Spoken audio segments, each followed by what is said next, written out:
Hello, everyone. Hope you guys are doing well. So yesterday was pretty awful, thanks to Rudiger. But today, obviously, we have three fixtures in play, and we'll be doing a watch party as well. For the purposes of this sort of short segment of the video, I think we'll just be looking at my team. Nothing to do right now, right? The reality is I have four players on my bench who do not play today. Lunin, 17, Kvaratskhelia, Fernandes, Ronaldo all play on the 18th. So all I need to do is just wait until effectively the maybe 17 June games are over, and then I can make that decision on who I'm subbing in and things like that. Not great, obviously, that two defenders have kind of flopped, but I think it was close. I mean, you look at the expected goals, look at the chances. I don't really worry about my decision. So DeMarco captain is what I'm going with today. So Boslai obviously is in the squad. Shaqiri not in the team, which is also why when we went for Rodri, as I said, sometimes you have more comforts in players who are just a bit more match fit, who are actually in the sort of in the prime of their career, right? And Shaqiri obviously being benched is super surprising to some people, but for me, I'm pretty happy I swerved. But that's it. Would I go DeMarco over Jorginho? I definitely think I would. Out of the traps fast in your league, awesome. Musiala captain, that's incredible. Definitely you should stick Musiala captain. I think Wirtz captain, you can't change it multiple times per match day. There's going to be a deadline. You can't change it multiple. I mean, oh sorry, multiple times per match day. Yeah, of course you can change it like on the 15th of June, 16th of June, 17th of June, 18th of June. You can change it four more times effectively. But I still think 10 points is really good from Wirtz. So if you had Wirtz, I think that's around the territory where I would consider sticking. But you don't need to necessarily do that. I'm going to Marco captaincy, as I said. We can now move on quickly towards the lineups for Switzerland, if you guys want to have a look at that, and Hungary as well, and we can quickly talk about that. But yeah, pretty shocking, I suppose, that Shaqiri is not available. But hey, can you sub off a German? I mean, you can, of course, you can sub off a German player right now, but you don't need to, I think, is the most important point. As I said, so for example, my bench has, three players who are playing on the 18th of June. I don't need to make any sort of substitutions for my German players until then. For now, I'm happy to keep these three players. Obviously, they haven't scored a lot of points. Why DeMarco versus Bosley captaincy? Once again, clean sheet. He basically plays extremely attacking for Italy. And obviously, I think this fixture is the best fixture when it comes to clean sheets in match day one for just a single isolation fixture. So Germany was two, but I'll take the chance with DeMarco, who's probably even more attacking compared to Mittelstadt, effectively a left winger at times for Italy when they sort of play out the back. You thought the German players were locked? No, the German players aren't locked. So you can definitely remove the German players in 3 days. In 2-3 days time. Can you change captaincy? You can't change captaincy multiple times within the same day. So as you can see within my team, I have DeMarco 15th of June, Szoboszlai 15th of June, Rodri 15th of June, right? So you can only change your captaincy for the 15th of June players once. And I'll take my chances with DeMarco once again. DeMarco, why DeMarco? Clean sheet points, extremely attacking player. And yeah, I'll take my chances. Can't go Szoboszlai captaincy because I still think DeMarco probably has arguably a higher ceiling, and the clean sheet odds are very good once again for DeMarco. So I kind of like the baked in, hopefully 6 points already. That's obviously the dream. Will Frimpong play? I'm not sure. I don't think he will, to be honest. I don't think he should start game one. But yeah, I'll take my chances with DeMarco, and he's very attacking. So when you look at, for example, DeMarco's underlying stats when it comes to his expected goals, expected assists, even when it comes to Italy, or even domestically with Inter Milan, he is an extremely attacking player. And I think the nice thing that's, clearly the case with Inter Milan is there were early substitutions, whereas actually with someone like DeMarco, you can see he probably plays more minutes for Italy as well. So that will be nice. I'll definitely be captaining DeMarco, and that's sort of my plan for now. As far as other questions, shall we just quickly move on to stick or switch Wirtz captain? Thoughts on prioritizing center backs for fullbacks for world recoveries? Look, I think it goes both ways, right? I mean, look at Jonathan Tah. Like he made a lot more ball recoveries, but he still got a yellow card. When you look at Mittelstadt, he had plenty of chances yesterday. Shaqiri on the bench is disappointing. I've probably talked about how come I'm not captaining Szoboszlai. I just think DeMarco has a brilliant fixture, and he's a very attacking left back. So I kind of like the points there. Are you sure about the captaincy change being allowed every day? The rule I mean, have a look at my team, Ganesh. I had Mittelstadt captaincy yesterday. I have DeMarco captaincy today. So obviously, I'm sure of the captaincy rules. Um, hey ABG, hey Fraser. Match day one so far has been awful for me, obviously, thanks to my boy Tony Rudiger.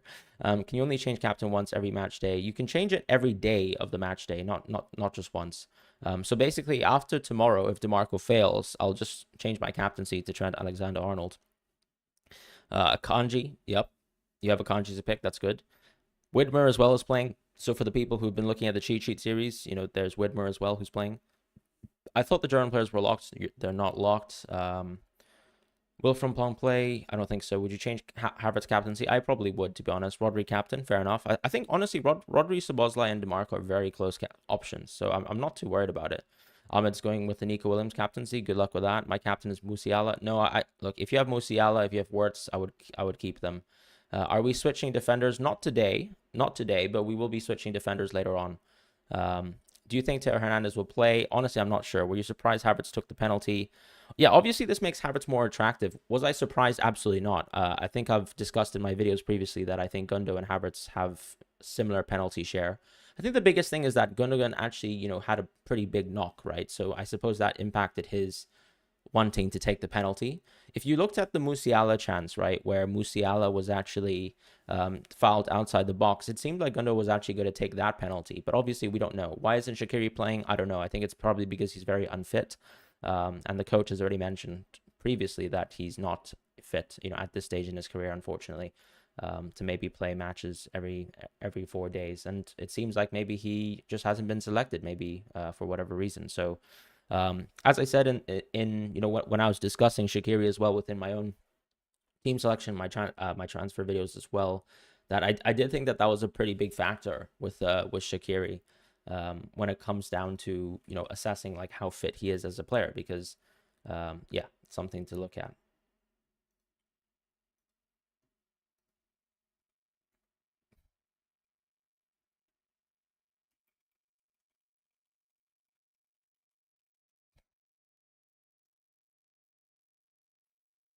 By the way, the Swiss lineup is Jan Sommer, Widmer, obviously the 4.5 million sort of fullback effectively, Akanji, Freuler, Xhaka, Ricardo Rodriguez, Fabian Schär. These are all 4.5 defenders as well. Vargas, winger, obviously, that a lot of people have punted on, I think. Dua as well, the sort of center forward, and Doye and Abishar as well.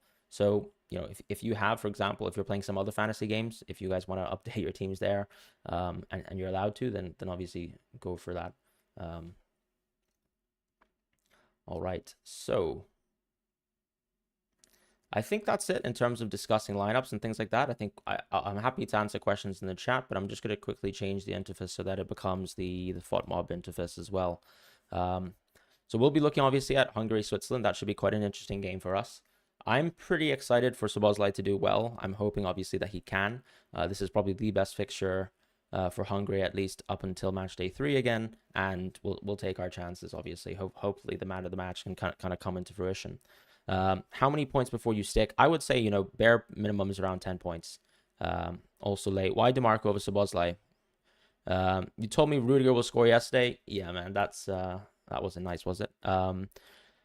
As far as, let's say, DeMarco versus Szoboszlai, I think the key thing is if you look at DeMarco as a player, right, and probably the easiest thing I can do is actually just show you like his underlying stats. But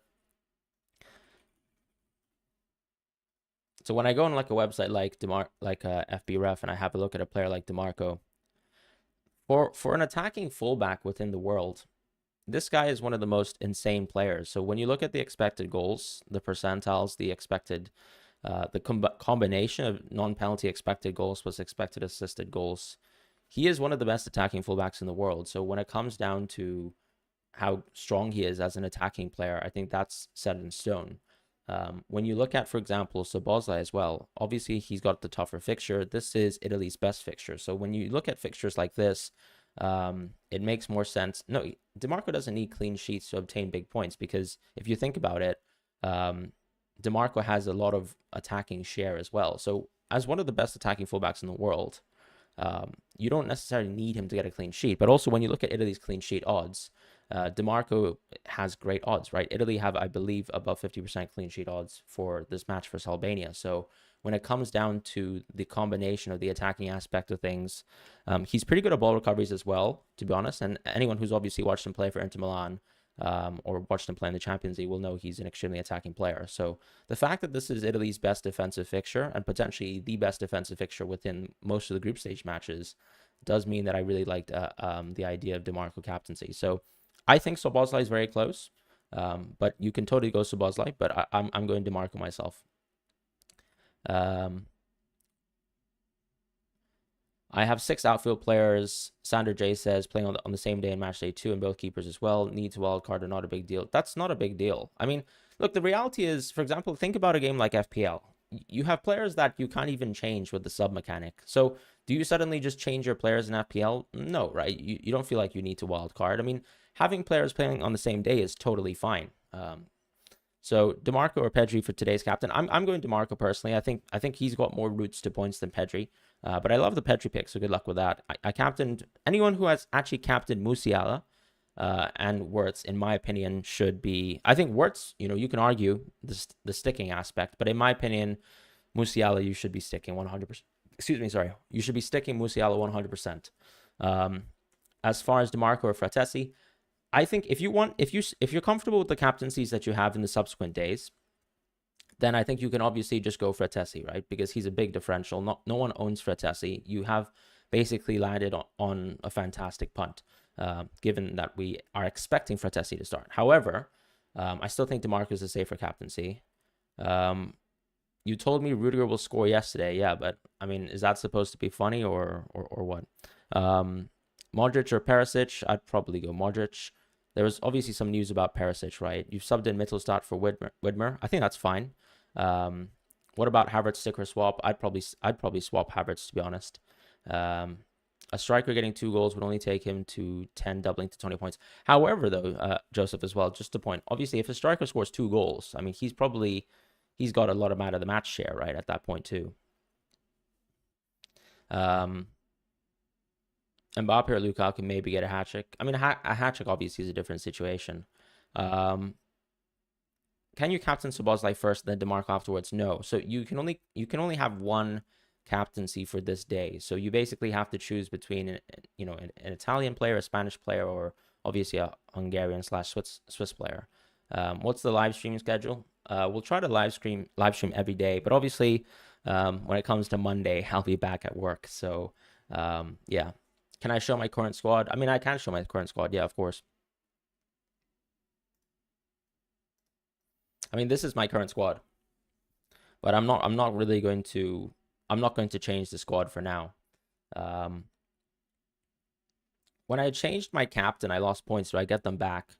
No, of course you don't get those points back. You can only have one captaincy within one match day, right? So of course you can't change it. Or get those captaincy points back. As soon as you change the captaincy, you can't change your captaincy back. So you have to, if let's say you're a Musiala owner or you're a Wirtz owner, you have to sort of keep that captaincy if you want to maintain him. You can't just, for example, punt on other players and then go back to someone else. Musiala has the points already in the bank. Yeah, Musiala is incredible. If you have Musiala, just stick on that captaincy for sure. Thank you, Tiggy, as well. Yeah, if you guys could subscribe as well, that would be really appreciated. I'm definitely captaining DeMarco, but I think Szoboszlai is close. I've already explained DeMarco a couple times.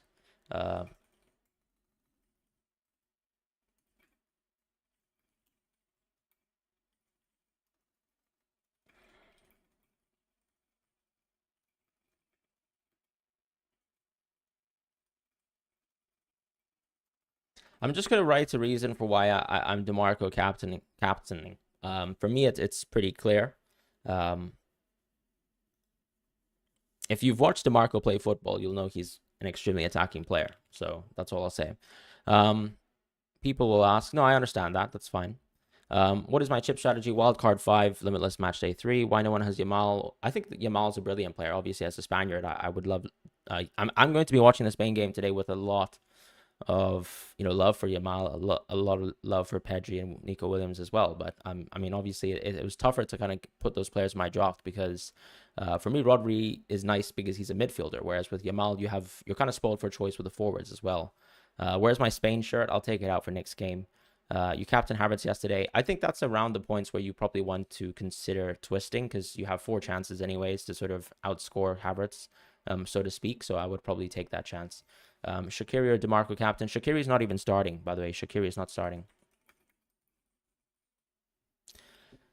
So I'm going to quickly switch it off of my team because a lot of people are asking about things like that. So I mean, if you look at the Swiss lineup here, you can clearly see that Shaqiri is not starting. So it's Dua, Abishar, Vargas as that front line. Widmer is basically playing right wing back. So yeah, unfortunately, Shaqiri is not starting. Skamaka captain, I think is quite interesting. Yeah, I would definitely tempt myself with that.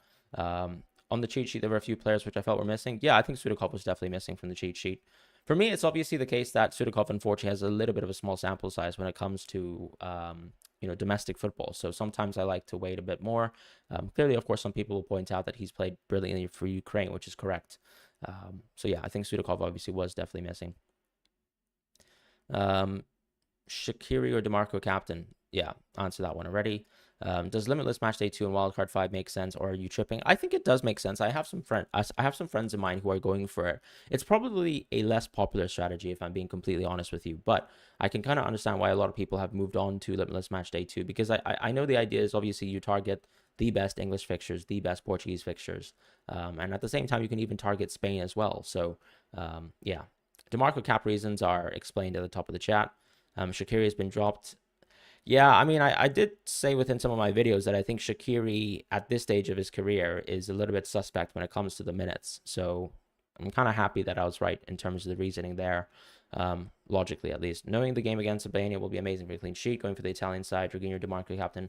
I'd probably go DeMarco captain, to be honest, because I think DeMarco's way more attacking of a player compared to Jorginho. Now, obviously, Jorginho has a bit of penalty share, but I still think it's actually going to be leaning towards DeMarco when it comes to the fact that you get that many more clean sheet points as well. Why hasn't Camavinga been used so much?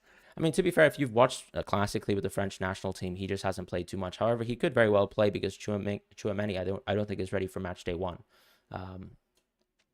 Why hasn't everyone? I mean, I've considered Guardiola. That's why I have 0.5 million in the bank in my team so that I can go DeMarco to Guardiola. But Shaqiri? Okay, I apologize about that. Is it actually Shaqiri? Fine. Thank you for the insight there. When is the best time to use Limitless and Wildcard? I need help.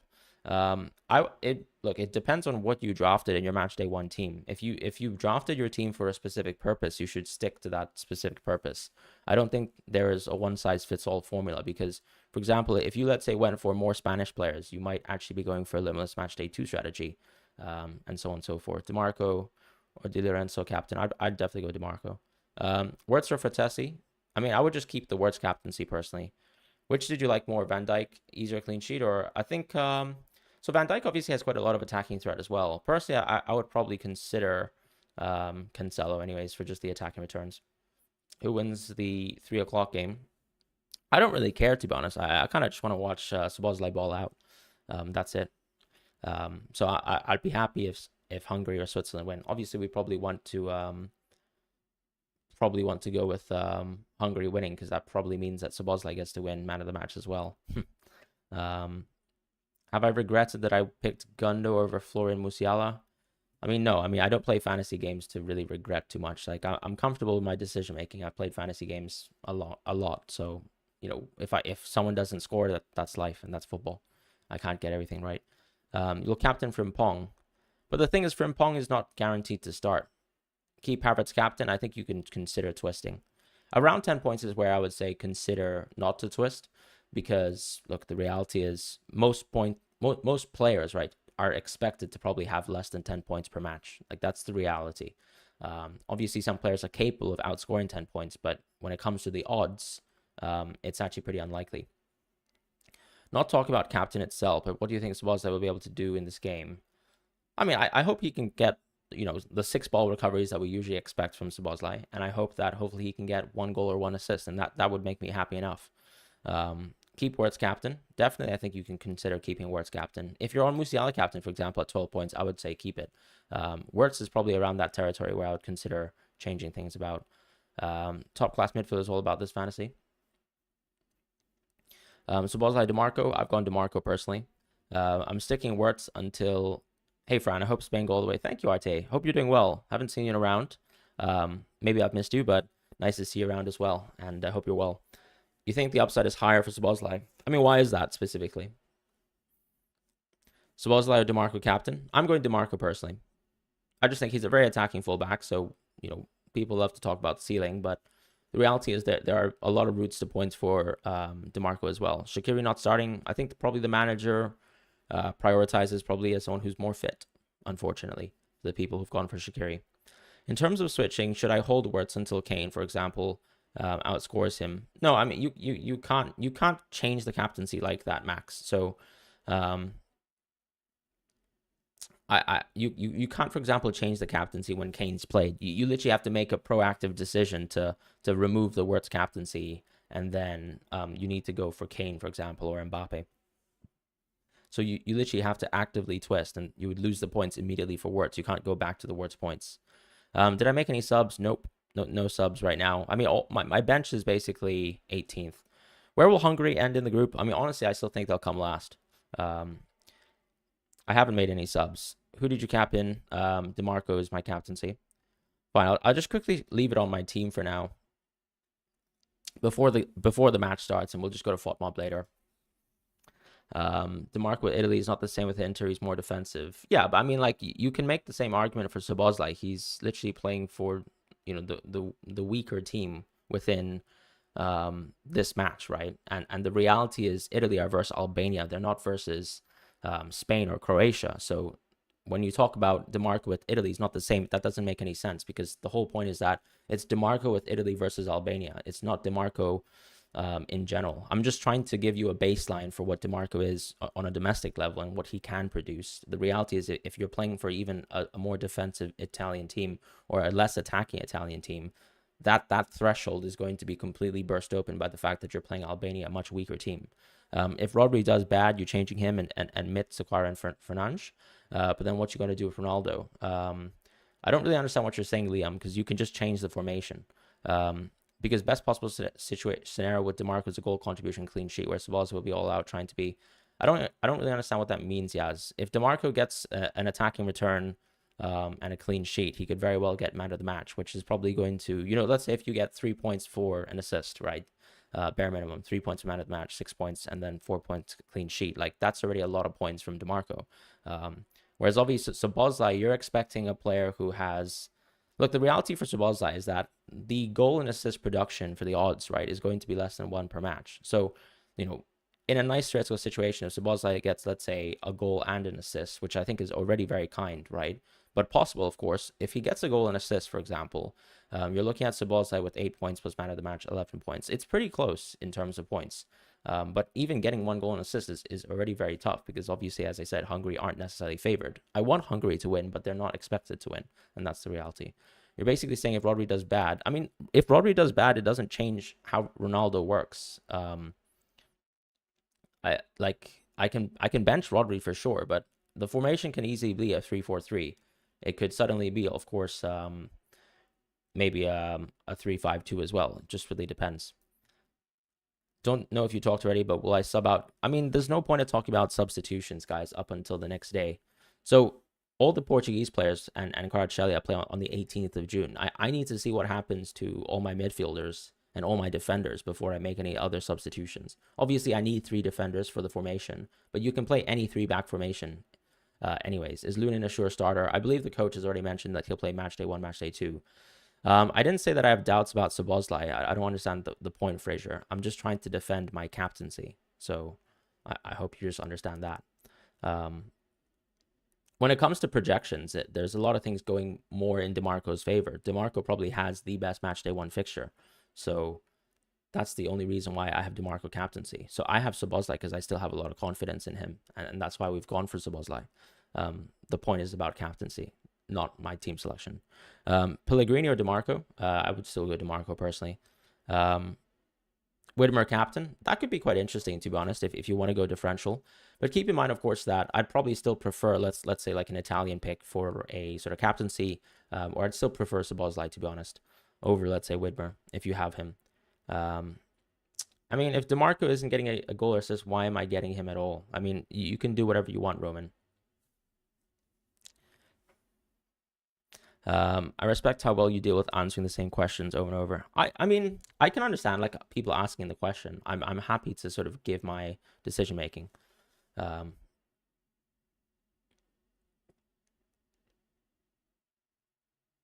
I mean, if DeMarco out, like let's say scores more than 10 points, I'm probably going to keep him as my captaincy. So yeah, that's probably my answer. Should I keep Musiala as a captain? I would keep Musiala as a captain for sure. Honestly, for the people who have Musiala and Wirtz, you should probably um, keep your players and your captaincies. I'm not going to clarify why I chose DeMarco. I show movies. I know you've been in the chat, so I'm not going to explain it again. What's my opinion on Oyarzabal? I mean, he's going to come off the bench, so you can argue that he can have sort of like a full Krug like impact on Spain.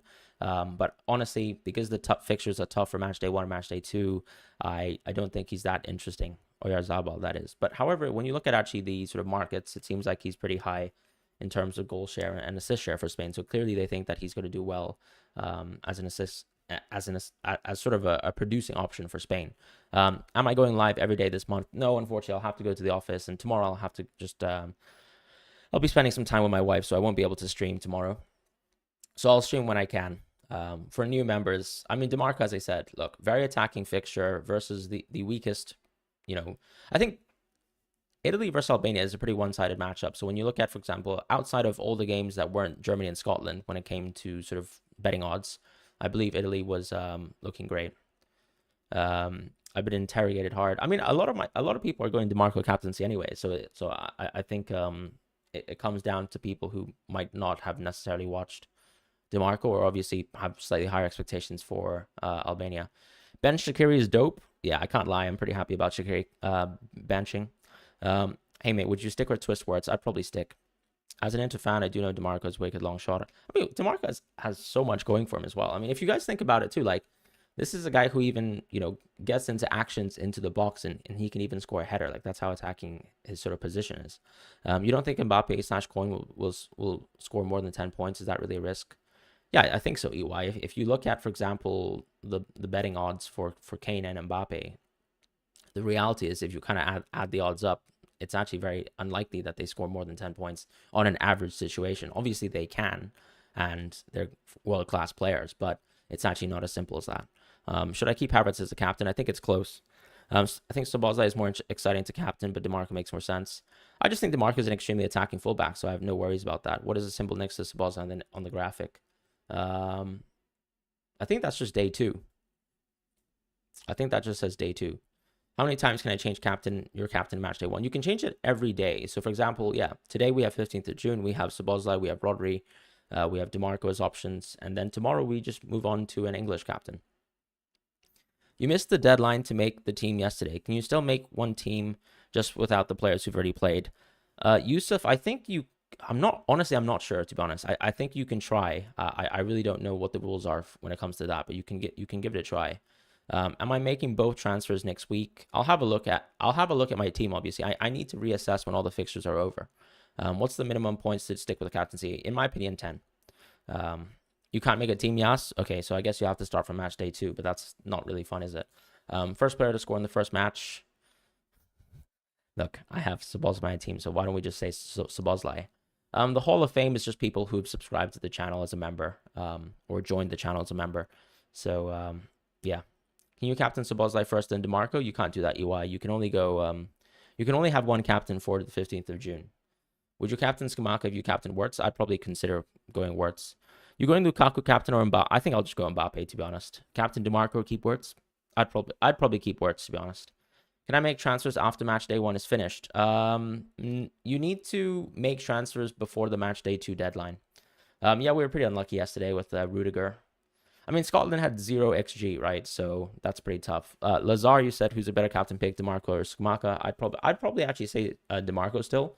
But in my opinion, actually, I'd probably punt on Scamacca, right? Because Scamacca has pretty low ownership. A lot of people, you know, are anticipating that he might be a slightly earlier sub. But I think if you can take the punt, I'd probably consider it. Jorginho's playing today according to predicted lineups. Yeah, of course, Jorginho's playing today. I mean, I don't think there was any doubt Jorginho was playing. How do you view the world leaderboards? You can just look at, when you look at leagues, I think you can just see where you're placed in the world. So just click on the leagues tab within the Euros. as far as hey Fran, will you be subbing out Gundo? I need to see how my team performs. I need to see, for example, how the 15th of June players perform, how the 16th of June players perform, and then I can make that sort of decision later on. Broya is a joke. Are we talking just what the strength of the Albania offense is a joke, or what are we just saying Broya is a joke? Gundo was so close to scoring. Yeah, I mean he had great chances. I remember one, projected Tony Cruz assist where Gundo had a free header effectively, and we were pretty close, to be quite honest. Di Lorenzo or Dominic Captain, I'd probably go Szoboszlai, because I do think Di Lorenzo plays much more defensive compared to DiMarco within the system. So Captain, Sub, or DiMarco, I'm on DiMarco personally, but up to you. Di Lorenzo, Jorginho, or Dominic Captain, I'll still probably go Szoboszlai captain. Switch the captaincy from Lukaku to DiMarco. Should switch back to yeah, I mean, you can switch back to an English captain tomorrow like Foden, and then you can obviously go Lukaku if you want. Since I don't have Widmer, 2-2 Swiss Hungary, fair enough. Prediction for Spain, Croatia. As a Croatian, I'm feeling a 2-2 would be a very good result. Oh, look, I'm Spanish, so I'm completely biased. I really want us to win, so that's my prediction. I just hope we win. I'm not going to bet against my team in any sort of way. So yeah. Alrighty. The Broja goal is going to hurt for you double Italian defense. I mean, if Broja could score, I think, he should be pretty proud because he hasn't scored in quite a while. Are you sure no switch on Wirtz captaincy? Yeah, I mean, look, as I said, the reality is it's less likely for people to score 10 points than it is for them to score over 10 points. The price setting is pretty bad. What do we talk about in terms of price setting? Silver, thank you so much for the super chat. If in my league there's people that have DiMarco as well, is a good idea to captain Rodri since no one else has him and I'm behind on points. Well, one thing I'll say, Silver, is that I don't think there's any problem with going DiMarco captaincy because, I mean, you can go Rodri, but then you also have to think about it. Like, you have probably 3 more captaincies left if Rodri or DiMarco flunk. And if DiMarco does extremely well, you'll probably be behind. Another thing I'll probably say is that you have probably a strong team on the back of your bench as well. So you can call upon those players and hopefully they'll do well too. I don't think you necessarily need to go for a Rodri captaincy on day 2 just to sort of outscore the other players. Because if you think about it, right, this is like a marathon, not a sprint, even when it comes to match day 1. You have 5 fixtures and 5 fixture days to sort of outscore your friends, and your team selections on some of the players who play on the 15th, 16th, 17th, etc. could still outscore the rest of your team. So I wouldn't base it on the logic of the your friends and what they've captained. But you can do so, obviously, if you feel like your team's a little bit weaker and you might want to tempt yourself with a different captaincy. I mean, Roman, final Nations League against Spain, 0-0, and bronze medal World Cup 2022 is pretty good, I think, since 2018. Croatia haven't been that good. I mean, Croatia have always been a solid side, though. Like, they've never been a bad defensive side. So, they are... And honestly, some of the young Croatian talent is very good as well. So, for example, like Mayer and Guardiola have developed, and they're a big part of that team too. So the fact that Croatia actually has so much talent within the top 5 European domestic leagues is very impressive.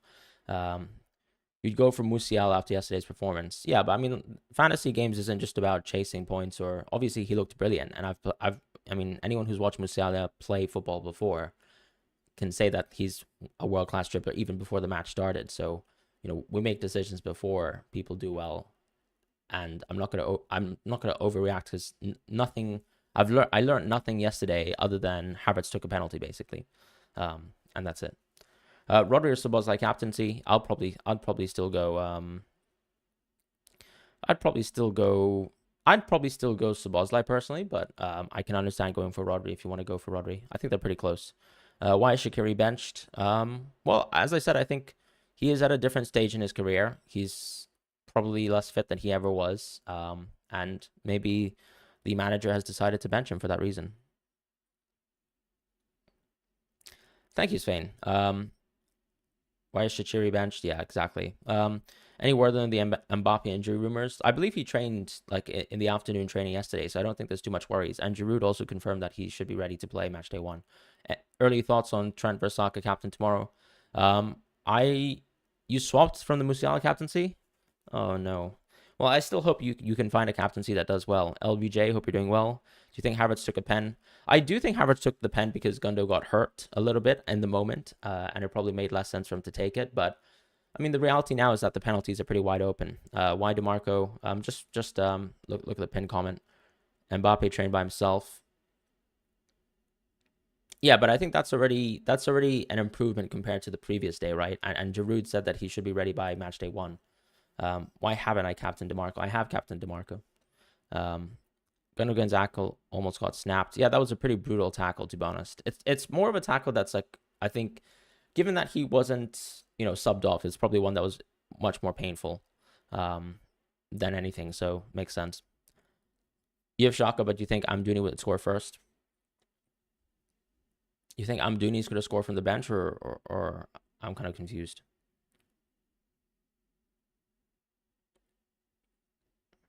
You think the first goal is going to come from Amdouni off the bench? FPL should learn something from Euro Fantasy. I mean, I like ball recoveries. Man of the match is a little bit debatable, a bit judgmental. Did I get that Guardiola shirt? Yeah, it's on the way. It's on the way. Captain Bruno to confuse the people coming in. No, I'm not going to do that. No. Off topic, but you have made a... No, I've not done a predictor, unfortunately. There's still more fixtures in this match day. Basing your decision on one match is...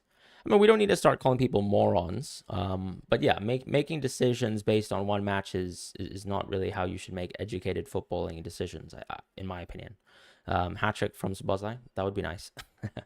Why is everyone worrying about today's captaincy options when you're likely going to change it by... Look, I mean, everyone wants to change their captaincy, and the reality is, more than likely we'll have to change it again, but I'm happy to discuss captaincy for the purposes of today anyways. Havertz to DeMarco for captaincy. I think you can go for it. Zlatan, why not? If I sub out a player that has not played, can I sub them in again later? Havertz has 9 points, that's correct. If you sub out a player that has not played, can you sub them in again later? I mean, technically, yes, but it really depends on the player who has not played. Like, what are you talking about in this situation, John? Are you talking about a player who, for example, is going to play, like, in a later day or hasn't played at all? If you could only pick one, who do you think is the best captain for match day 1? Honestly, probably still Mbappe, right? Like, I would still probably have gone for Mbappe, if I'm being honest. Can I speak Spanish fluently? I can, but I'm pretty unconfident in my Spanish. Xhaka's overlooked here. You think a centre mid who's decent at ball recoveries is a bit overlooked? I mean, I think Xhaka is a great player, but when it comes to fantasy points, I'm not sure if he's incredible. I mean, he could score a long shot or a free kick, but still, like, the routes to Granit Xhaka points are still a little bit minimal. Why DeMarco over Szoboszlai? Very attacking fixture for Italy, and obviously really good clean sheet odds as well on the flip side. You've captained Wirtz. I think captaining Wirtz is totally fine. As I said, 10 points for me is a good threshold. Strikers should score hat-trick. I mean, how often do players actually score hat-tricks, though? I know like even if you think about, can you remember Kane scoring? Like, if you think that Mbappe and Kane are likely to score a hat-trick, then surely they would score a hat-trick every match day, right? But they don't. So that's the reality of tournament football. Nazim, you can change each day. So then DeMarco, then Virgil van Dijk. Yeah, that's correct, Roman. Are you going to sub in Lunin because he's playing today? Lunin's not playing today, my friend. Lunin's playing on the 17th of June. Shaqiri is benched. Yep. Lukaku's more likely to score a hat-trick than Kane. I would disagree based on the odds, but yeah, if you believe so, that's fine. Maybe Brace could happen. Get your captaincy off of Shaqiri, Riley. You really want to you want to move it away from Shaqiri because he's not even starting. So what's the point of captaining someone who's not even starting? Lukaku, sorry, maybe Brace. Netherlands is tomorrow. Yeah, he's benched. Is Gundogan on penalty still? Like, I think you can argue that there's probably like a 50% pen share then at this point with Germany. I think it was pretty open, to be fair, between Gundogan and Havertz. So unfortunately, obviously, with what happened yesterday, that kind of bolsters Havertz's future, I suppose, penalty taking odds. Guys, we don't need to insult each other in the chat, to be honest. Some people might not have seen the lineup as well. But yeah, if you've got Shaqiri, just Xhaka over Shaqiri. Yeah, but I mean, the thing is, I probably wouldn't be going for Granit Xhaka, in my opinion. Gundo unlucky yesterday. Yeah, Gundo had the highest expected goal involvement, but I'm not gonna cry about it. I'm probably also not going to move off of Gundogan within my own team. You took DeMarco out. You've got Rodri. You reckon? I think Rodri's a decent captaincy. I think it's totally fine. Like for me, Rodri and Sabozza are great captaincies as well. Lukaku reminds you of the look. If you remember the Champions League final, DeMarco was brilliant in the Champions League final. But Lukaku has been, look, for the most part, prolific for Belgium when it comes to international football. You can only make 4 subs in total per match day. If you start pulling players in and out, be careful you run out and can't use them on others. Yeah, it's a good point. Do I lose points by changing captain? Yeah, of course you just lose the doubled up captaincy points, of course. I'm not worried about Gundo at all. I think he's going to stay in my team in the next match day. Who noticed Middlestat shooting? Middlestat literally took at least 4 shots that I can remember. 2 from corners, 2 in open play, if I remember. Yeah, Middlestat was brilliant yesterday. And honestly, he had a lot of crosses that could have resulted in hopefully one assist, right? If you guys remember Middlestat's cross for Wirtz and Wirtz shot it over the bar, that was another Middlestat assist potential. But yeah, all of his shots were off target by a mile. Not really. I think one of the shots were pretty close. I remember the first corner kick chance was pretty decent, but the reality is he's still getting a lot of crosses in. He's still getting a lot of shots in, and it's not like, as I said, the thing with football is you're not reproducing the same chances. Like if you're getting into the same positions, you can very well score the next time around. I think Vargas is a good choice. I think you're right, Rodrigo. But I mean, I just haven't gone for Vargas personally because I didn't feel the need to go for Vargas in my team. Can you sub players that are not played off the pitch and back end? But why are you guys using subs? There's no reason to use subs until basically the 17th or 18th of June. So there's no reason to really mess it around. DeMarco should be on your starting team already, so you should just put DeMarco in. Jorginho or Denmark to captain. I would. Denmark's not even playing today. So if you guys need a captain, a Swiss player, an Italian player, a Spanish player, a Croatian player, a Hungarian player. Have I missed out any other teams? Well, obviously I've excluded Albania, but you need to pick a player from today, 15th of June. So Denmark isn't playing today, so that doesn't matter. Can you change captain? You can only change captain once per day. That's correct. My question was if I should sub out Portugal players for Belgian players, basically. I don't think you need to do any subbing right now, John. Just wait until the 17th or wait until the 16th of June at least. Is De Korper starting for the next? I think he should start the next 2 games, hopefully. But today, Rodri's not a good choice. I mean, look, for me, Rodri still gets a lot of routes to points. A great player for Spain, a lot of ball recoveries as well, and hopefully he can win man of the match. Good Euro to everyone, guys. Yeah, good luck to everyone. Broya, capped. Okay, might be serious. Who will I captain last? Probably Ronaldo. Daniel, he just said Denmark aren't playing today. That's correct. Rodri or Szoboszlai or DeMarco captain. Personally, I'm going DeMarco. Just think he's got a really attacking fixture and really good clean sheet odds as well. So when it comes to a very attacking fullback, even for Italy, even if you could argue that he plays less attacking than he does into Milan, the reality is the gulf between the 2 teams, Italy and Albania, is more significant than most of the gulfs between, let's say, Inter Milan and other Italian teams. Should I keep Havertz captained? You probably you can consider it, but I would say because you have 4 chances, right, to outscore the Havertz captaincy. For me, my threshold, as I said to the chat, was 10. Shiri seems to be benched because I guess he's unfit, unfortunately, at this day and age, at his career.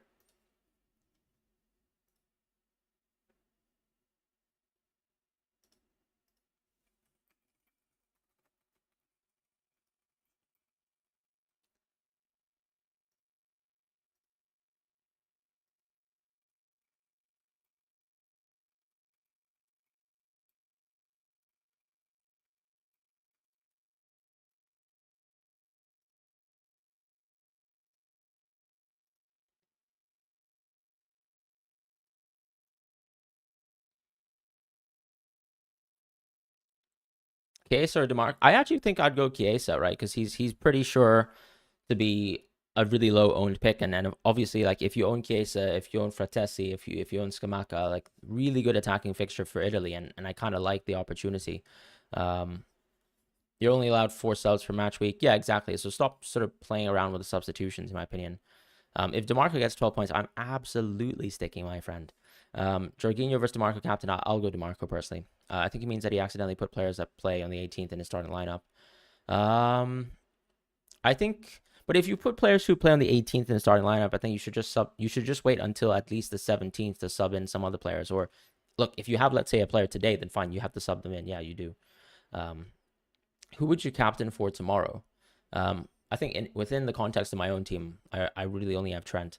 I picked Dovbyk, haven't seen many other pick him. I mean, Dovbyk is, I think a lot of people were scared about, Dovbyk and Yaremchuk rotation. So that's why a lot of people didn't go for Dovbyk in the end. But I think Dovbyk is still very interesting. I hope he starts. And I mean, Dovbyk has done well for his country recently, right? Like he's scored in most of the friendlies. And obviously this is his big breakout season. So you'd expect someone to continue to do well. But I think my concern really was more the minutes for Dovbyk.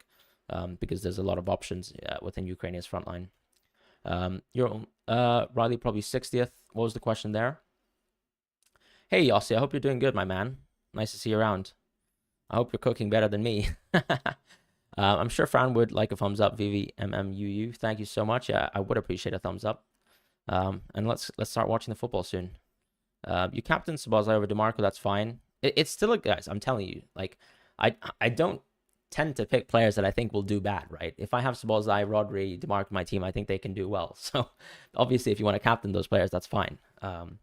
Better see 2 goals and assists from Szoboszlai, your captain. Fair enough. Good luck with the Szoboszlai captaincies, guys. Can you please rate your team? I mean, if you drop it in the chat, I'll probably be able to rate it. Otherwise, football should be starting soon, so I'm pretty excited about that.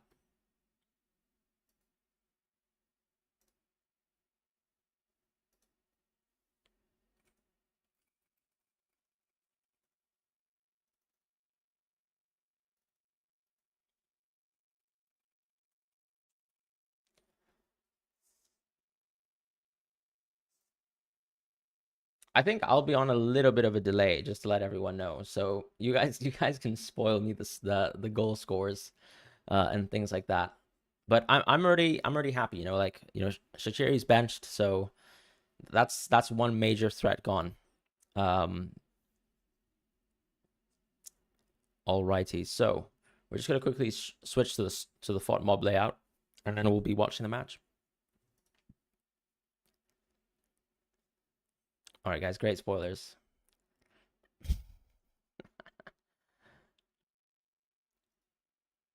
Damn, you can score goals even before the match starts. I didn't know. That's news to me. Maybe I'll have to change like how I choose my fantasy players. Don't captain anyone if you've got Havertz Wirtz. I do think, John, to be fair, that you can consider swapping off of a Havertz captaincy. That's my personal opinion. For me, I've set like it is a bit of an arbitrary threshold. I agree, but I think 10 points is a pretty good threshold. They kicked off early. They kicked off earlier than FootMob could react to it. Fair play, fair play. I think swapping Havertz is fine, personally.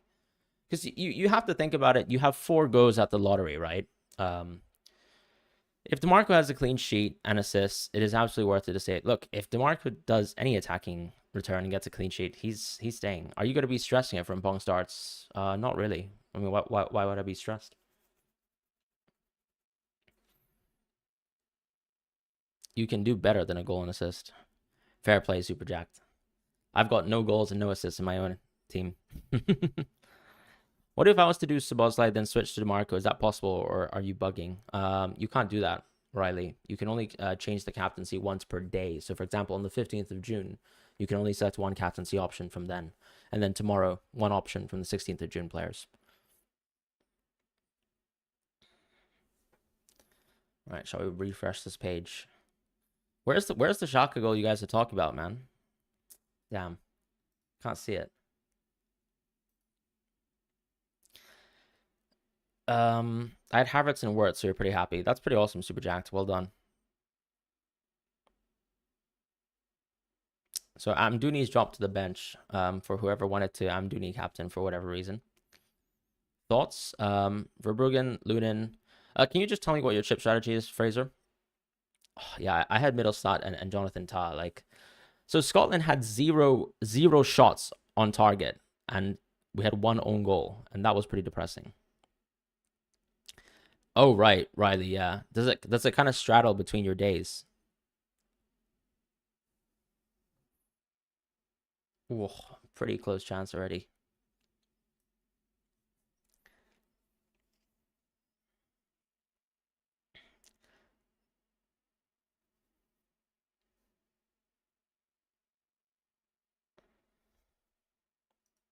We're cheering for Hungary, right, chat? Let me actually do a poll.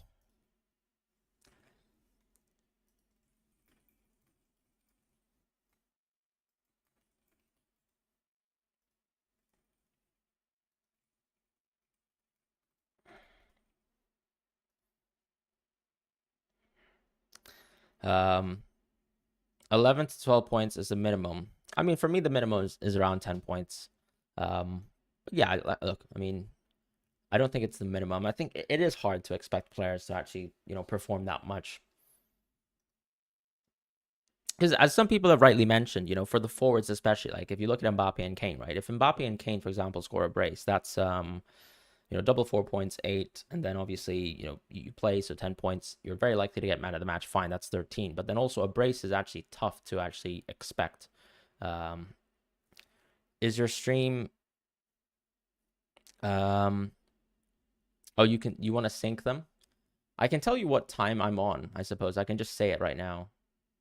I'm at like 1:58. So I'm basically like I'm like 1 minute behind the live game if you're watching it entirely live. Yeah, I think 10 to 11 points is honestly a very good threshold, I would say.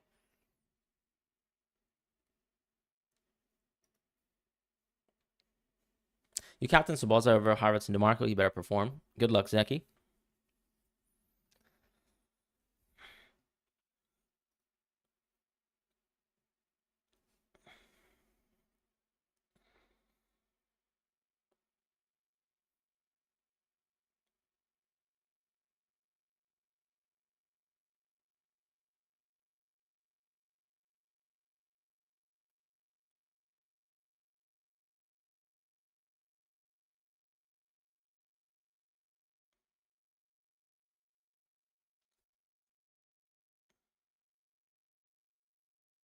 All right, most of us are cheering for Hungary here. Some people cheering for Switzerland. I guess do some people here have Widmer or let's say Fabian Schär, players like that, or even a Kanji, for example? Is that why you guys are cheering for Switzerland, or do we have any Swiss people in the chat as well?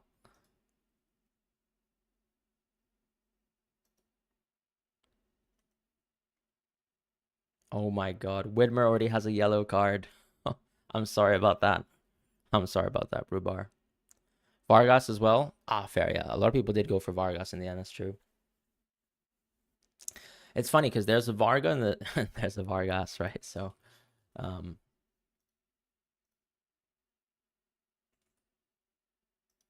yeah, yellow for Widmer. That's a pretty depressing start. I'm sorry about that. Hopefully, he can get an attacking return. You don't want to jinx Hungary. Look, trust me. If we had this much power, then we would be able to use our power for a lot more. But I don't believe in jinxes, so we're here to just enjoy Sabozlai, I guess. At least for the purposes my team. Some people are going to be enjoying some of Swiss players for sure.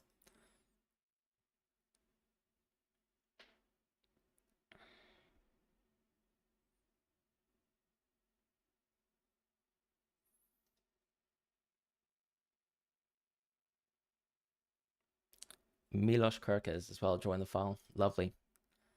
You have Sabozlai in the fantasy? Yep, so do I.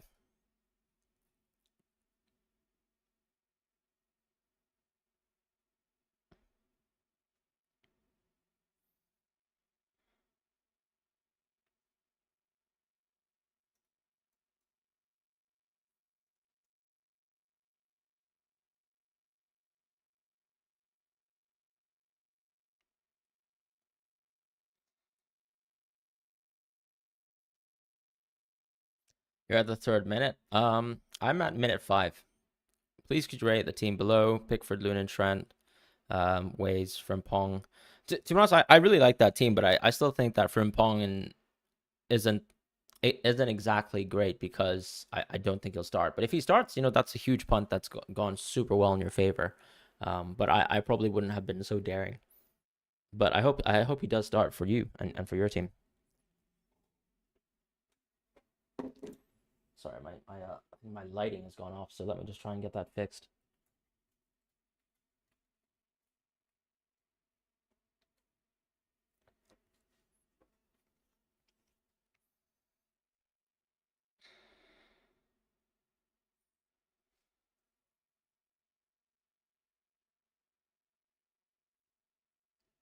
You know, excuse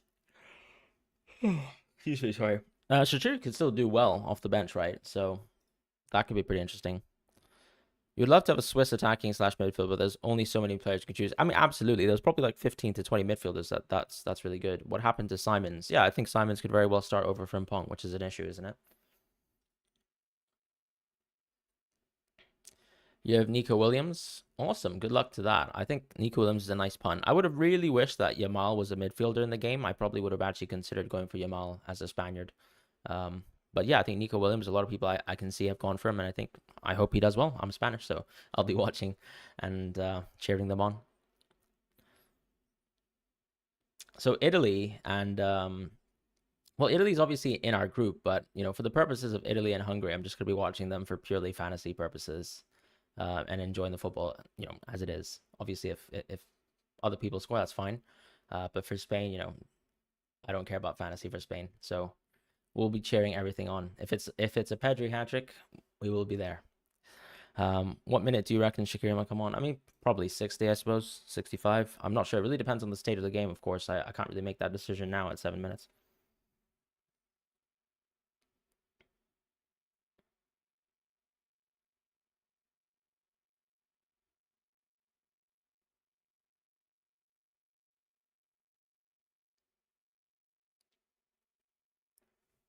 God, I'm so tired. Sorry. Been a pretty long work week for me.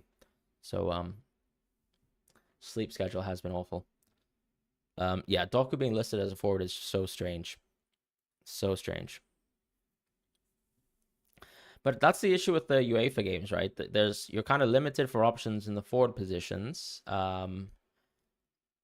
But with international football, a lot of the talismans are forwards, like Mbappe, like Kane, like Ronaldo, like Lukaku, etc. Obviously, you've got your De Bruyne's, your Fernandes as well. I mean, even Griezmann, for example. But then it's like you're kind of restricted to go for the really expensive forwards, and then they randomly price some people who are definitely midfielders in football, like as forwards. So, for example, like Ousmane Dembele, there's no reason why he should be a forward. Lamine Yamal, there's no reason why he should be a forward, etc. And Doku as well. Good point. So that is really annoying, but I don't know why they do it like that. However, we are spoiled for choice anyways with the midfielders. Would you agree that fantasy makes football more interesting? Um, I so to be honest, I'm the type of person who would have watched all the football anyways when it comes to international football. But when it comes to Premier League football, for sure, I agree. Like, there's like, I'll be honest, I watch a lot more games from bottom half teams than I would if I was not playing fantasy. So yeah, I agree. Like, it does keep your level of investment pretty high, at times.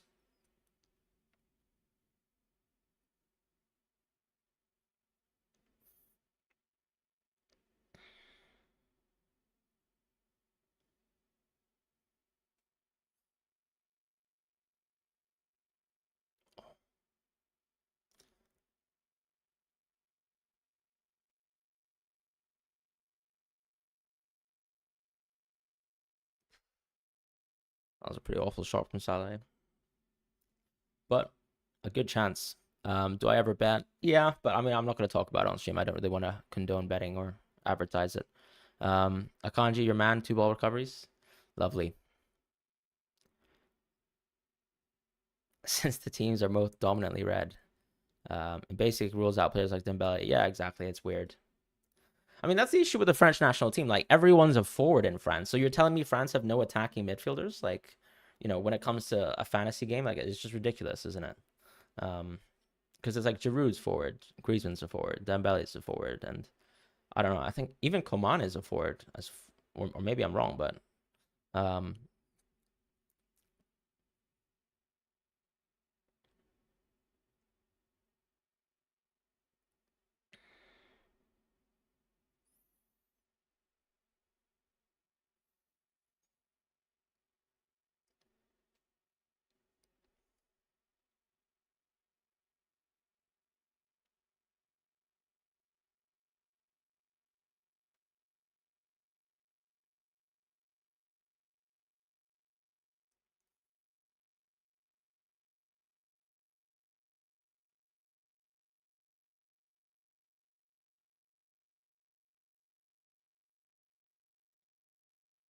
Sometimes fantasy games do misplace forwards. Yeah, it is. It is weird.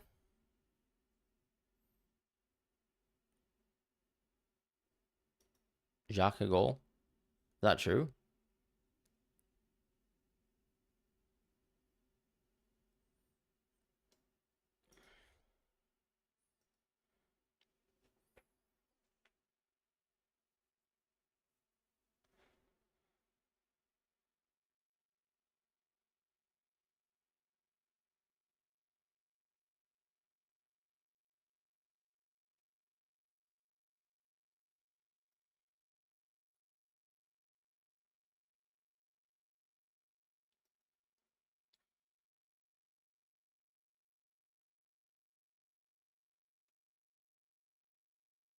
I'm so behind. I still haven't seen it. I'm like at 11:47.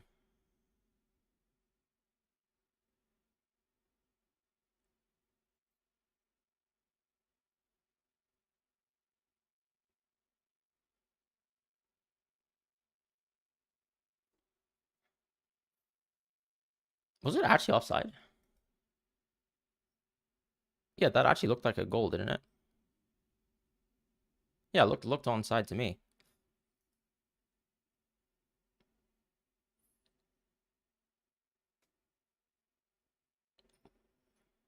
That's a great pass. Great pass and great goal.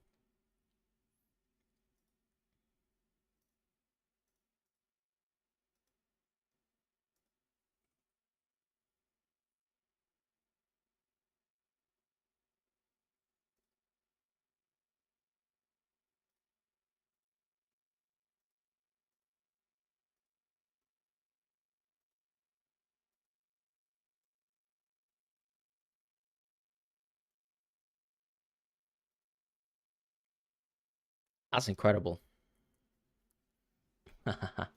That's awesome.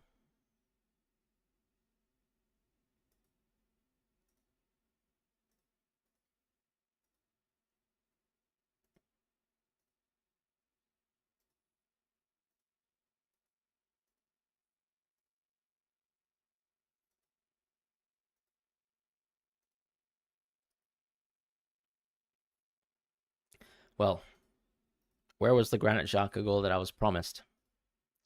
Yeah, 1-0 is confirmed. This is good for Sabasai because it opens up the game. Fair enough.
That was the Abisher assist.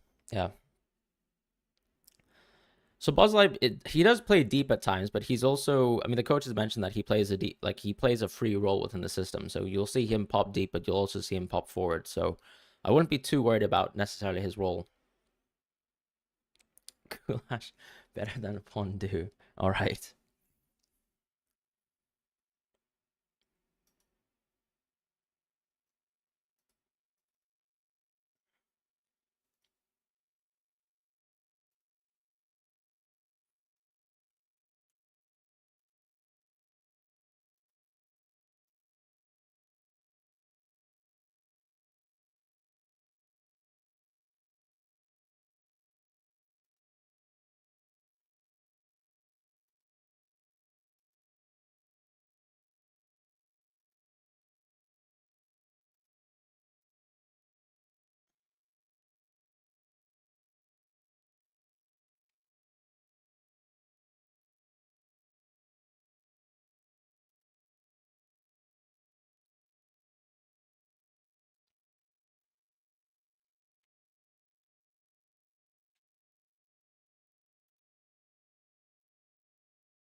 What club team do I support? Yeah, it is Real Madrid. You took Chesney in goal. My, I'll read it because you said it restarted. I mean, I don't know. You could be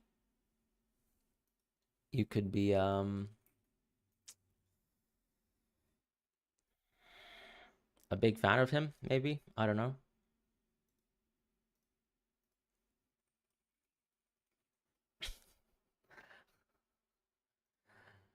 Uh,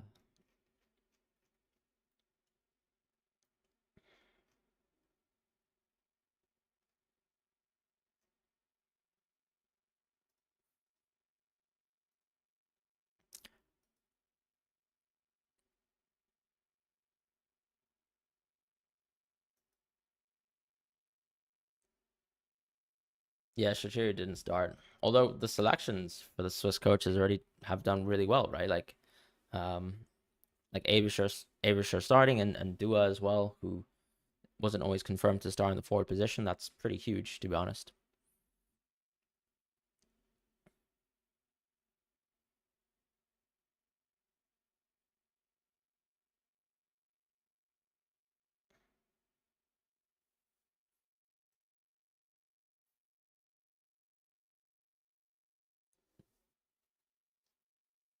So I play fantasy for money. Don't have to mention any websites. Yes, and it is possible to do what you say, Novak. I mean, but it also takes a tremendous amount of effort as well. So a lot of people will play with models. A lot of people will play, with a very analytical style of play, and they'll try and sort of actually make money from fantasy. That's correct. There are some very famous players as well in the world who have a genuine history of making money from fantasy games, um, and some people even in the six figures. So there are some legendary fantasy players that you guys have probably never heard about. But yeah, the manager basically said he will play every other. Yeah, that was a huge red flag for sure. His second shot at an international level. Yeah, that's mad. Obviously, congrats to him.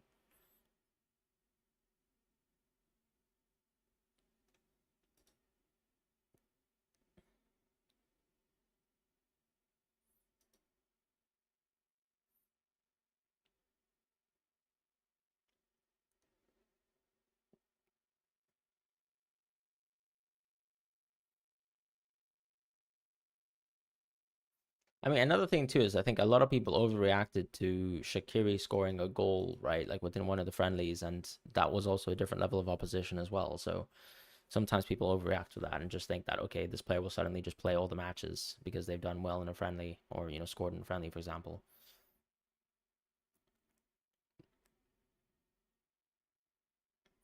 That was so bad from Kirkis, and maybe even worse, arguably from Vargas, who pretty much was free.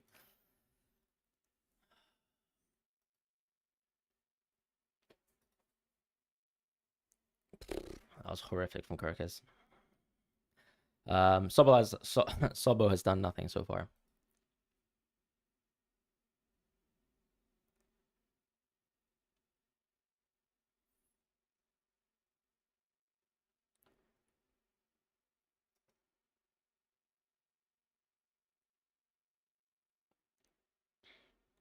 Frizo, Switzerland, and World Cup fooled us.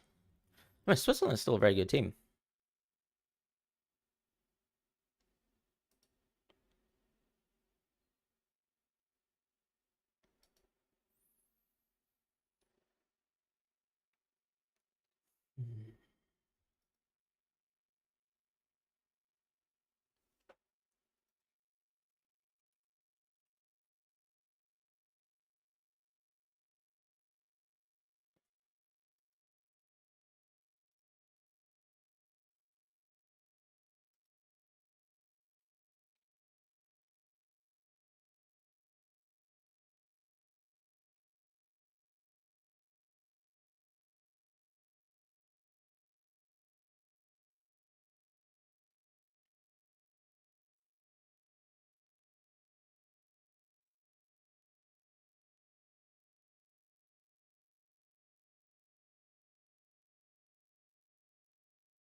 Is my full name Fran Garcia? No.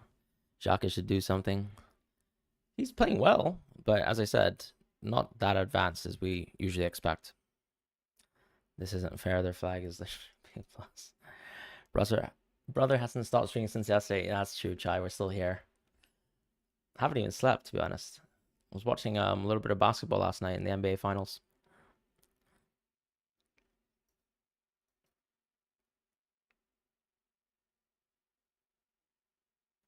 Like I think Hungary, like I mean, clearly they're just playing for counters effectively, right? Even though they are sort of passing out the back, but it's pretty ineffective because it just ends up being like a good actually long ball. But they do have some pretty good chances at breaking down the wings.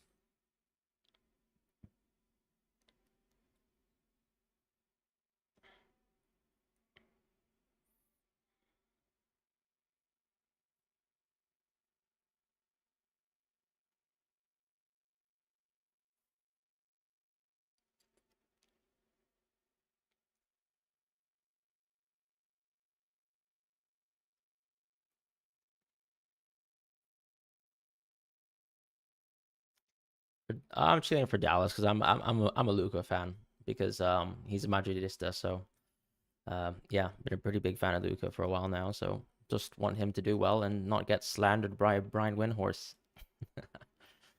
um,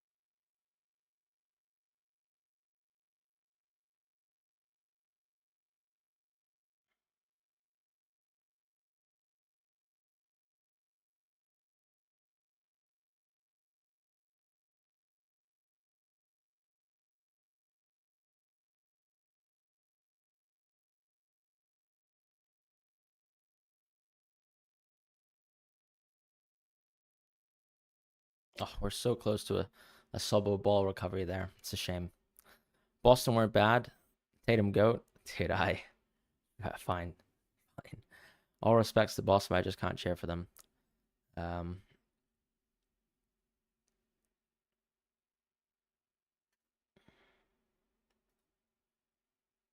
I mean, for the most part, right? Like, I mean, Boston have been incredible, and as long as Kristaps is ready to play, which seems to be the case in Game 5, they could very well just close out the series. So yeah, I think Boston's in a great spot. Unfortunately, as a Dallas fan.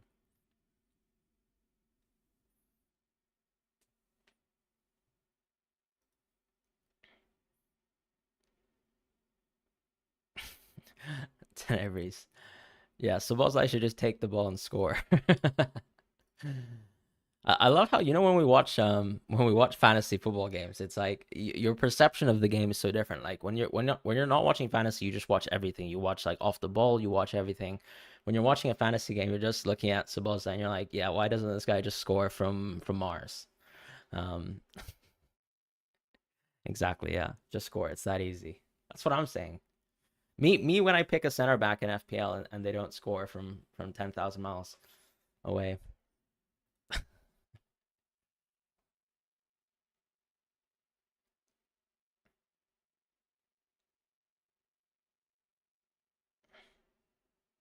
Well, that's an awful tackle.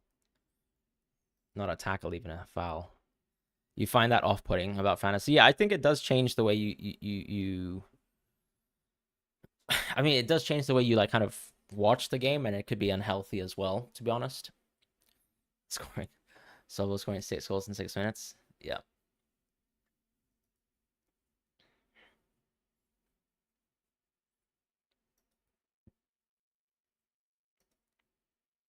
I think honestly, like I've come down to the point where as long as I'm happy with my decision-making process, I don't really care about the outcomes too much because it'll either go well or it'll go poorly, and it's taken a few years to kind of get to that stage.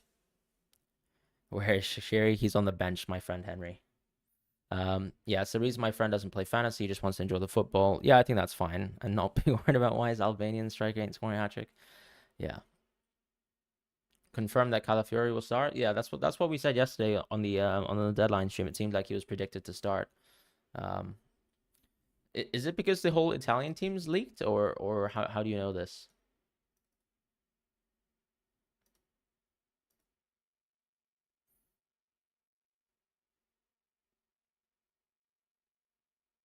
Thanks for the update, though, Dominator.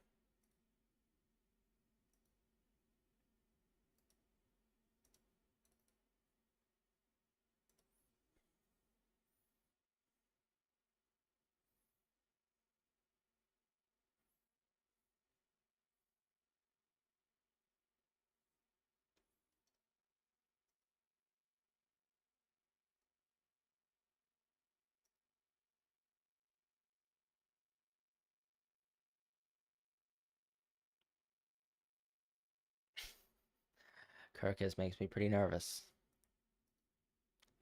Good news, you got him and DeMarco? Yeah, makes sense. He is the cleaner of the dressing room.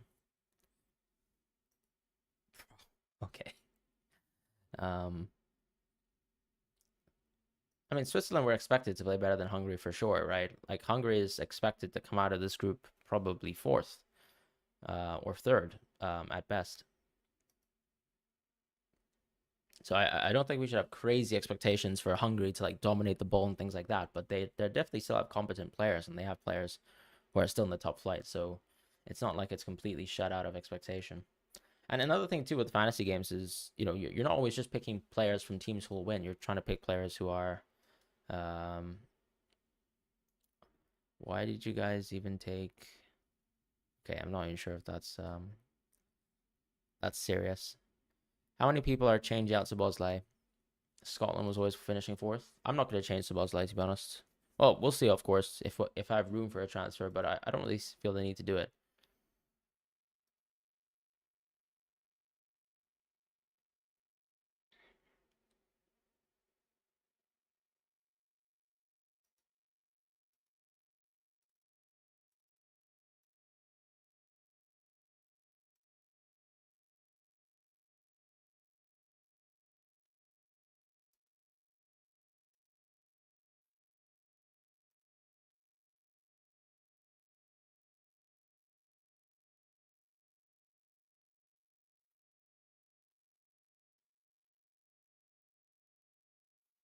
It's like all the reasons we're picking Sabozza, I still care. Like he's still good to be the penalty taker. He's still good to take corners and things like that. So I'm not too worried overall. If there's ever some jam that can go Hungary's way, it should come through Sabozza, hopefully. That was one of the worst corner kicks I've seen, though.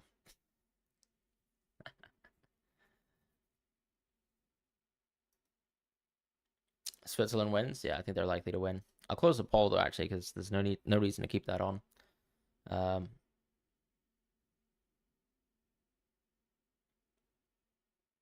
we also card Australia. Yeah, the same case happens there. Your Cruz only got 4 points. Wait, so Cruz got what? Oh, because Cruz kept the clean sheet points, right? And then I guess he has 3 ball recoveries. Yeah, fine. I can't believe Rudiger ruined 3 clean sheets in my team. But fair play, Rudiger. You've got me. Ah, Tony.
Yeah, good to go at 5.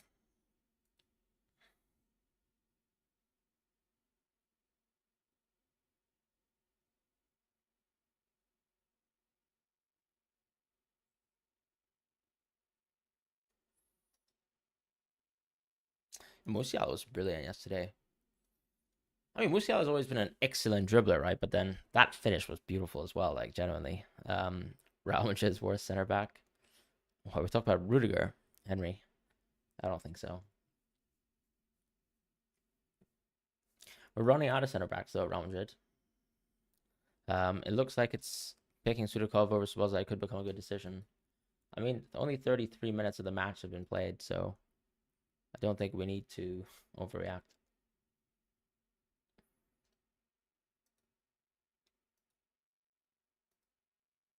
Hey, Nacho to renew. I love how our opinion of Nacho has changed so much over the season because he had a pretty subpar start to the season, but of course he always plays makeshift roles for us, so you can't expect that much. Like I think he's gonna play for Spain later if Laporte is actually excuse me injured as reported. So of course I'm gonna need Nacho to perform well again.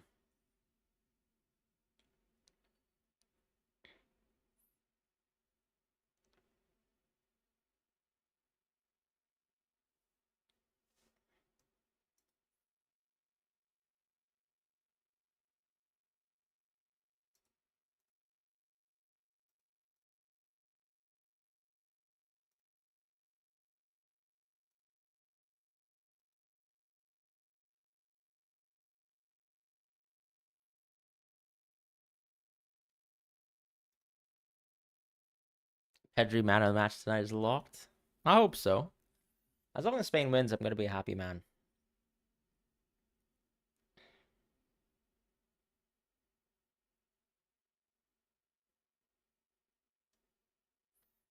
I mean, no one said Rudiger is bad. He is a little bit pricey, to be honest, considering that you can have access to two other sort of German defenders at cheaper prices. Um, Come on, bro. Like Ceballos is so bad. Um, Lamine Yamal, I would love Lamine Yamal to do well. Honestly, anyone from Spain doing well is fine by me. They can play for Barca, they can play for anyone else. English or Spanish? What do you mean? Sorry, why? Like, are you asking who I support? I'm half Spanish, so I definitely support Spain, and always will support Spain.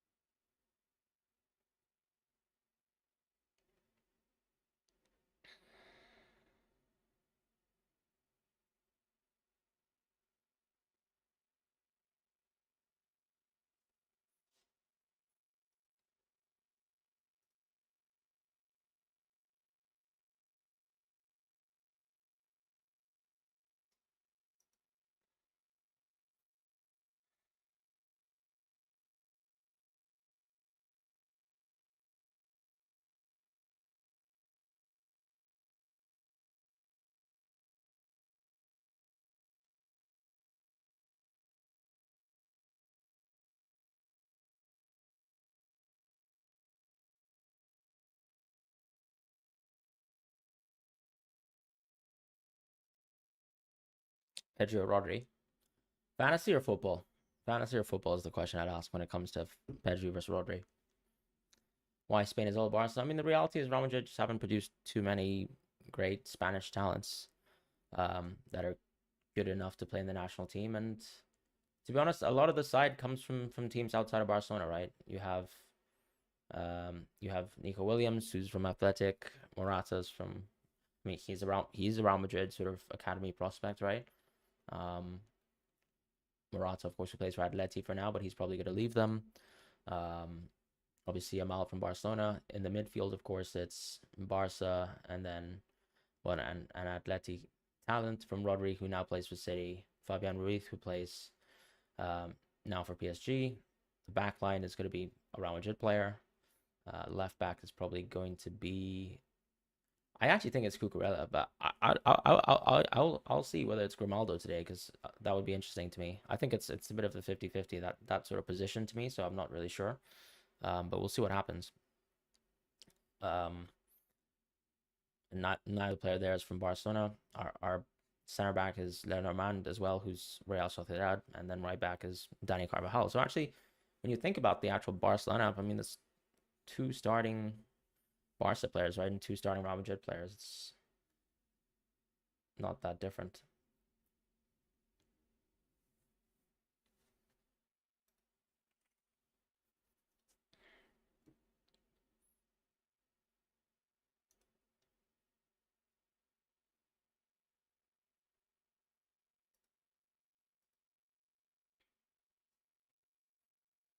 Sobo's no ball recoveries. Yeah, I mean he's played a bit of a free role today, so it's not been great.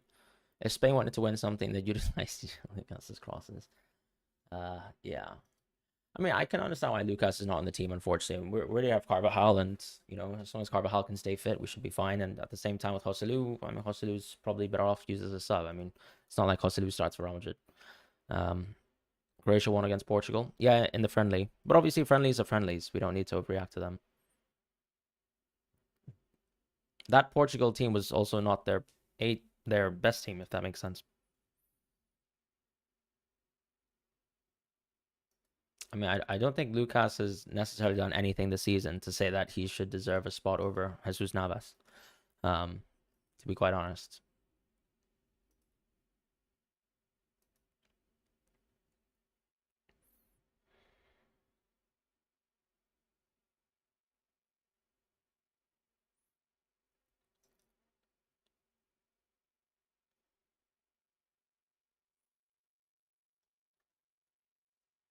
We just need one free kick goal from Szoboszlai eventually.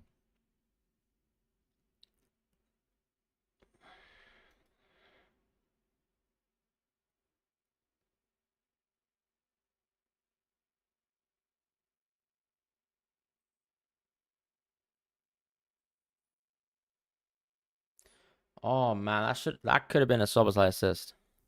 I mean, it's not that Navas has been good, but you need to give me a genuine reason to say that Lucas Vazquez has been good this season.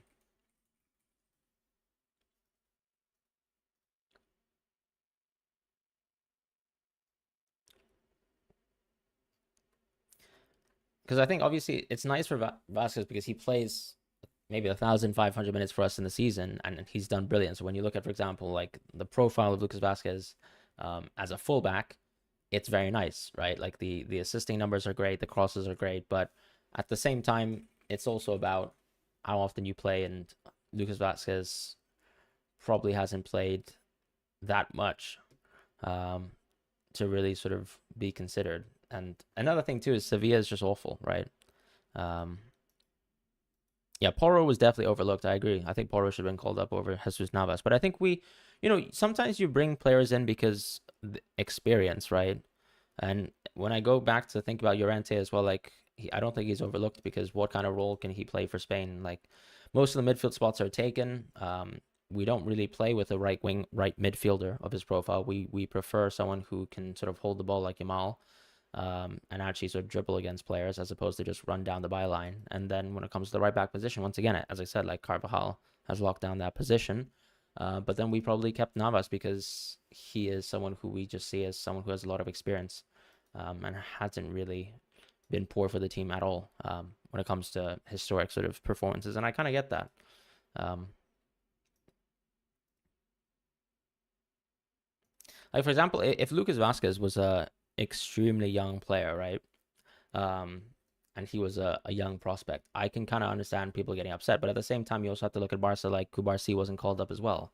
And what was picked? Experience in Nacho. So I can completely understand us not calling Jesus Navas. I'm sorry, us not calling Lucas Vazquez up because it's clear De La Fuente has prioritized experience where he can. I mean, Hungary as well. Obviously, like this isn't a great game from them, but we've already got.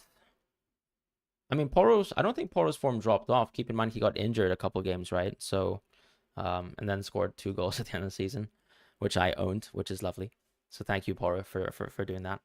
Um, Yeah, I think we have good options, right? But not great options, which is obviously the issue with our team. Like we don't have necessarily great players, but I think we're a very well balanced team, and you know, I hope we do well.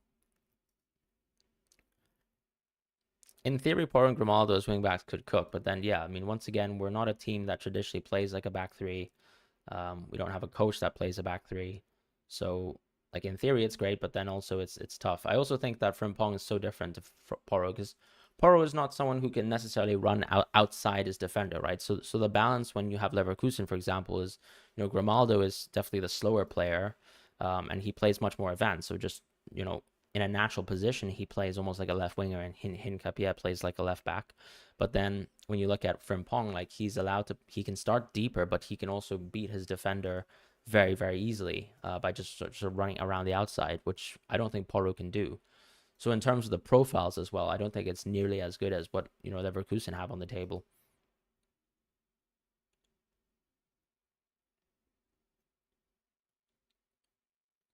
My captaincy is DeMarco. Um, Holland is going to miss De Jong potentially, but I think the midfielders for Holland are still are good, right? Like Veerman is a good player, and we'll see how things get on with them because they've done well in the friendlies, but as I said, friendlies don't mean too much when it comes to big tournament games of football.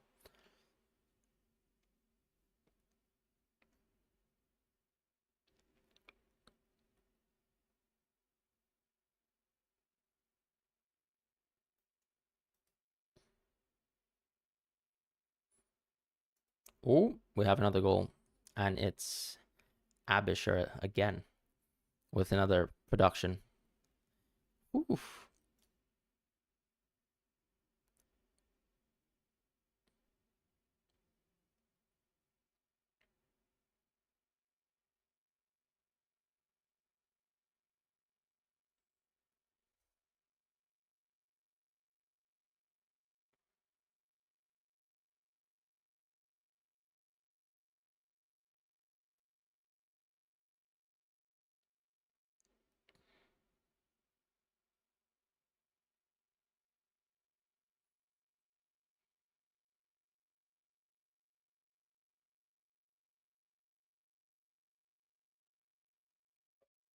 Hey, what a goal that was.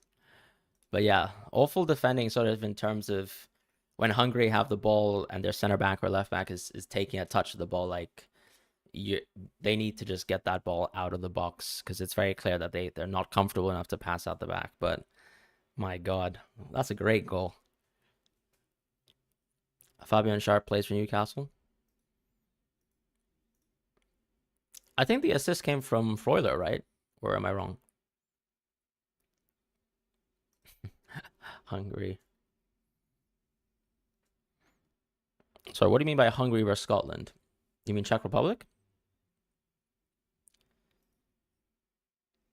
I just love a finesse to the box. It's just always such an appetizing shot.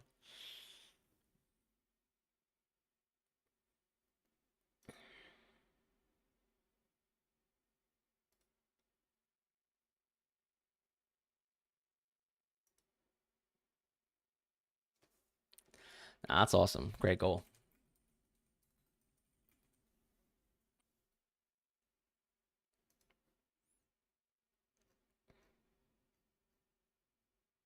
You know what's interesting about like looking at friendlies as well? Like if you think about it, like Avishur played 14, 90, 16, and 48 minutes. So like for people to actually expect, right, a completely nailed Swiss squad, I guess it's quite tough now because they have so much depth. And obviously with this performance, you're gonna once again question whether Shaqiri even needs to play.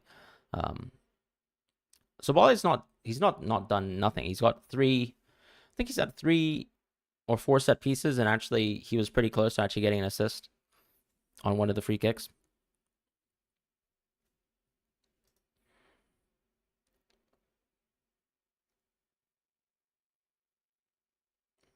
How is Shar not getting a yellow though? So we need that random penalty now. So I have to wait till the game. You have to kind of wait till all the games today end. So you're basically waiting for the Italian games to finish. Full crook shot. No, but he's talking about the shot of the tournament, right?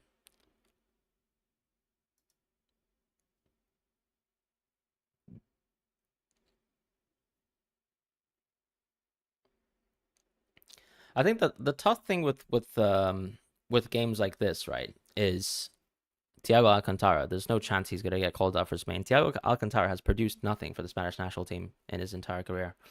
Um, Unfortunately, we don't need any Salvo Pen. Rube, fair play. I mean, Thiago Alcantara has less national team caps than, let's say, Santi Cazorla, who is another great player, but unfortunately was a little bit on the peripheries because we had so many dominant players. Kim, what point do you keep your captains? Kind of for me, I think the threshold of 10 points is good. Just in general, I think like if you have a player that can score 10 plus points, I think it's a good keep if that makes sense.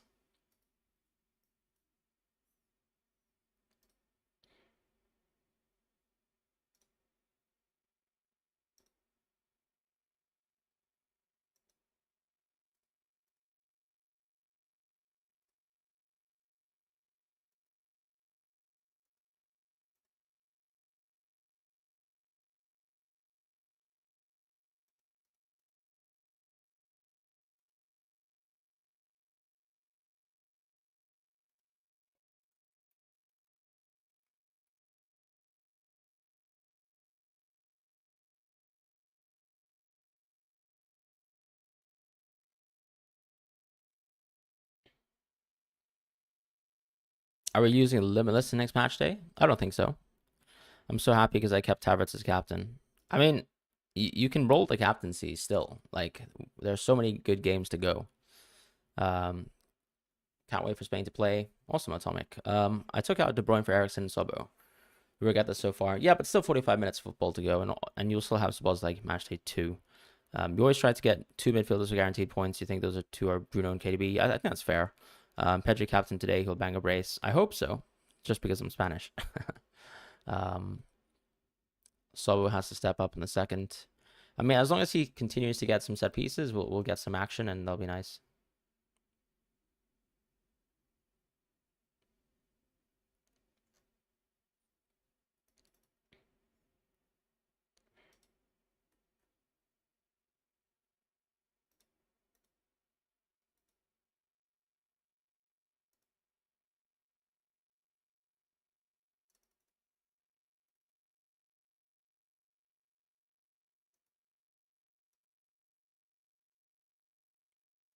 6-0.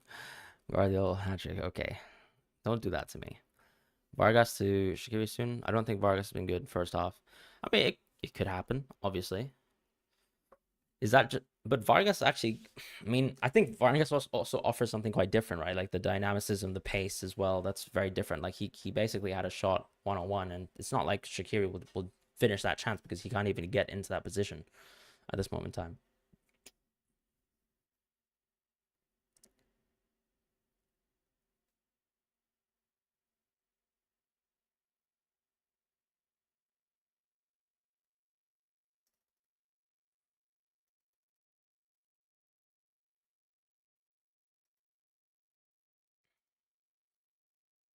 Croatia to finish fourth? Nah, don't come on. I mean, don't respect Albania too much. Um, Based on this half, should I get Switzerland assets in my limits next week? No, of course not. Don't base anything on half a game of football, please.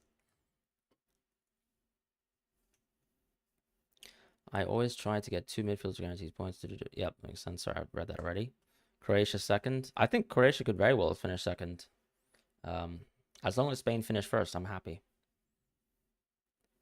Yeah. I think you're right. Yes, we have now, for example, some genuine winger profiles, right? Which is what De La Fuente is making use of. Because I think if you think about it, it's like we basically play now like a 4-2-3-1, but the back line is extremely solid. Like Fabian and Rodri in terms of like retention, tempo, progression, like that's really nice. And then you have finally some dynamicism in the sort of wingers. Now, obviously, you can argue that we could probably want a better striker, a better forward, a bit more of a dynamic forward, but Morata will do, and that's it.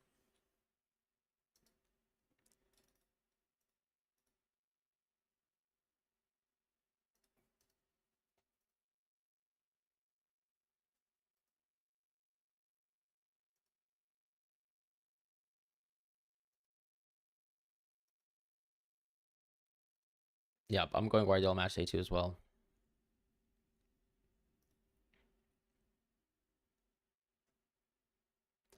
I'm gonna take a pause. Well, actually, I'll still be here, but I'm probably just going to eat my lunch, um, and then we can watch the rest of the football. So I'll stay here on the stream. I'll probably talk as well, but I'll probably just not show my face, I suppose. We're nowhere near the level when we won the trophies, but it's not too bad. The youngsters, yeah, I'm looking at the Spanish national team. I'm very happy about the shape of our team, and I'm really happy that we have a world-class player in Rodri as well. And honestly, I think Yamal, you can even argue that he's really close to being world-class, which is insane for a 16-year-old. Like, honestly, mental, to be quite honest, for a 16-year-old to be at that level. But I'll be right back. We'll just get some food, and then I'll join you guys in a moment.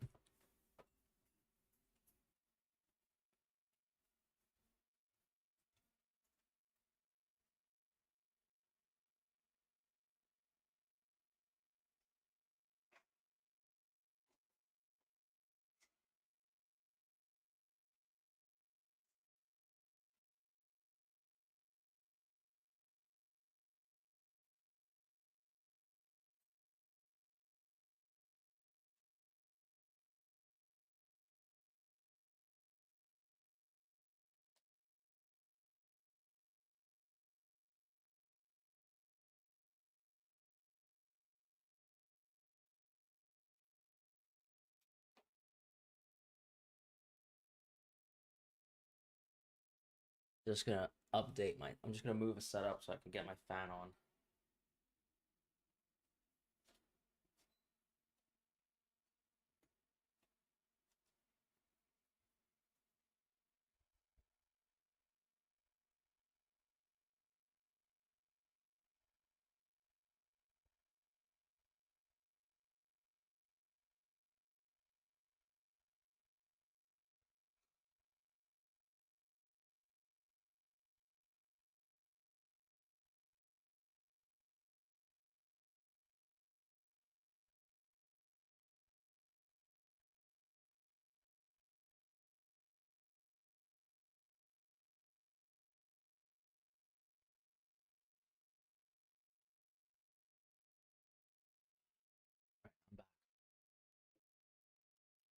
Remember, guys, stay hydrated.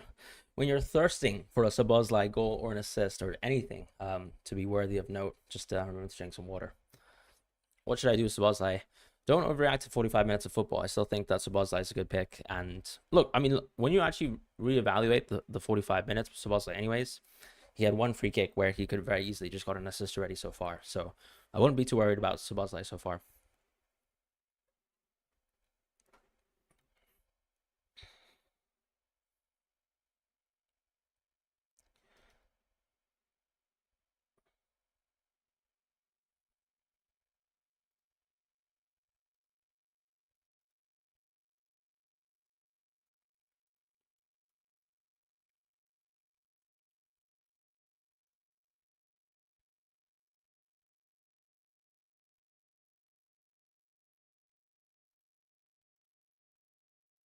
I'm not gonna say that I reckon Sabazai is gonna score. Um, Cliff Buckley, when can we expect your next video? I mean, what kind of videos would you guys actually like to see? Let me just poll it actually. Why not? Um,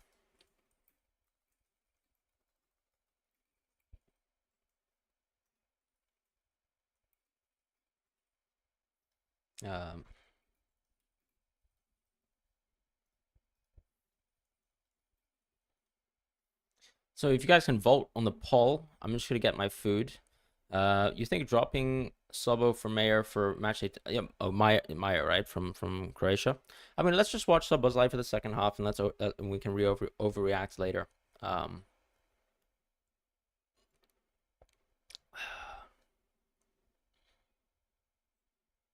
yeah, I agree. We picked Sobozlai knowing that Hungary is a weak team. Yeah, it's fine. We're back as well. Just going to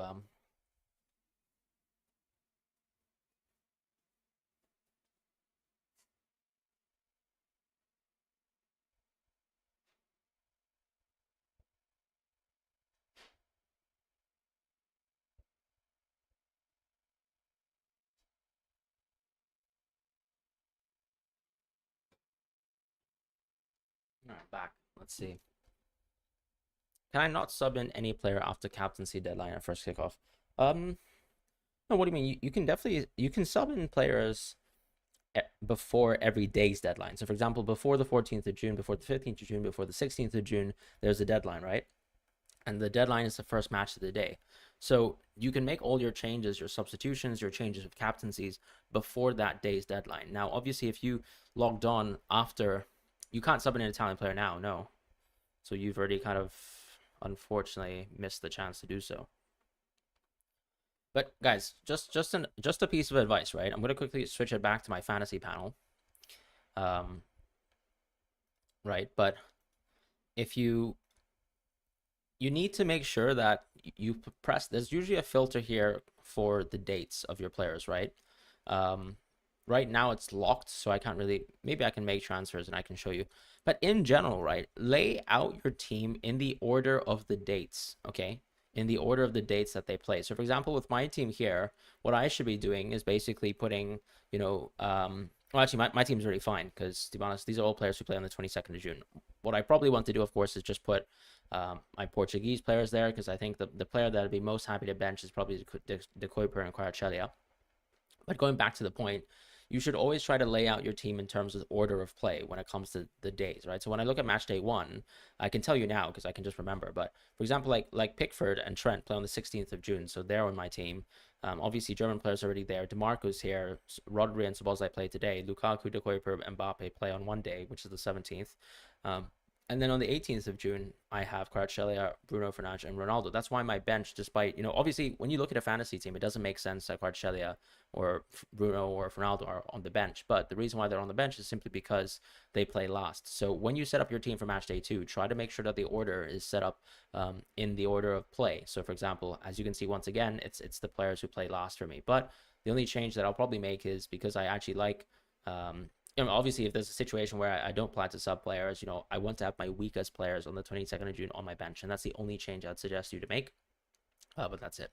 But yeah, let's just quickly just leave it on this, leave it on Szoboszlai's nasty 1 points, and switch it back to the font mob graphic. You like De Kuiper over Ta for match day 2?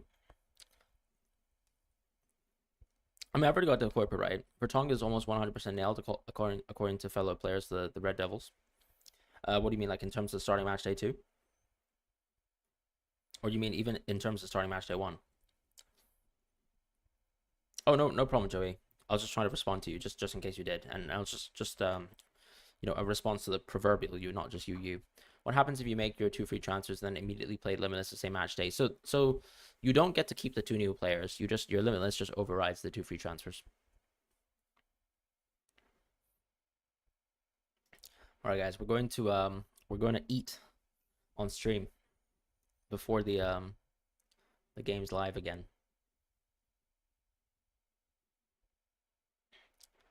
Oh, not starting, just talking about his healing from his injury. Oh, I see what you mean. That's obviously a different situation, right? Because I think, obviously, if you look at Belgium, the reality is you're expecting to probably advance from the group.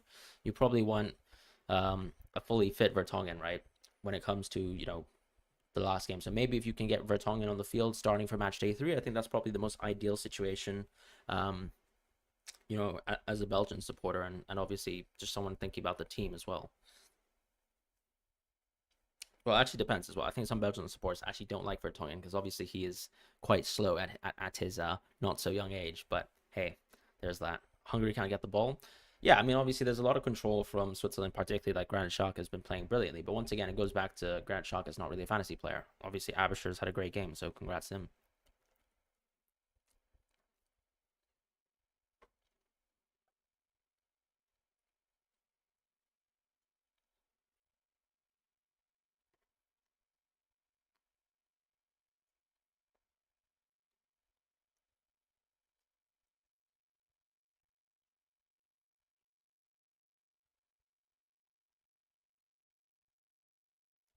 Hungary have made a change, apparently.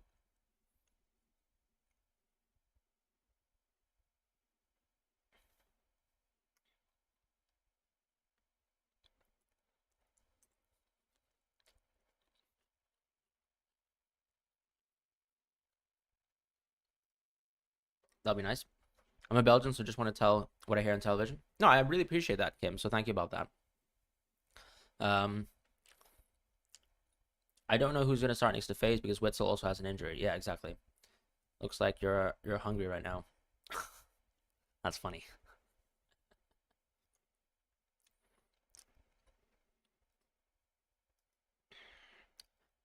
I'm gonna cover the bottom half of my face so that I can eat in peace.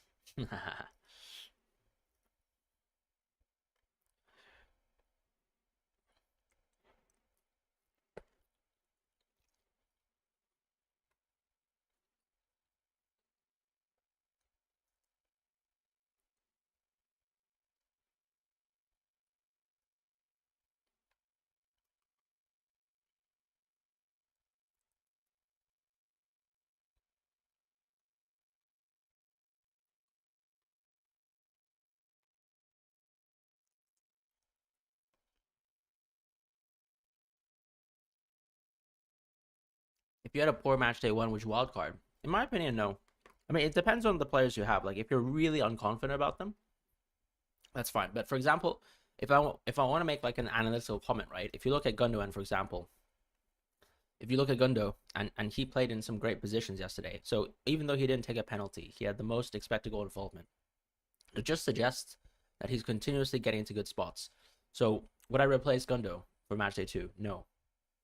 So that's the kind of opinion that I would give in terms of some of the players that you have, and how to think about that.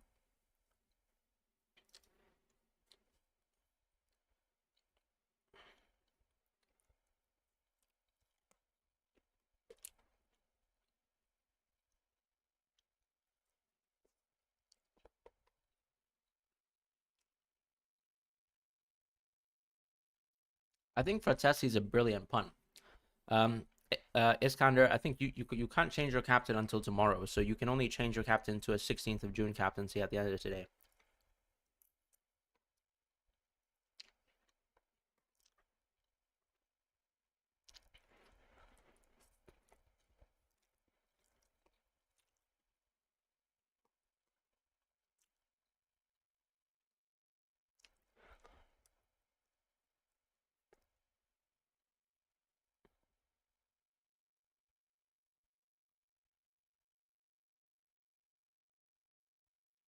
Can you transfer after the group stage ends? No, because you basically get a natural wild card after the group stage is over. So for example, in match day 1, you had unlimited transfers, right? In match day 2, you'll have match day 4, sorry, you'll have unlimited transfers once again.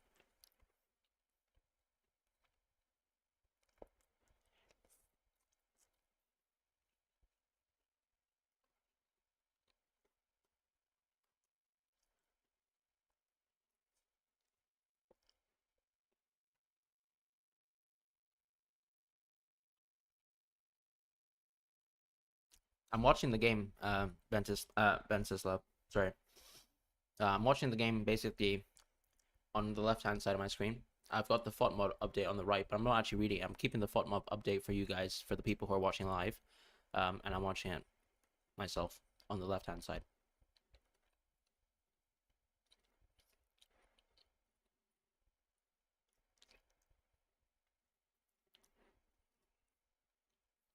Hungary versus Scotland would be a fun game. Yeah, honestly, I mean, like we'll see what happens in match day 2, right? Because we're gonna see Scotland play versus Switzerland.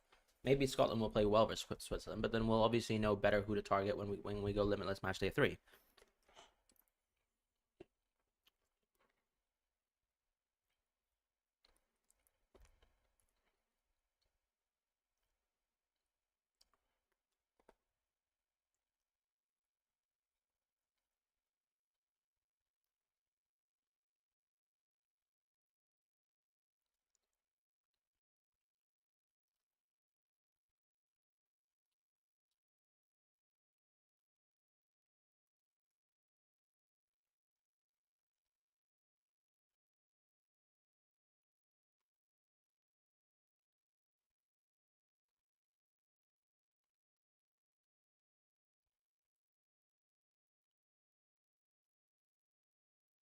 Alrighty, we're back.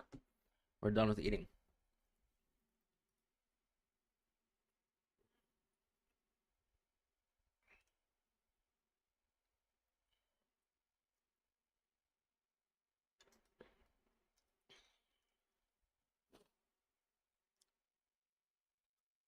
Oh, I missed the Soboslai shot, but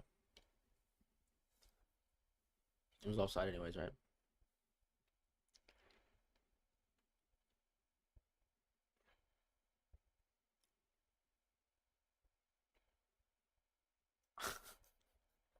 What a shot that was. Let's go. Um, all right. I can show the rest of my face. Let's um, let's enjoy. Who do you think will win the Euros? I'm Spanish, so Spain. Really thanks a lot, Venceslav. Really appreciate that. Sobel's not at the races.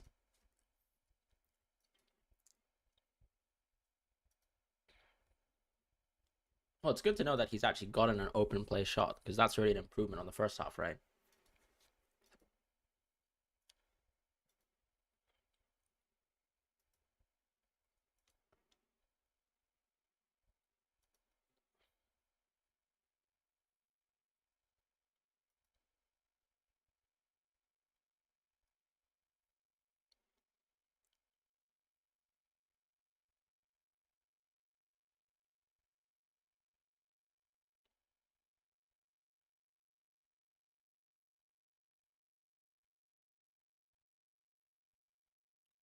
Jack has been incredible today.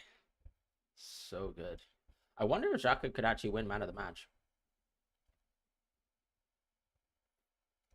That's actually a good argument, right? Do you think Xhaka could win man of the match?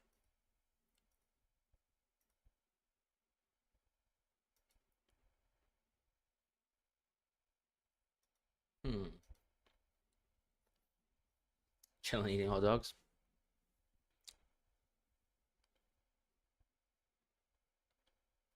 Who chooses man of the match? I think UEFA panel. Sorry, you're actually right. Abisher should actually get man of the match still. It's a good point.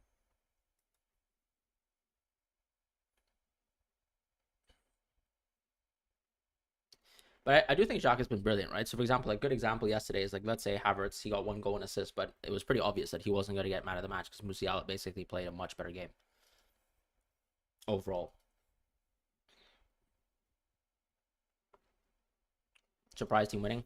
Look, I'm all for surprises, but until Spain's knocked out, I'm not going to cheer for anyone else winning, basically.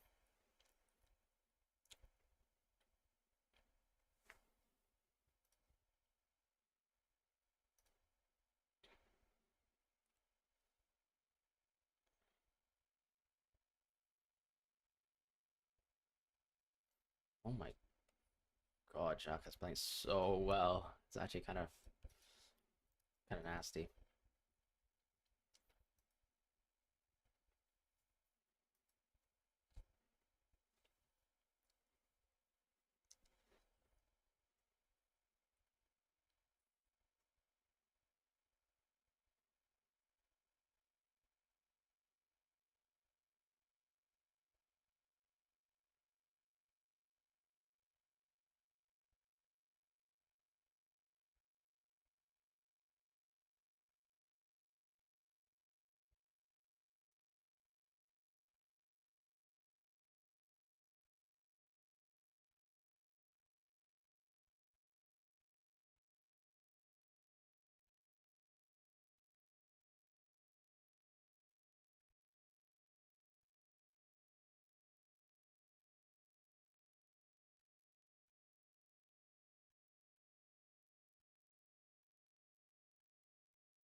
That was pretty nice. Oh, God.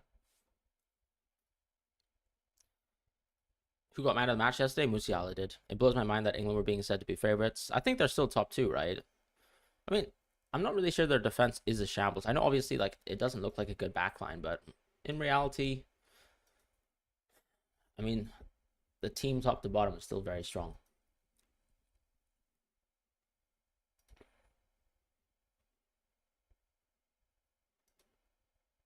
You prefer Words to Musiala?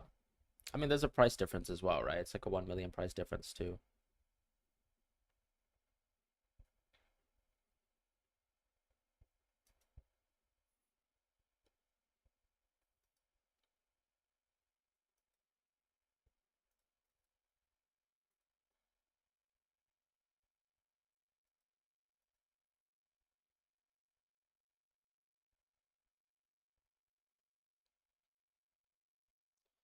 I'd probably go Shaqiri. Like if you really think Shaqiri is going to start, Shaqiri or is going to start in match day 2, then obviously you should just go Shaqiri because it's so much better of a game and he's on penalties, right? Which Mayer isn't. So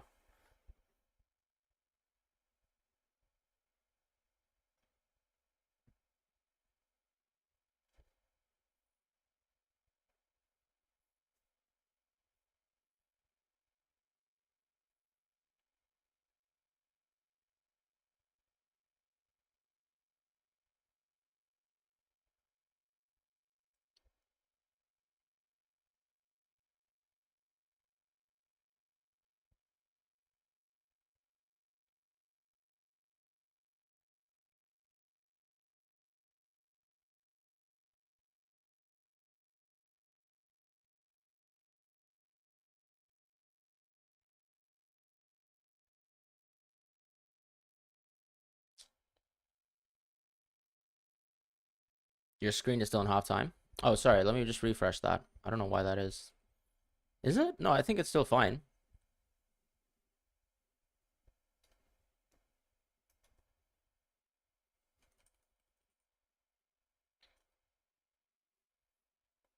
Okay, I think I refreshed it. Apologies about that, guys.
What is that?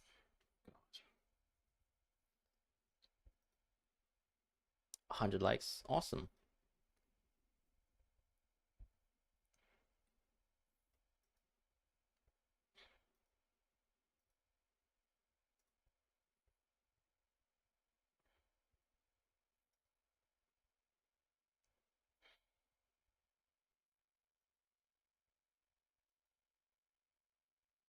For their yellow card.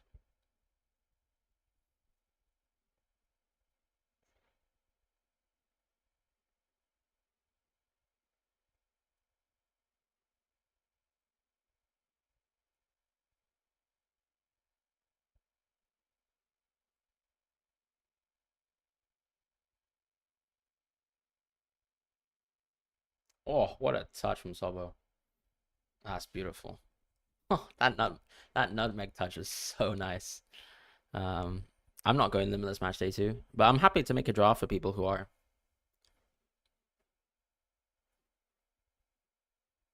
Points for a touch. Yeah, I mean I'm grasping at straws here, so it's all right. We got 2 Sobo points though. It's huge. Hungary's messed up.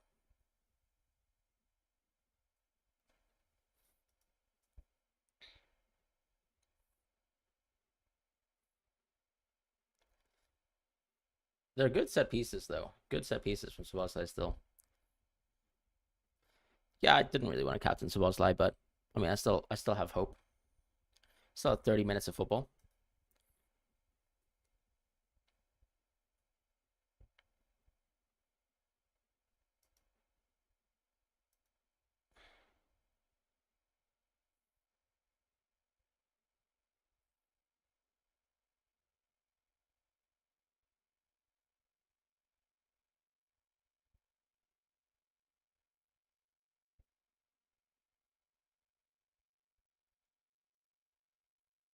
You're going limitless match day 2.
adding points for key passes. Oh, that was actually a pretty nice part of the tournament as well. I remember key passes.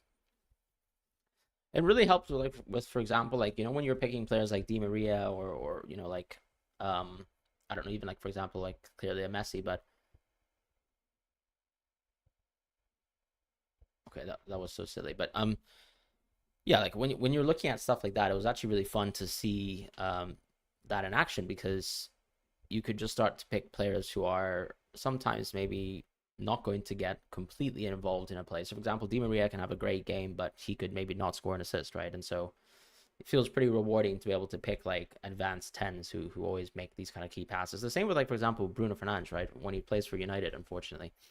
Um, I'd probably stick on Words personally. But I think it's generally around the threshold where you can consider twisting. Yeah, I mean, we didn't pick Hungary for them to do well and for them to dominate play. Like, this is not our expectation at all. We expected Hungary to be dominated by Switzerland, but for them to still have good chances, and for good chances to come for players like Szoboszlai, right? Szoboszlai, I think, has taken at least two sort of good free kicks from good positions, 3 or 4 deep free kicks where he could get, you know, potentially an assist. And I think he did almost get one, and then he's taken 2 corners as well. So that's been quite nice. But yeah, obviously we would like a little bit more open play opportunities for Szoboszlai, other than the one he kind of like completely wasted, but it was offside anyways.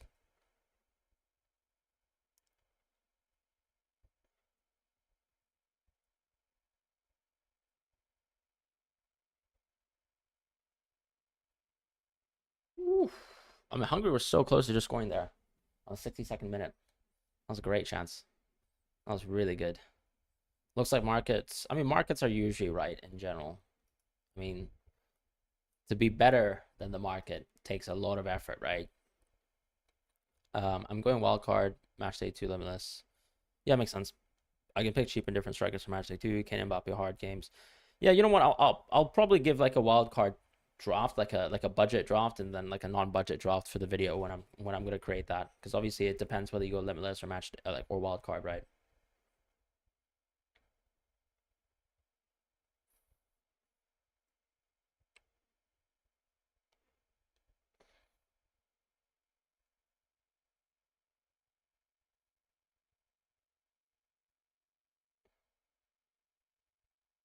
Is that a ball recovery for Sobo?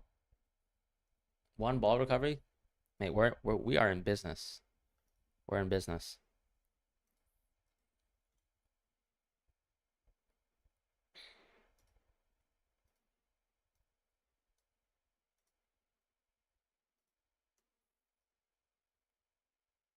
Captain's words yesterday. I think you can consider sticking personally. As I said, I think it's around the threshold.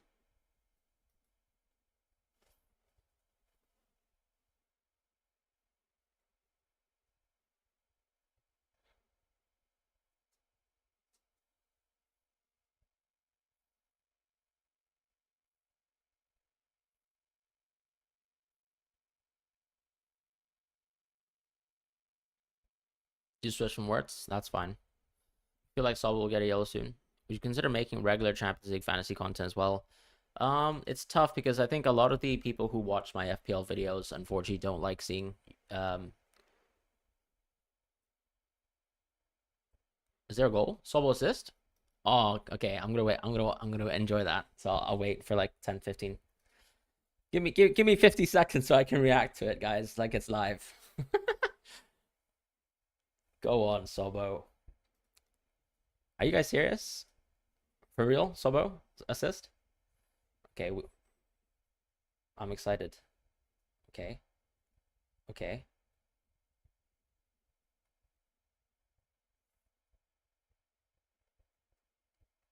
Oh, beautiful. Come on, Sobo. No, no, no. It's fine. It's fine. It's fine. React. React when you can react. We're just happy. Sobo. Let's go. I don't think we're winning man of the match today, but at least we got some points. Beautiful. We love to see that. Absolutely love to see that.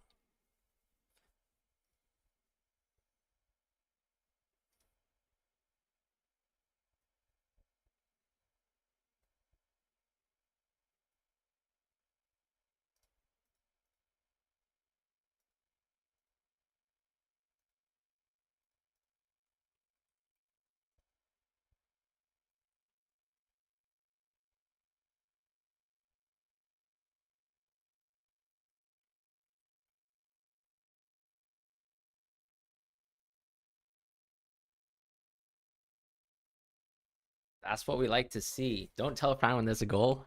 Nah, I'll go crazy. This is what we like to see. Look, I'm gonna be honest. I don't think Shaqiri's coming on today. So Bosley. Woof.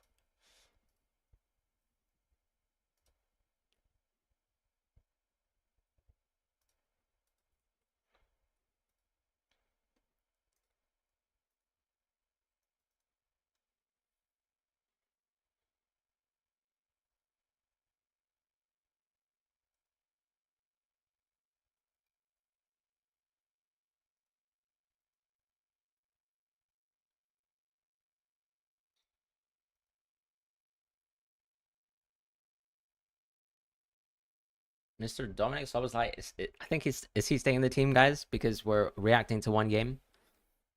Because we're reacting to one game of football. Every ball he touches, it's a big chance for three. F1 data analysis. Are you like a F1 fantasy channel? That's pretty awesome. Fran is your team name. FPL Fran. Yeah, my team name's. I think it is FPL Fran. Is it not? Let me have a look.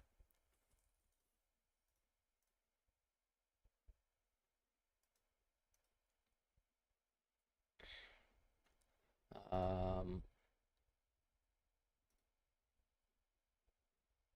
yeah, it's FPL space Fran.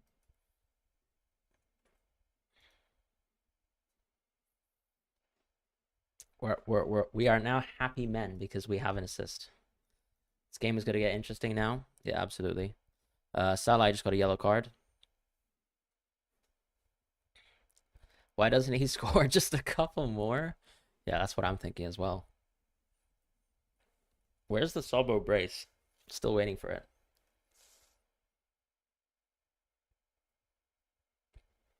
You know what we need is. Oh, Sabozai, don't complain to the ref too much, my man. Oh,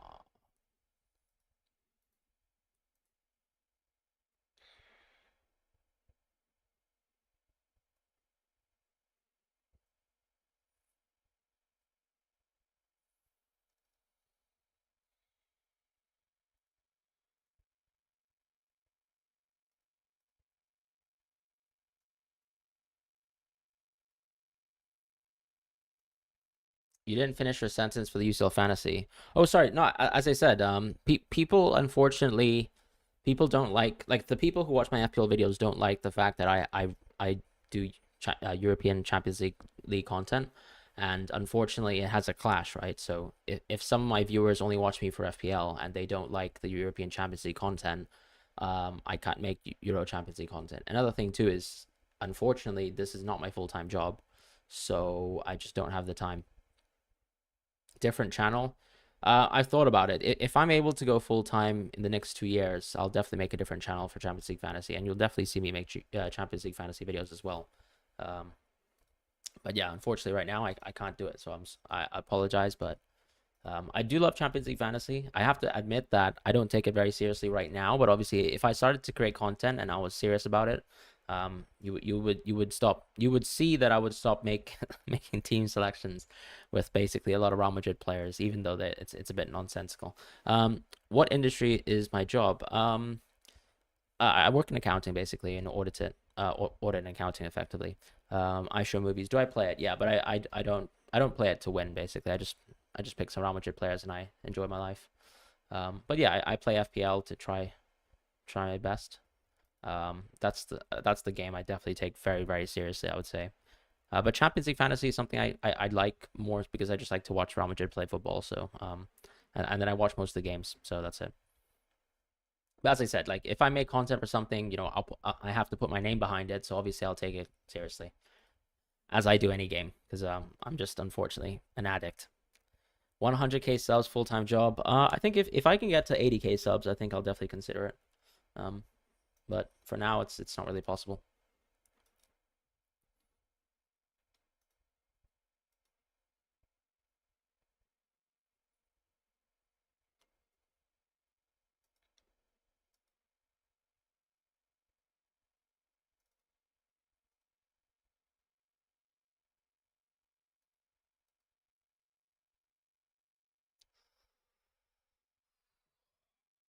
Tons of chances coming in for both sides.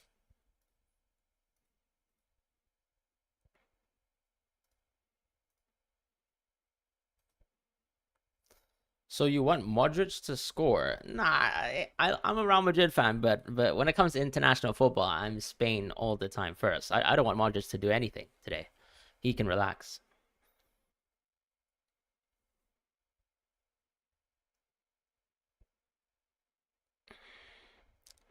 Get him some sponsorships, guys, to buy his subs. I think buying subs is completely pointless, right? Because I deserve millions. I appreciate that, Atomic. I don't think there's millions of people who watch fantasy football content, but I mean, for example, Andy just hit 400,000 subscribers, so that's amazing for him. If I can get anywhere close at one point in my life, that would be amazing.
Venceslau, thank you so much for joining as a member. I really, really appreciate it. And obviously, I know you're a bit newer to the channel, of course.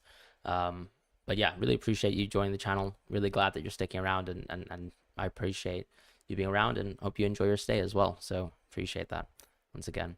Buying subs gives you sponsors though.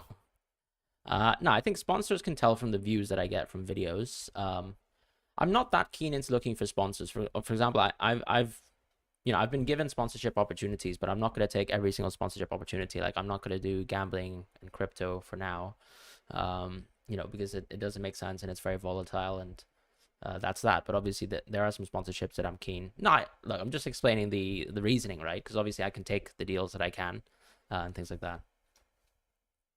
Yeah, the Hungarian defense is messy to say the least. Like there's just a lot of mistakes when it comes to the passing out of the back aspect of the game, and they're probably better suited to just clearing the ball through a long ball. But yeah, going back to the chat, Will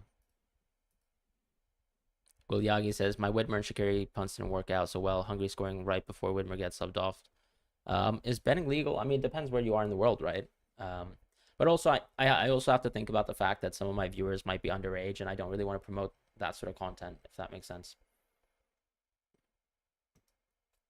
So I might do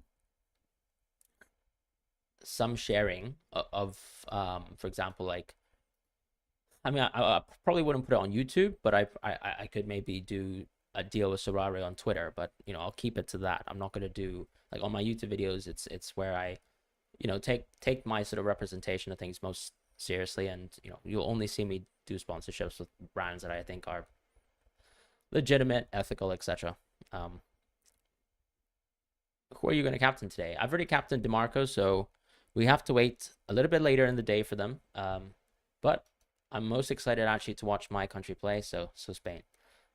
When do you think the next FPL season will be released? I think the fixtures QKA are coming out quite soon.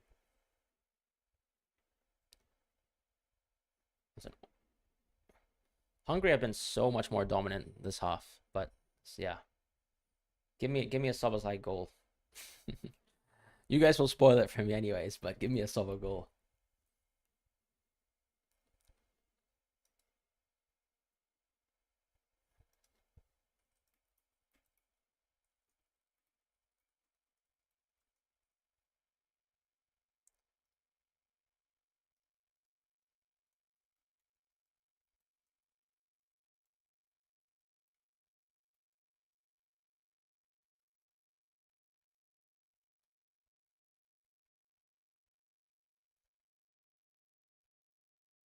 Oh, Cucurella starts. As I predicted, Cucurella starts. I told you guys not to go Grimaldo, and Cucurella starts. Let's go.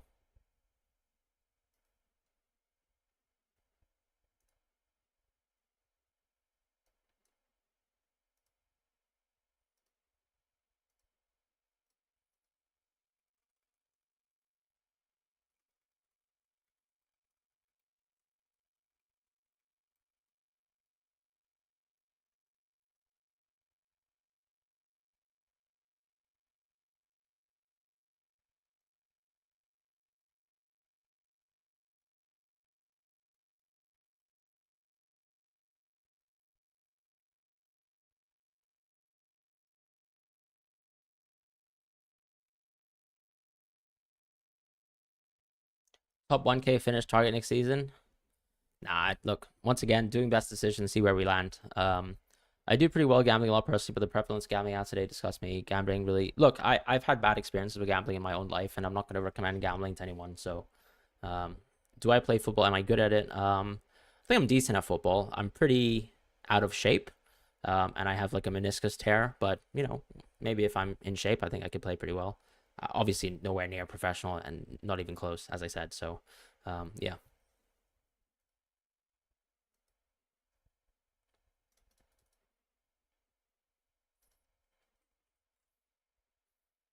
Do you guys want to see my Spain predictions? I shared it with my friend 11fi. So actually, I'm not sure if you can see it, but my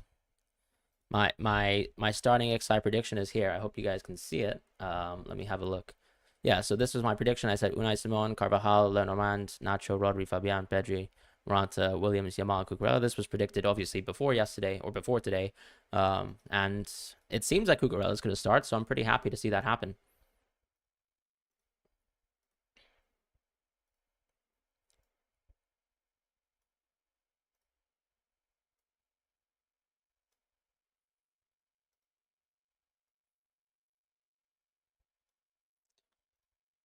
Nah, you know, I won't have to. I won't have to. Actually, I will share it on Twitter because some people doubted my Spanish ball knowledge, as they say. So unlucky Grimaldo, not today. Is this what you think was going to happen? Yeah, exactly. That's my Spanish predictions.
Oh man, Hungary are so close. They're absolutely piling on the pressure. What a change in this half, hey? And this is the whole point about football too. Like, let's not overreact to 45 minutes of football. That's just something that we need to get out of our system. Um,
I need Sobo. Sobo, get in the business. Get if goal? Is it a goal? Oh man, is it? All right, Sam. Sam, you've trolled me there. That's enough. uh, I'm getting cooked.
Sobo, I think Sobo is advanced, Felix. I think you have to kind of understand that he plays a bit of a deep, like he plays a deeper role at times, obviously when they're defending, but at the same time you can see him extremely advanced anyways in open play. Plus he takes all the set pieces, plus he does a lot of other things.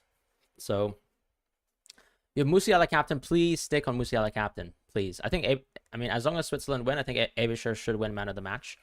Obviously, if Sobozai scores a goal, then maybe we're in business. Maybe we're in business. Um,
you definitely get a sub Ta. I probably will. I mean, we'll see what happens. Obviously. I mean, obviously, if DeMarco, for example, actually gets 2 points today, then obviously I'm just gonna keep like one of the German players over DeMarco, right? So you might as well just wait until all the players have played up until the 17th of June, and then obviously because my entire sort of starting outfield bench is from the 18th of June, I can just wait until then for me to make my decisions. My rank for day one is awful, so I haven't even checked it because I don't even care. Um,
Widmer got 1 point. Yeah, and that's exactly it. You know, if you, for example, imagine you have Widmer in your team, right, and you have the German players as well. If you had Widmer and you suddenly subbed on a German player for Widmer, then or subbed off a German player for Widmer, then you would be in a worse spot. You're 2 points down the drain. For example, here at least I can wait for all my players to play, and then I can make that decision later. What is my target? What rank do I hope for? I don't really care, to be honest. I'll try my best. I hope for a top 1,000 finish, but we'll see what happens.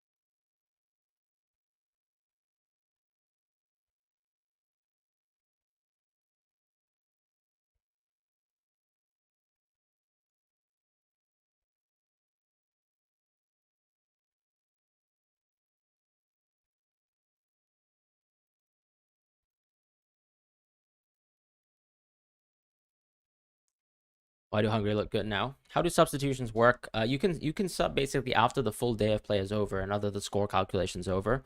So I think my recommendation to you guys is before tomorrow's games, right? Before tomorrow's games at 2 p.m., try to have a look at things like who you need to sub on before that and who you want to change in terms of captaincies by then.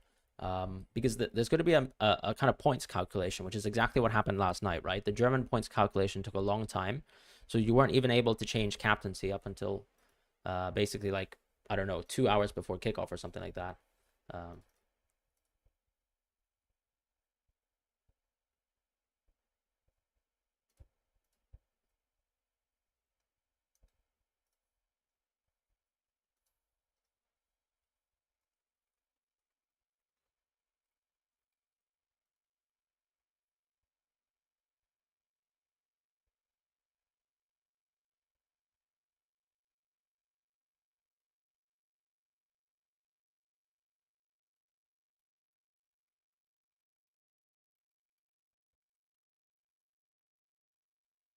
I'm so excited to watch Spain play, to be honest. That should be really fun.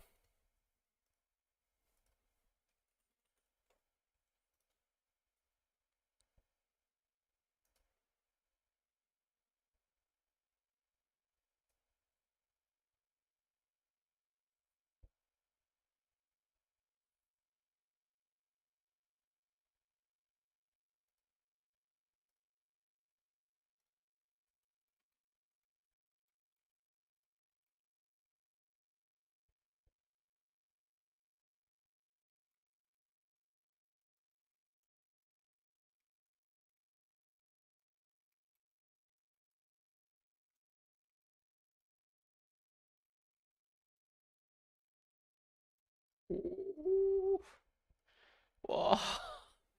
Hungary's defense, though. Hungary's defense is kind of cap.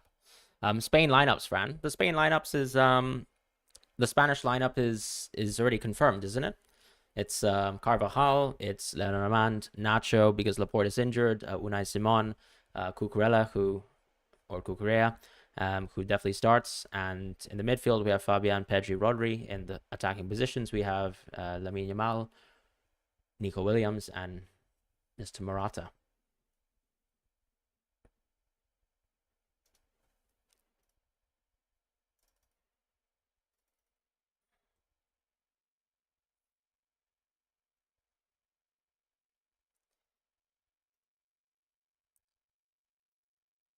Honestly, 5 points for Sabazz, I'm still pretty happy with that at the end of the day. It's not the worst thing in the world.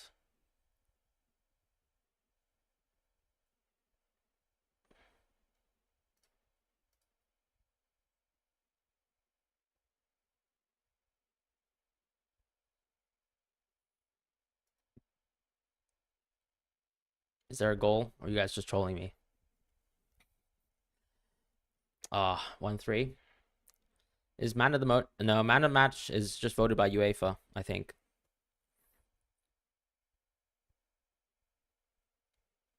Who scored?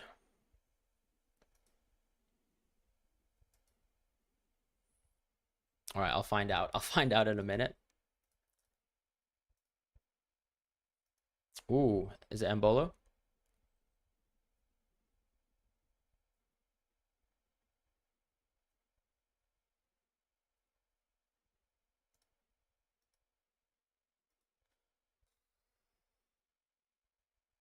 What a goal.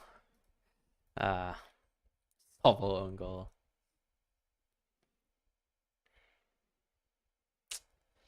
That's tough.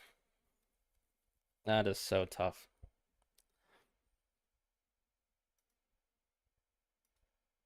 Yeah, that defense is definitely not very good.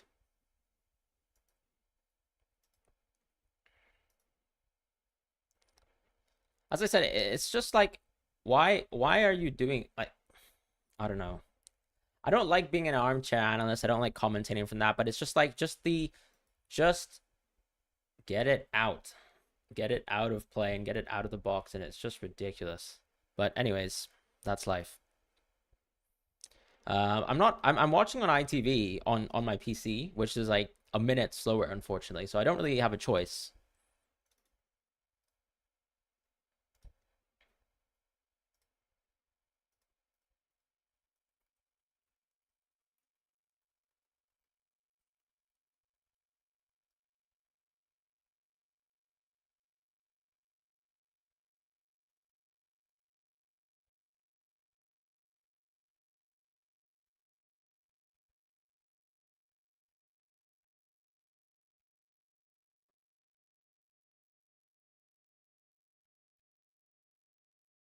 We're yeah. I'm definitely watching. I need to watch the Spain match live. I'll try to figure something out.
Yeah, ITV is a Freeview channel. It's correct.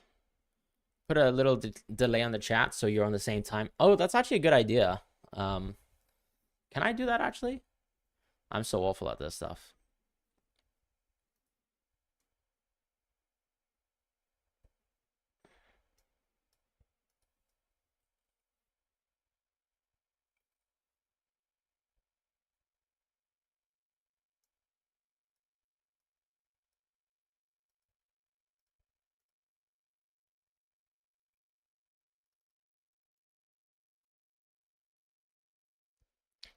Ahmed, are you in the chat so that I can actually give you some I want to give you like an advanced moderator. If you can drop a message in chat. I mean, what I can do obviously is I can respond a little bit later. You know, that's to be honest, when I'm watching Spain, I'm telling you right now, my eyes will be glued to the screen. 100%.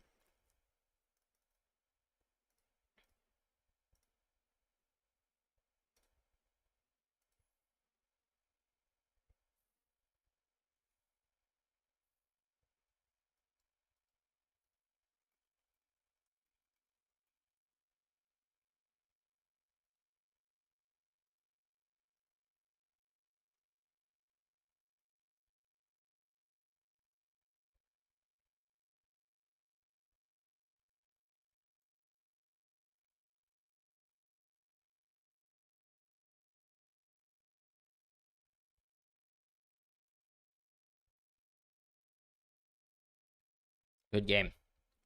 I'll take 5 points from Sobo. Look, it is what it is. 0 ball recoveries is pretty horrific, but let's see. Does anybody know how players can lose ball recovered because I lost a point? Yeah, so basically the UEFA system kind of adjusts the ball recovery. So sometimes they might adjust the stats, they might change the ball recovery number. So that's usually what happens from time to time. So for example, like I remember at one point in the game, for example, like Jonathan Tah had like Or maybe I think Gundo had like 3 ball recoveries, but then it went back to 2, and then it went back to 3, for example.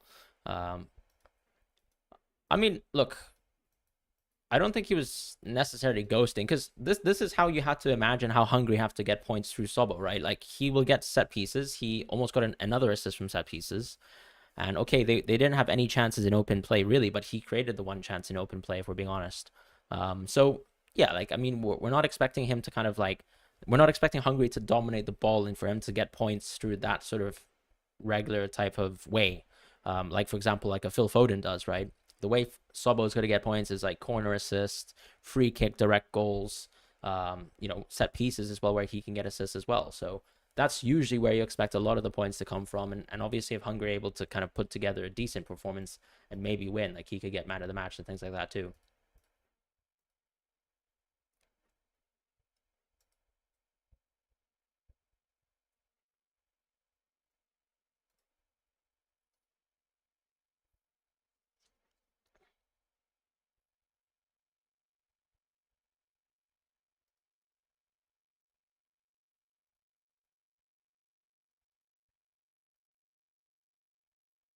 Do you Cucurella starting over Grimaldo? I already told you guys Cucurella would start over Grimaldo. That was my prediction all along, which is why I've never featured Grimaldo very heavily in my cheat sheet.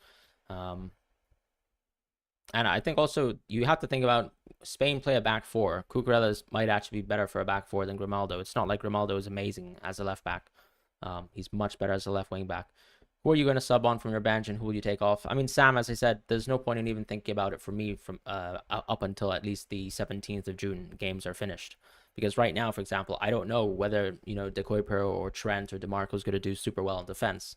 So obviously, right now I've got Gundo and Sobo, and I'm pretty happy with their points, but we'll see what happens.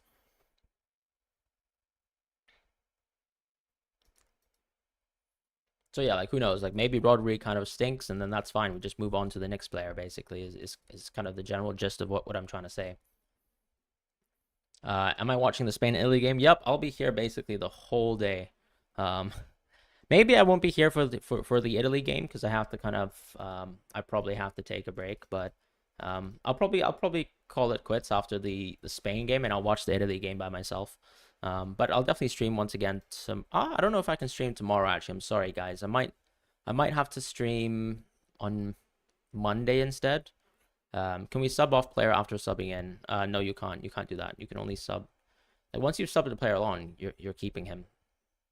Well, actually, no. You can sub off yes, you can actually sub off that player again, as long as you have enough players to sub off, right? For example, what's a good example? So let's say you subbed in, I don't know, a player for a German player now. You'd still have to just make one more change, but you still need 3 defenders at the bare minimum. Take care, Riley. Have a good day or night sleep. Going to go and watch the Spain game now on the big screen. You just think of getting Grimaldo into the team? No, as I said, Grimaldo's too big of a risk. I think Cucurella plays really well for Spain. I think it's very likely that you'll see. I think Cucurella could start 2 games, and maybe Grimaldo could start match day 3. At this point, I'm not really sold on it. So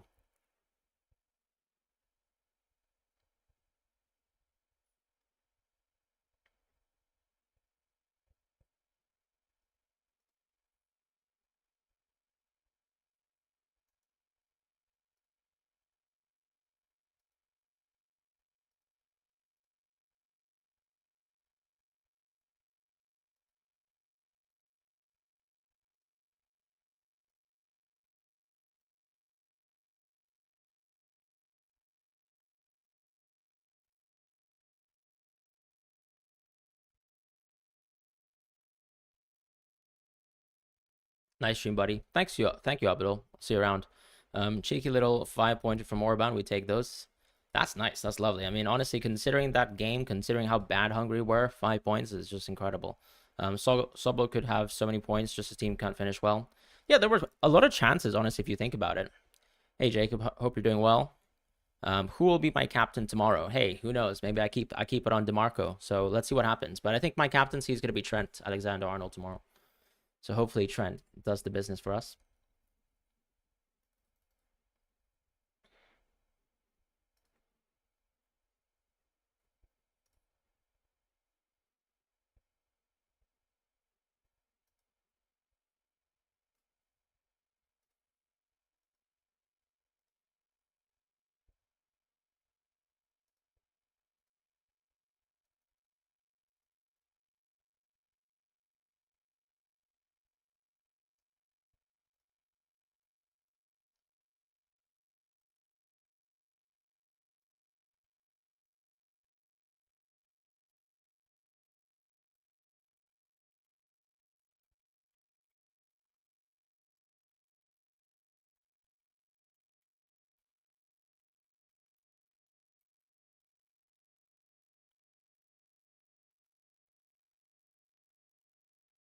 Can I change captain between games? No, you can only change captain once every day. So 15th of June, 16th of June, so on and so forth. Shaqiri in your team, 4 subs came on before him. Yeah, look, I have previously mentioned in my videos that for me, I told you Shaqiri is a bit of a risk because at this age, he's not exactly someone who's completely nailed in the team. And yeah, like it's a bit of a shock for me that he didn't start today. But also, I think when you look at the game, Hungary had a lot of pressure. So Shaqiri's, I suppose, best attributes are like if there may be playing a weaker opponent, I suppose, and he can have a lot more of a presence in the game. But if let's say they're getting overrun by Hungary, it's hard to believe that Shaqiri would come on as a late sub. I suppose he could very well start in the Scotland game, which of course is exactly what you want Shaqiri for. But let's have a look at what the manager says as well and whether we can get some insights on that. Um, who got mad of the match? Good point. Let me have a check.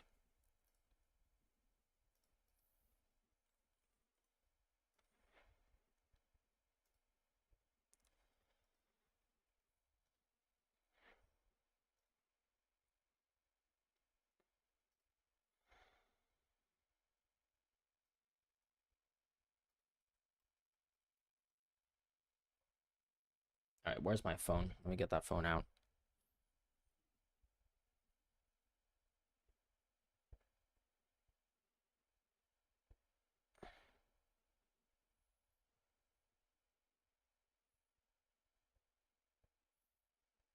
I'm sure Abisher got man of the match, but I can quickly have a look.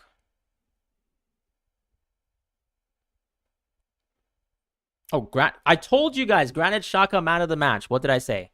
What did I say? What did I say? Granit Xhaka man of the match. Granit Xhaka man of the match. Let's go. Well, I mean, it's not like I rated Granit Xhaka, but I did say he would get man of the match.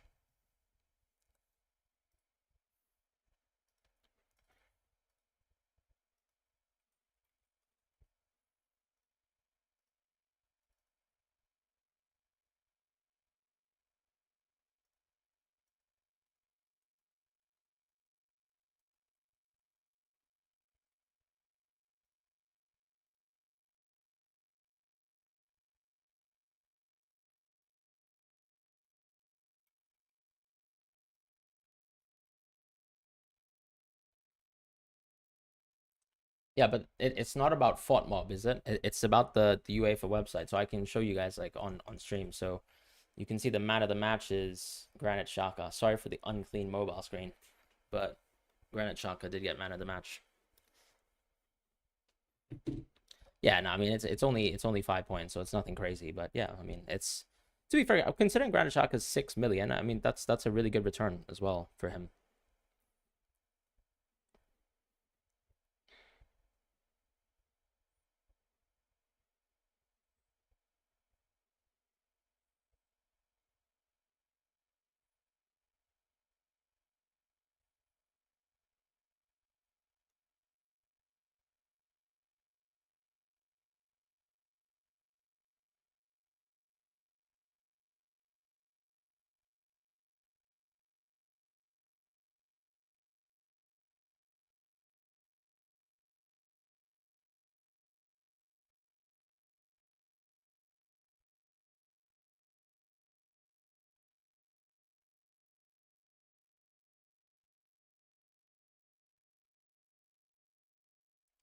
Good luck. I mean, good job on getting Granit Xhaka. How many points did he gather? I think probably actually he. I mean, Granit Xhaka must have done ball recoveries, right? So he must be maybe is he on 6 points?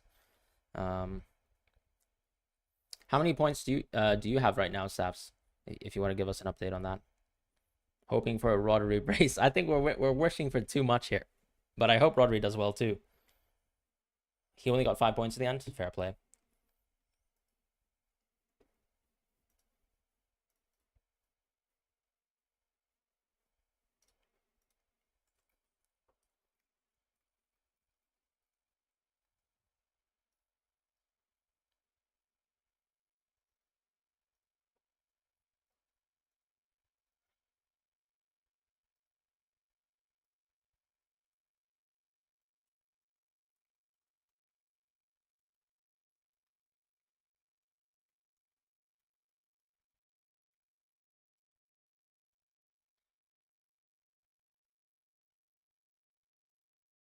All right, we're gonna play some tiki-taka football now. Can you post on Twitter tomorrow who my captain pick will be?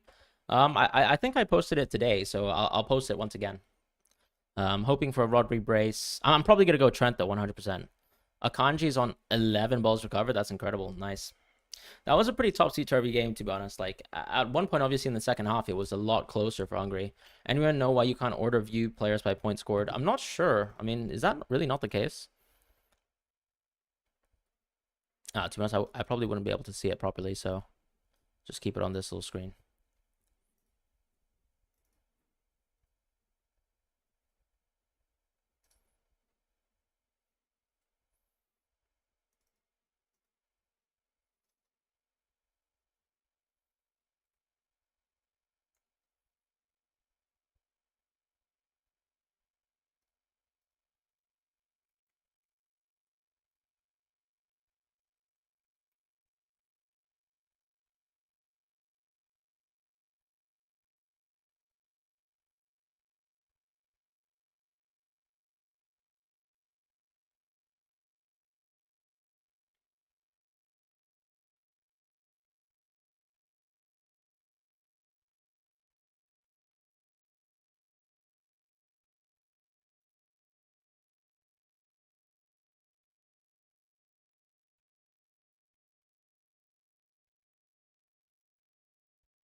Sorry, guys, just like updating my Twitter and things like that. Man of the match was Granit Xhaka. Um, as far as prediction for Spain, look, I just want Spain to win. I'll just predict 2-0 for Spain, but ambitious as a Spanish fan. Do I captain Lukaku now? No, there's no need to captain Lukaku now, my friend. You want to captain someone who plays tomorrow, so captain an English player first, and then on the 17th of June, then you can captain Lukaku or Mbappe.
Sub out Shaqiri for Ericsson or Dumfries. You could sub out him for both, to be honest.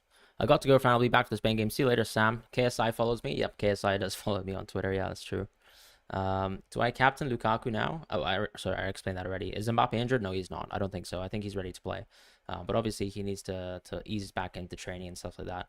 You reckon there's goals in this game? Remember the knockout game last Euros? Yeah, that. Are you talking about the extra time game between Spain and Croatia? That game? That was crazy. Now I have Captain Wirtz. I think you can keep Wirtz. It's totally fine to keep Wirtz. Can you sub out players for someone playing on the same day? Like, for example, if tomorrow I play Dumfries, can I sub for Ericsson? No, you can't do that. You need to sub both of them in before they play. So you can't just have Dumfries on the bench and Ericsson. You need to sub both of them on. This Euros has been in. I mean, even if you look at the nature of attacking football nowadays, right? There's so much more goals being scored in for example, within the Premier League, we saw a huge inflation of goals. So, I mean, the expectation nowadays, I think, is that we do expect goals as well. I think you can keep the captaincy on words, Colin. You're on about that game. Scored 5 goals in the last 2 friendlies. Yeah, I mean, okay. The last, let's be honest, the 2 friendlies that Spain played, we know we were playing versus really weak opponents, right? So it's not really a good justification. But yeah, I think Spain, of course, is a pretty decent team. However, Croatia, of course, much better defense than any of the teams we played in the friendlies. How many points did I score in the last match? I only had Szoboszlai, so that was 5 points. You'll have DeMarco, Bongiorno, and Gabriel Cambiaso.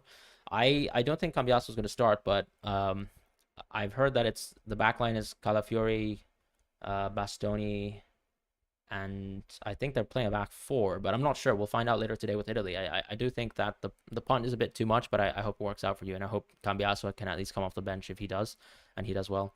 I've already answered your question, Colin, so you don't need to keep spamming, or you can just listen to what I say.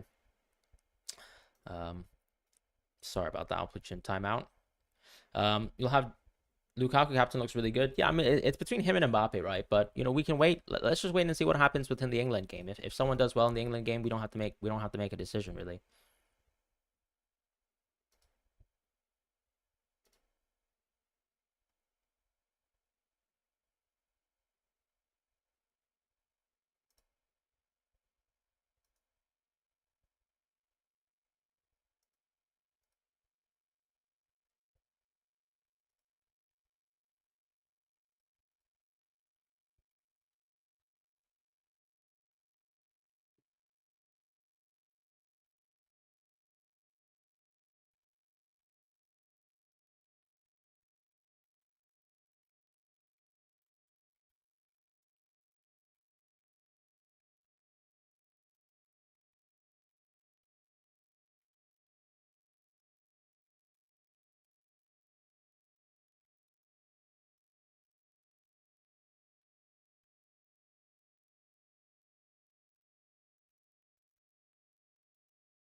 Uh, are you keeping your Musiala captain? I think you should definitely keep your Musiala captain. Musiala captain's brilliant.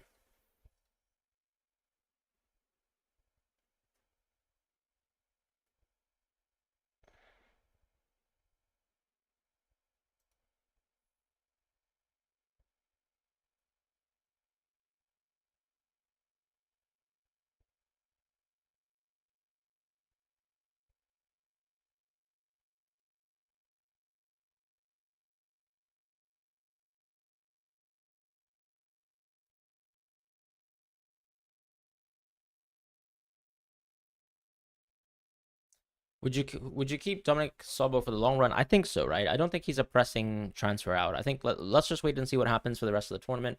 I think we can definitely still keep him though. Which player got the most points from that game? I think Ebischer got the most points, right? Ebischer from Switzerland. He got a goal and assist.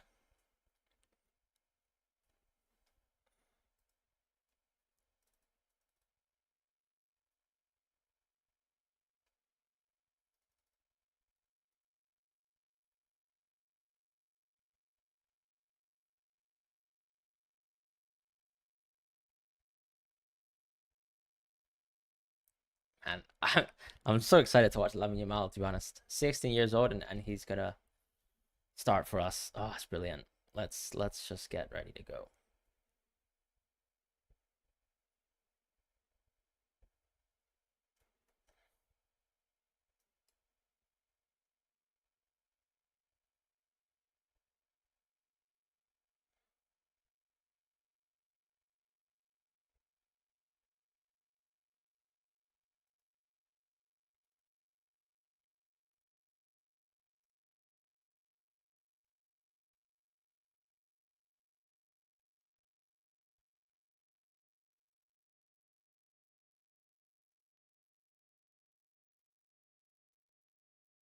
DeMarco or Jorginho? I've gone DeMarco captaincy. Which big team from Group B won't you make it? I actually think, yeah. I think saying that Italy's not going to make it could very well happen.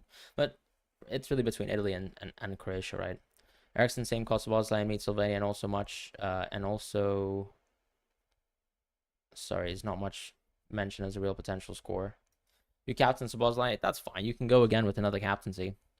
I'm still waiting for my DeMarco captaincy later today. Hopefully, he can do something. Um, Much like any last Euros, I do think people are underestimating Spain, but obviously I'm Spanish, so I'm biased. Um, Keep in mind, though, of course, both Ericssons will also have some pretty tough games in match day too. So there's definitely that to consider.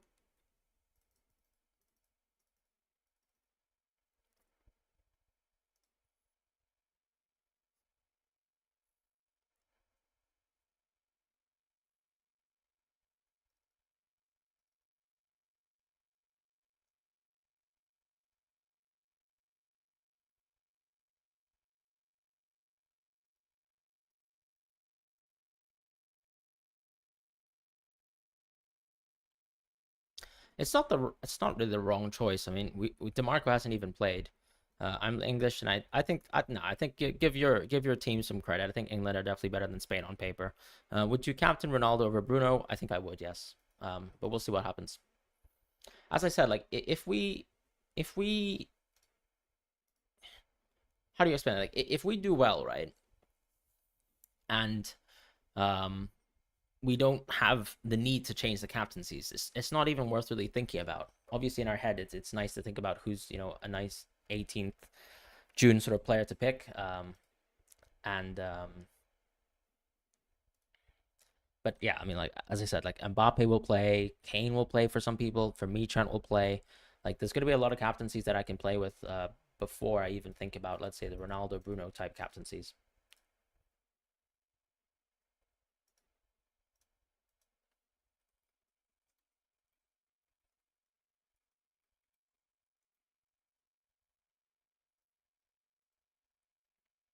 Yeah, take it one step at a time. Yeah, Guehi should start. Can't believe Bukayo Saka isn't a look. Honestly, I think Saka is an incredible player. I mean, there's nothing to even discuss there. But it's just obviously we are aware that he's injured, right? And he has been playing injured all season long. That's been confirmed by multiple sources that have inside information in Arsenal. And he's been dealing with some sort of Achilles pain, right? So for me, I just think that if let's say England are let's say maybe dominating a game, they're doing well. Like he could very well be an early substitute, and who knows, he could be rested as well. I don't really know what the situation is with him because they obviously have a lot of depth, especially in that right wing position too. Um, what was the other question? Kearney says, when can you change captain? Yeah, Kearney. I think the points calculation took an absurdly long amount of time yesterday. So I was actually watching some basketball up until 5 a.m. And even at 5 a.m., I couldn't even change my captaincy as well. So what I would say is obviously just like maybe just set a timer so that you can set your captaincy like before 2 p.m. every day, effectively. Words for Demarco captain, I think you can just hold it on words, but you can't even change the captaincy to Demarco anyways because you can't change the captaincy, right? It's locked, Colin. So I, what's the point of asking that question? Yeah, I'm a Dallas fan because I'm a Luca fan as well. But obviously Boston have been incredible, and if Kristaps comes back in Game 5, then it might be over. Um, you captain Havertz got 18. I think you can consider changing the captaincy on Havertz if you want to. Yeah, I do want to see the Mavs, but of course it's going to be historical, right? No problem, Kearney.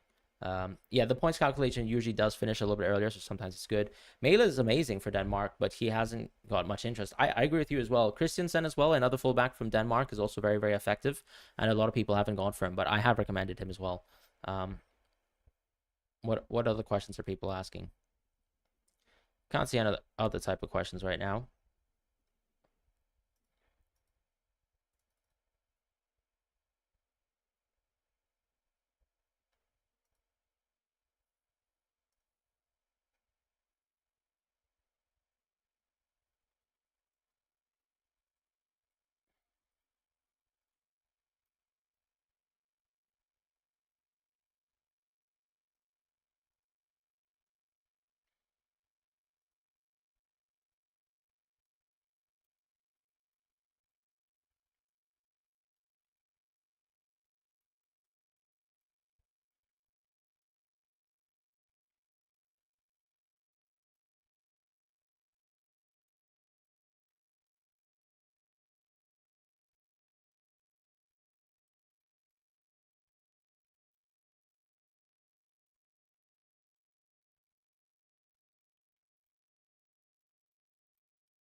Right. Sorry. You gambled on Grimaldo. You reckon he could get 30 minutes. It really depends on how the game is going and how Cucurella is playing, right? If Cucurella is playing well, I can see Grimaldo playing even less minutes. You can't change captain now. You can only change captain every day before the first day, the first match of the day starts. But I have told, like, I mean, I do think it's worth looking into the idea that some players aren't nailed. For example, Frimpong, Grimaldo, these are the types of players that I think are worth avoiding, right? Because you can't really guess whether they can start or not, and you're going to pay a lot of you're kind of going to pay the iron price. Because if you think about it, if you pick a defender, right, and they don't start, that's the clean sheets gone basically immediately off the table for you, which is very tough. First player to score from Spain, Croatia. Honestly, I'm gonna say Yamal. Any score prediction for the two matches today? Nothing crazy. I would just say 2-0 Spain, hopefully. I am Spanish. I want us to win, and that's it. Don't trust me for data like that. Is the ball recovery maybe underrated in fantasy? Is kind of new, and maybe that is a big deal. Look into more. I think FPL, it could be interesting if we get ball recoveries into the game, but I think FPL tries to keep the game as simple as possible, and I think goals and assists are a lot more visible for people. Ball recoveries is a bit more judgmental, like in the sense that some people will argue that, for example, one website has a different amount of ball recoveries for a player versus what UEFA has as ball recoveries as a player, and some people say that there's a lot of arguments there. What's my top 5 defender for Matchday 2? Um, you got Spain winning in my bracket at the local pub. Okay, okay, I like to hear that. That sounds nice. In terms of best defenders, I mean, the most important thing I would say is first of all to kind of look at the clean sheets, right? The clean sheets and the projections for clean sheets actually go in favor of this. So it's actually Croatia number one. So obviously Guardiola, I think even Guardiola and any other Croatian defender is very interesting. Germany once again have good clean sheet odds. I know they just lost their clean sheet, but it doesn't mean that they're going to lose it again. Belgium as well have really good clean sheet odds. So for me, it goes back to players like De Kuiper. It goes back to Mittelstadt once again. These are very attacking players. Hopefully, De Kuiper plays well in his first game, which means that he could play in the second game. I wouldn't say he's necessarily nailed now, but he's interesting. Other teams that actually have really good clean sheet odds that you might not have expected, however, are teams like Serbia, Czech Republic, and Ukraine. So within those teams, you're talking about players like Konoplia, for example, at 4.5 for Ukraine. For Serbia, I think I don't really like the defensive options too much, if I'm being completely honest. With Czech Republic, the same thing there too. However, Czech Republic, they have a goalkeeper, right, who's 4 million, who's really well priced. Going back to Serbia, once again, they do have a goalkeeper, but probably a little bit too expensive, and you're not going to change your goalkeeper. I don't think that's really worth it. However, Austria, once again, have much better clean sheet odds when it comes to match day 2. Actually, if you wanted to know, Austria's clean sheet odds, for example, were, I think, 10%, right, versus France in match day 1. In match day 2, they actually have pretty decent odds. Do they really have a great defender to go with? Probably not. I'd probably say it's more midfielders that we're interested in, or forwards from Austria. And yeah, and then obviously you've got your other big nations like Portugal and still Switzerland have decent odds. But for me, I'll be picking from Croatia, Germany, Belgium first, and then maybe Ukraine is where I would suggest. So Mittelstadt, once again, another German defender like Ta still, he was really good at ball recoveries anyways within the game. And Croatia, you can even double up on their defense if you're going for like a limitless type of strategy. Do I know how price changes will work? I don't think there might be price changes. Perisic, I think he might be injured actually. So it's not that he's not playing, but he's injured. Um, I've already mentioned Yamal, Colin, but I mean, it's not a guarantee of anything. It's just my best guess.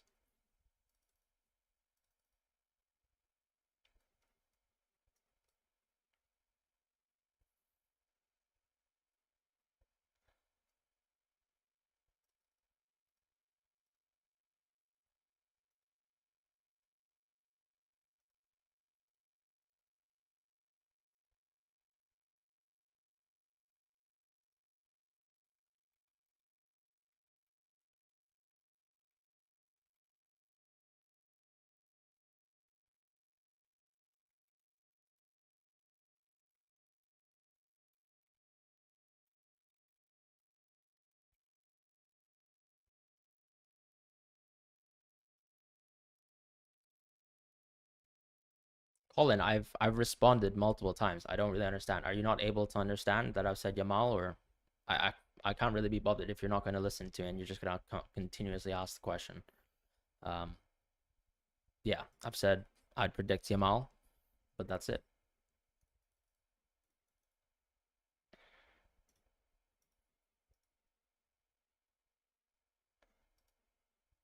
Random fact: Viva España is a Belgium song. I don't even know what. Okay, I need to have a listen to Viva España. I never really heard this song. Um,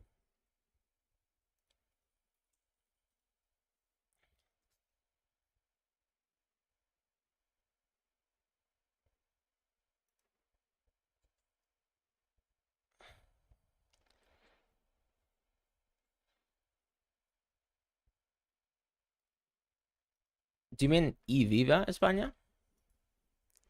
Because Viva is not really kind of confused.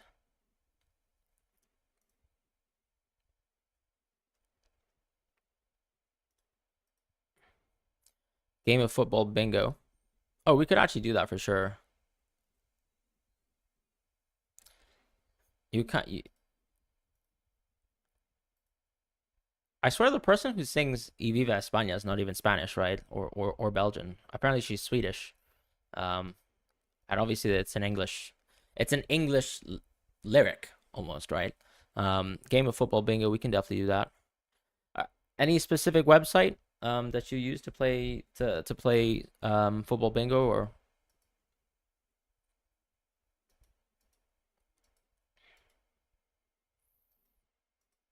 originals Belgium 1971? Let's have a look. Oh, I see what you mean, like Imca Marina. No, that's a 1972 version. I can't really find it the 1971 version. But to be honest, I can tell you right now that it's not a Spanish song in Spain.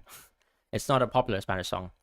Um, I think the hit was larger in the United Kingdom than Spain. So for me, it's holds no cultural weight, if I can say so myself.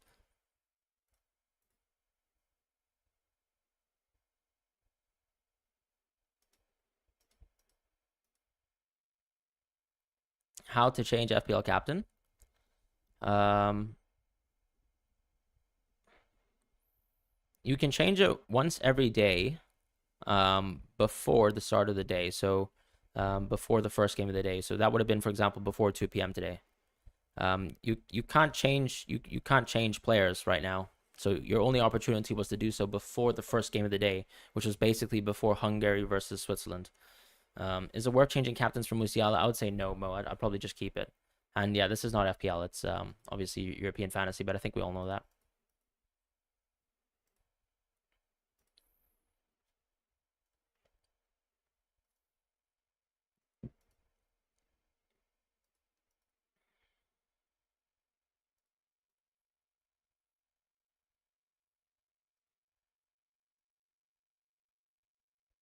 I support Spain because I'm Spanish. Anyways, I have to be right back, guys. I'm gonna get some water in my system, and I'll be back in a moment. If I got a spare transfer for MD2, would you transfer out Shaqiri who faced Scotland? I would try. Will Yagi. I think the most important thing is to listen to what the manager says. And what I would say is, look into what the manager says about Shaqiri and what his fitness is and what that means for the Scotland game. I think what's nice is he didn't play today. Maybe there's a chance actually he could start and he could be like they could have intended to start him for Scotland. So I think if he starts for Scotland, he's not worth the transfer. But it's very hard to guess that, and we kind of need to get an understanding of what the position of Shaqiri is in the national team right now, and hopefully the manager will give us a little bit of insight on that. Club team Real Madrid. My father's from Madrid, and obviously my entire Spanish side of the family's from Madrid. I'll be right back one sec.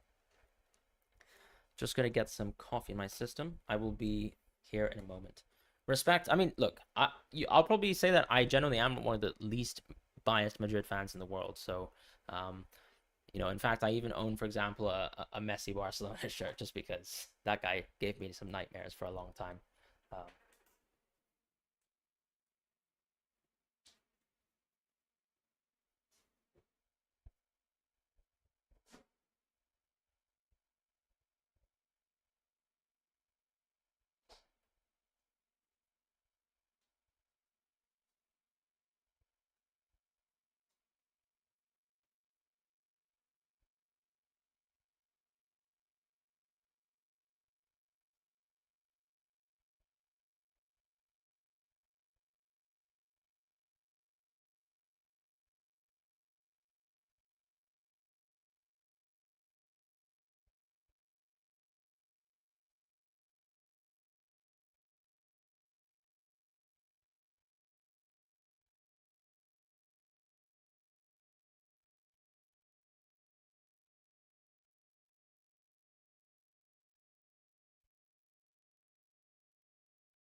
Is that why I root for Luka Magic? Yeah, that's absolutely it.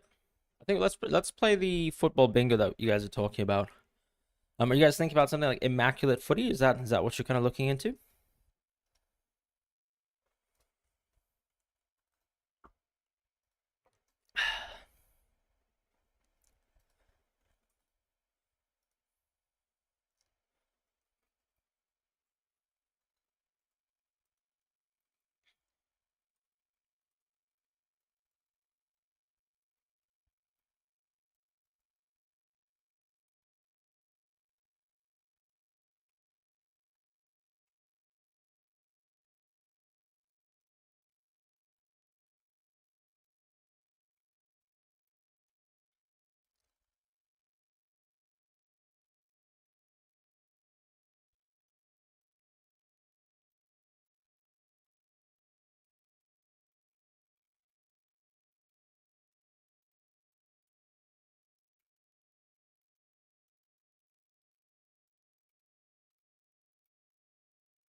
All right, sorry, I had to respond to an email. From Pong and Grimaldo have been vital in Leverkusen. I mean, they're definitely not the best team in the world. Let's be honest. First of all, the Bundesliga is probably a little bit of a worse league, if we're being honest, compared to some of the others. Um, and I think even when you look at underlying stats, there's an argument to say that Bayern, from a theoretical ceiling, have been still a better team than Leverkusen. Now, in terms of results, this is one of the greatest seasons in history for Leverkusen, right? Almost getting that treble would have been brilliant. But, I think you have to give credit to teams still playing in the Champions League, playing in sort of that competition of football as well, and doing so well there. And ultimately, I also still think that, yeah, I mean, when it comes down to it, I still think the Premier League is tougher to win than, let's say, the Bundesliga. Now, obviously, considering the context of the position of Leverkusen not expecting to win, that's obviously a lot different. But what do you think about a Kanji ball recovery? 11 ball recovery is crazy. I think it's crazy, but you also have to say it's probably also part of that is because of how poor Hungary were in the first half, right? That allowed a Kanji to pick up so many ball recoveries for free. And that makes a huge difference to the scoring system. So there are going to be some matches where ball recoveries for one certain player are crazy. I'm not expecting, for example, for a Kanji to consistently get 3 ball recoveries a match. Um, Hoping for a Spain victory today, but I feel they will struggle to solve a well organized defense. This has always been the theme within our team. I think even going back to a long time ago, but obviously, like, we were struggling to beat teams like Germany and stuff like that. I think it's common for a center back to have more ball recoveries than a fullback, certainly, but 11 ball recoveries is out of order. So let me give you some context, right? Um, Ball recoveries, when I was looking at the domestic league data within top 5 European leagues, some of the best players in the world only average 8 at best. So 11 is way above the average. Rodri, for example, is someone who averages something like 7.10, 7.90. It really depends on what kind of parameters you put, whether you add Champions League as well to it. But he is someone who averages at least 7 per game, so that's very nice for a midfielder. Some of the best ball recovery playing players in the world who are actually involved in the Euros but not necessarily starting would be Schlotterbeck, for example. He is someone who averages, I think it's like 8 per game, which is crazy. But yeah, that's a lot of points at times.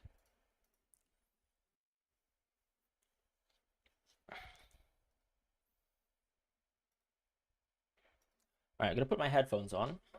I have my coffee here with me so we can enjoy the match. Fully awake, I suppose. Because as I said, I've been pretty smashed this week, but I've enjoyed the football. Uh,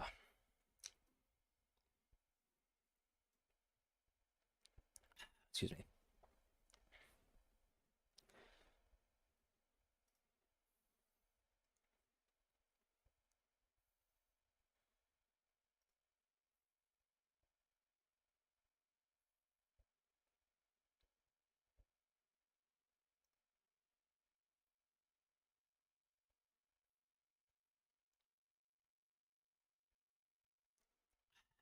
Excuse me.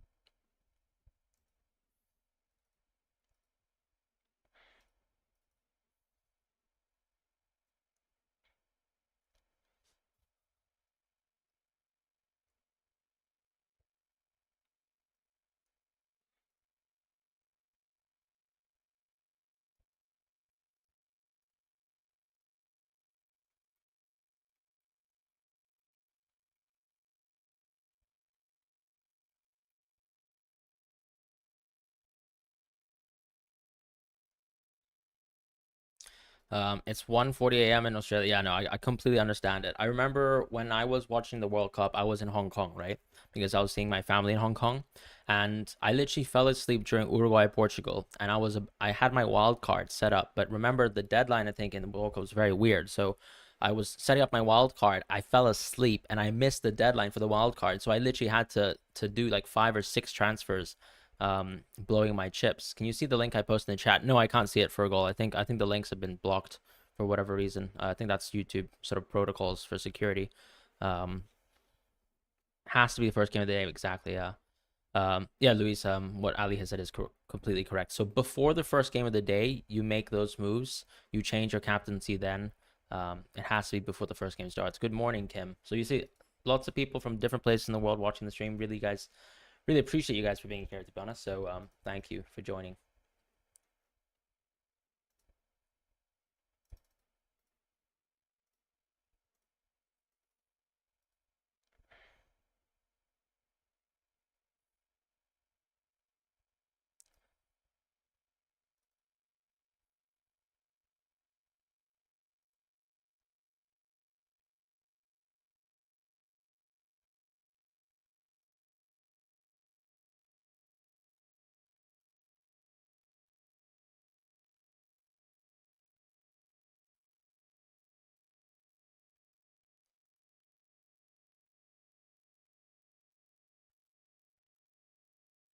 Do you think putting Sabozlai, are you saying in the team is worth it?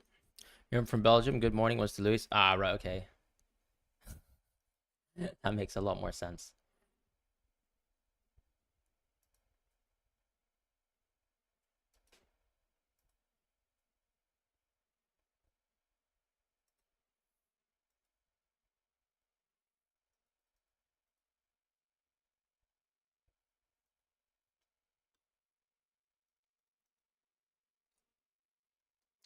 Excuse me.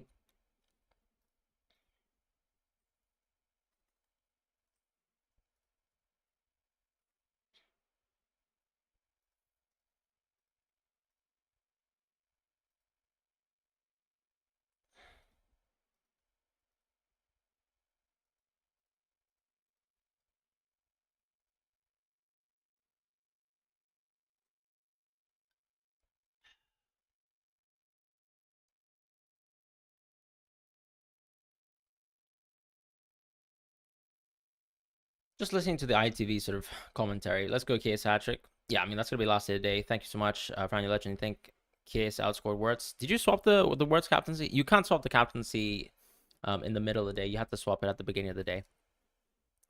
So basically, before the first match starts, right? So for example, today's match would have been Hungary versus Switzerland. Before that match started, you'd have to make the decision then. Um,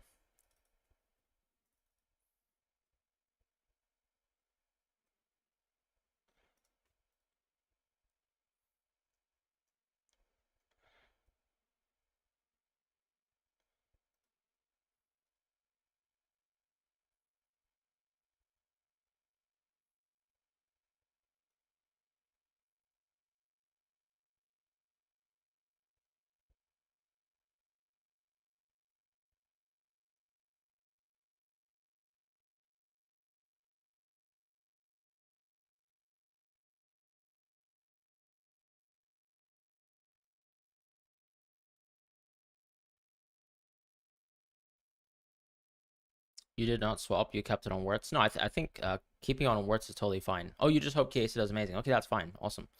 Happy for you. Just search play football games for football bingo. Okay, I'll have a look at that. Football bingo, right? I've never played it before, so we'll do it. How does this work? So it's Oh, do I have to click timer or no timer? Should we try the no timer first because I assume I'll be pretty bad. How do you guys want to do this together? You guys want to do it together or what should we do?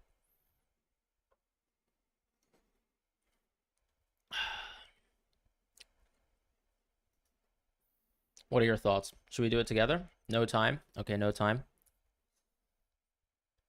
Wait, what? I'm so confused. I mean, Rodrigo Bentancur is Uruguay, right? Luke De Jong is Dutch. Uh, where does he play nowadays? Does he play in France? So yeah, he's definitely not in Bayern, is he?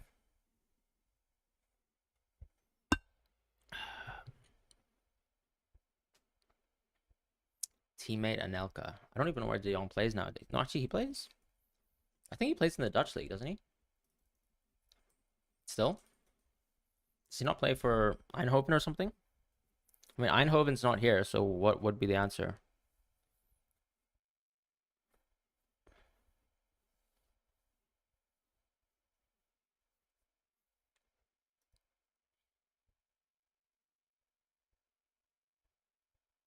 I'm confused. He plays for Feyenoord now?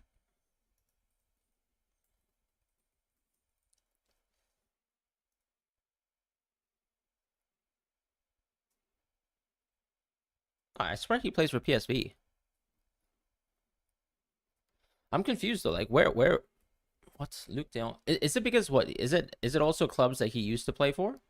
Or how does it work? Skip? Fine. I think he's a Euros winner, right? I don't know. Never mind. I thought that meant Europa League, but okay, fine. Costa Corta.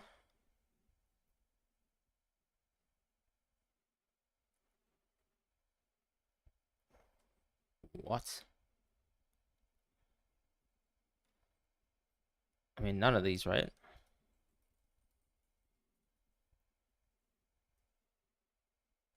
Nice. What? AC Milan, of course. Luca Dean. Can't be a. I mean, is he a World Cup winner? Was he even in the squad? No, he wasn't. Fuck. That was awful. Germany. Oblak. Slovenia. Roy McKay. Uh, honestly, no clue. Oh, that was awful. Julio Cesar.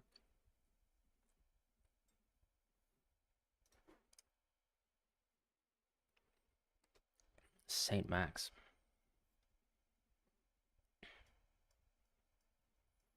Did he come from Nice? Yeah.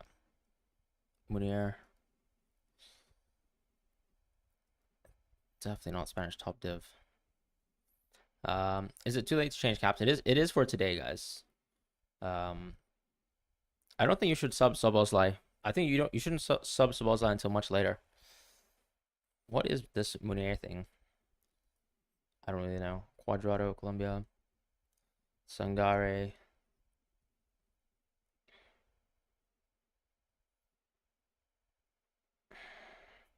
He moved to a Dutch club, didn't he? And then obviously,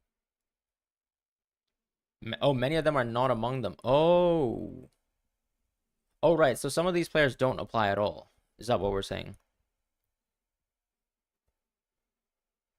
Yeah, because I'm just that was silly for me.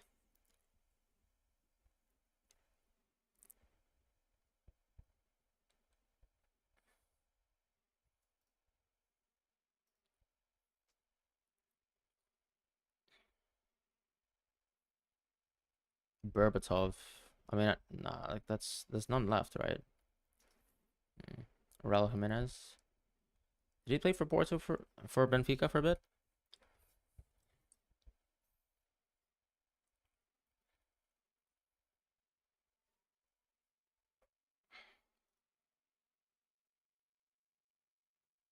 I think Raul Jimenez did play for Benfica, right? But Meccano, he's not a World Cup winner, is he? I don't think he was even in the squad. He's not a Euros winner. I'll just skip.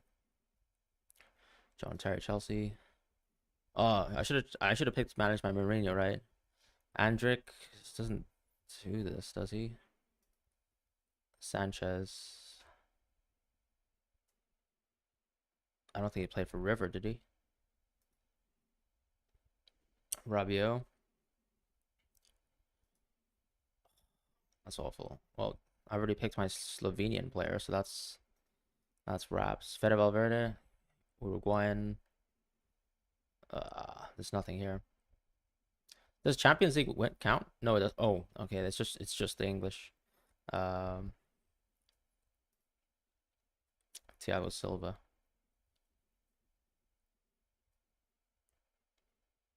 Would he have been a teammate of Anelka? I doubt it, right? Nah. Worth a shot. Hungary, no. Sadio Mane, no. Mertens. Griezmann.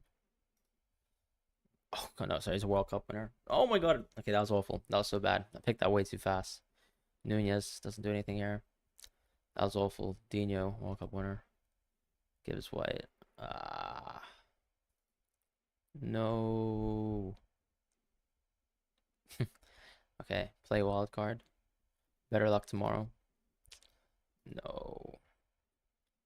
Okay. I understand how the game works nowadays, but it's over. Can we do anything else?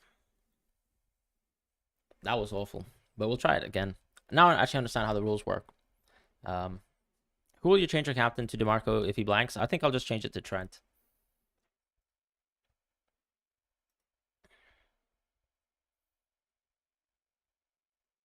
Hey Fran, how are you? Would you cap Mbappe or De Bruyne? I'd probably captain Mbappe to be honest, but obviously if there's any doubt on Mbappe still, I would just go De Bruyne, but I would still say Mbappe. You can't make subs after the first game finishes because you can only make subs once every day, so you need to wait until tomorrow's deadline. It's not every game.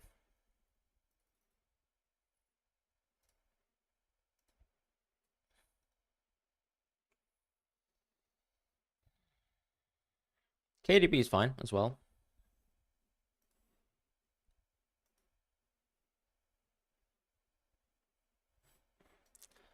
Italy starting outfield players in the opening game of Euro 2022. Spinazzola. Probably Immobile. Insigne. I don't know if Chiesa started the tournament, but I'll just pick him. Oh, okay, I ruined it. Bonucci, Chiellini. Who played right back for them that tournament? Oh, I can host a football bingo. Yeah, I'll definitely do that. Why not? Can you see Grimaldo Co? What do you mean by Grimaldo Co?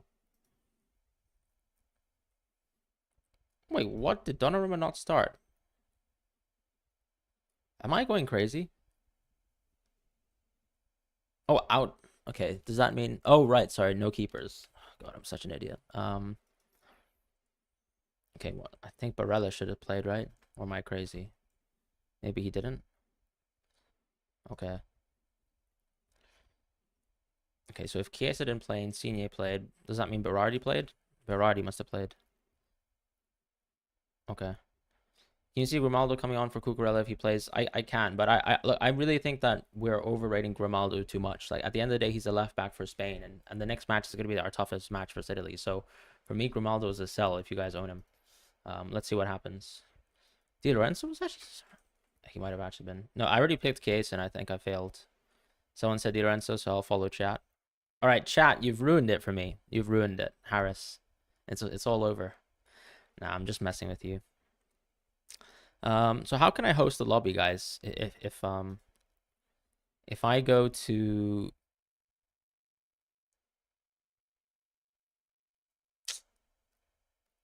footy, if I go football bingo, oh, online football bingo.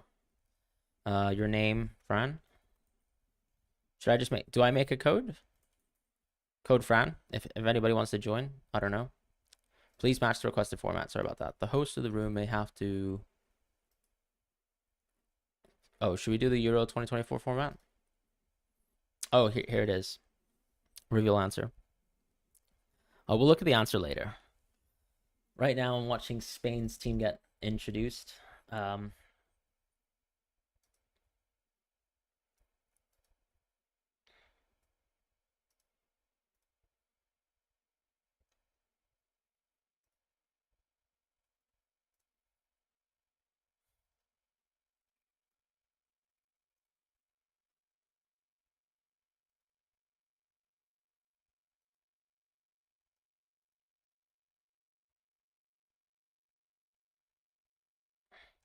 Yeah, Brian, sorry, you have to do it every day. So the key thing is to make sure that you make all your changes for the respective day before the day starts. So that would mean, for example, the match at 2 p.m. UK time, usually. Should we just start with one friend? Okay, we'll do it with the one person in the lobby here.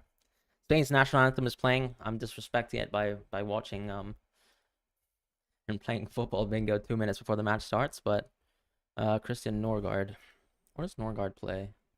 He's Danish, right? So Froilers. Where is Froilers? I'm gonna skip right. Cherny. Is he Serbian? Yeah. Musiala. It's not here, right? Bayern. Nice. Wober, Austria. Declan Rice. Where is England? Is England here? No. Sosa, Croatia. Watkins, England. Arda Güler, where's Turkey? Not here. Jakob Moder, Poland. Henriks, Germany. Leverkusen. Van Dijk, Netherlands. Arthur Ted, Belgium. No. Mike Nine, France. Skov Olsen, he's Danish, right? But he's not going to be here. Unless he plays for... Does he play for Benfica? Yes, nice. Murray, he's not here. Unless he's in... No, he's still Napoli, right? Klozek, I don't think he's here. Verbruggen? No. That sounds like a Turkish name. I don't know where he plays for. Chesney, no. This is awful. Zinchenko, Ukraine. Stanisic, Croatia. Also Leverkusen, but Seiwald is gone as well. João Neves, that's gone as well. Yildiz, where does Yildiz play? Maybe he plays for Ajax? I'm not sure. No, right? Serie A? Jonathan Tah, Leverkusen's gone. Rabiot, France? No. Mela? Nothing again. Kvaratskhelia? Nope. This is awful. Marino? Nothing. Ryan Christie, Scotland. Konoplia, Ukraine? Nothing. Frimpong? Leverkusen? Callum McGregor? No. Barella? No. Coop Miners? He doesn't play for I don't know. Kaplan. Antonio Silva. Benfica. Nope. Sagankov. Ukraine. Nope. Ukraine. Chelsea. Vlahovic. No. Lewis Dunk. No. Okafor. Where does Okafor actually play? Is he like from... Not sure. Skip. Carrasco. Where is he actually playing now? He's not in China, is he? Maybe he's in Saudi? Brun Larson.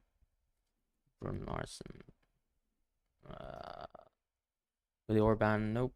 Jashari, nope. Petrovic, Chelsea. Jonas Wind. No. No more bingo. Bernardo Silva, fine. I can't get this right. Camavinga. Alright, fine. Spain. Alright, good luck. Sorry about that. You get to win the bingo. So I'm sorry, Brian. Thank you so much for the super chat. My thanks on the change C issue. Followed you year round. Cannot thank you enough. I really appreciate it, Brian. Thank you so much for the super chat. No worries at all. Thanks for joining the live stream. Let's enjoy the Spanish game for sure. Does Okafor play for Milan? Is that what I missed? Yeah, sorry. I've literally not really watched much Serie A this season. That's a ball knowledge issue. Sorry about that. Although I think I did pretty well for most of it. All right, let's enjoy some. Let's enjoy 75% possession and a calm Spanish win. Hopefully. Copium. I'll just refresh the fought mob so you guys have it on the side. And Olsen never did Benfica as well. No, I think I selected Benfica already, right? Because I selected wait, no, I don't think Benfica was even an option for this one.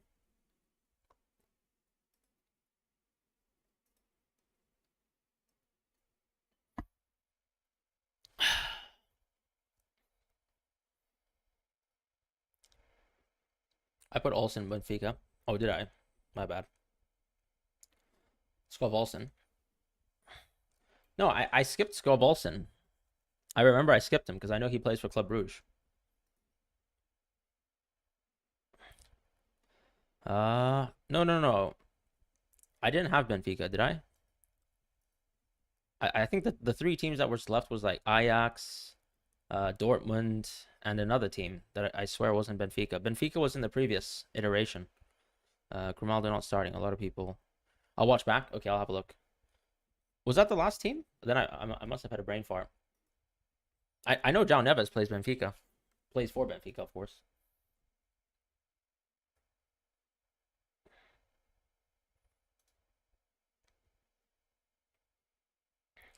I swear when I was playing the Euros one, if you... Oh, I didn't pick... No, but I already picked... I picked Skov for Benfica, no? Is that wrong?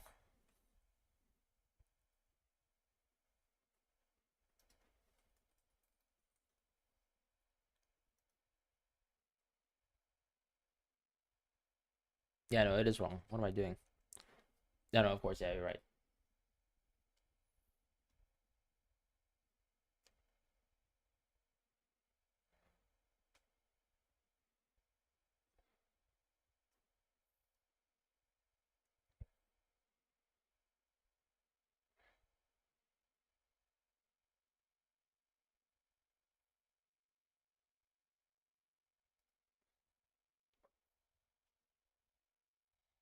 No, you're right, Tomas. That's my bad there.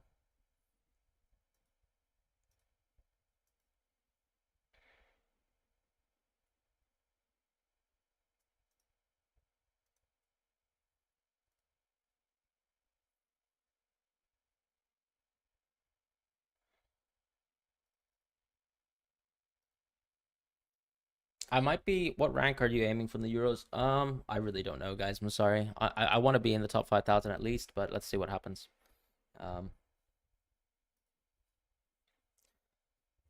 Personally, this is a bit more fun. I'm also Spanish as well, so I'm really just here to enjoy Spain first and foremost. I'll probably be reacting to chat a little bit less because also at the same time I just want to watch Spain play. And I'll be a little bit behind it as well compared to the results, so I apologize as well. But I don't really want to spoil myself either. So yeah.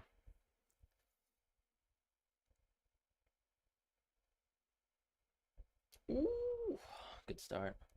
Nice pass from Fabian Ruiz.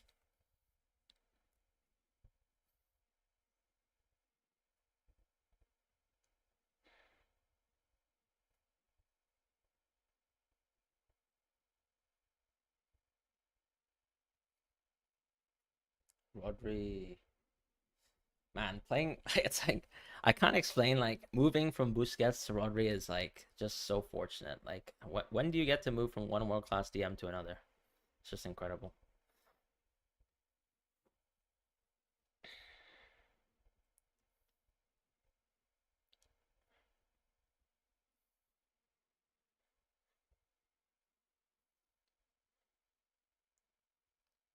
If I finish my coffee, yeah, I have indeed. Lamine Yamal.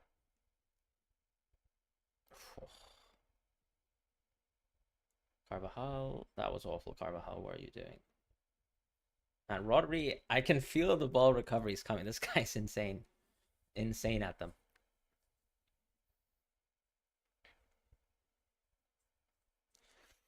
Nice, Nacho. Nice.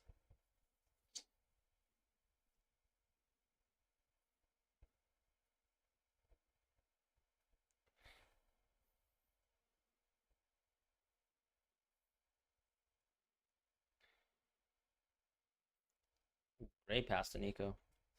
Ooh. Good defending.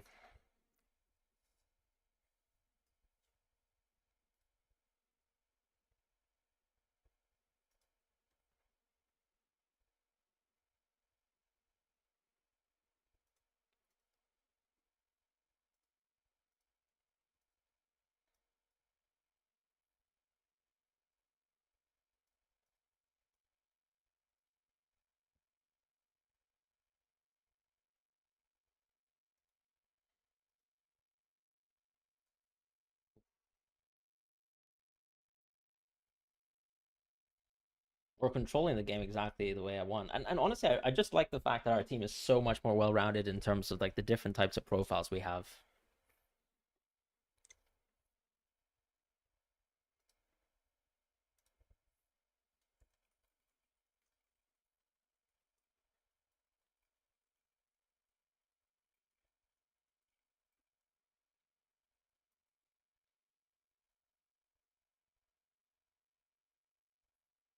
Man, Rodri is insane.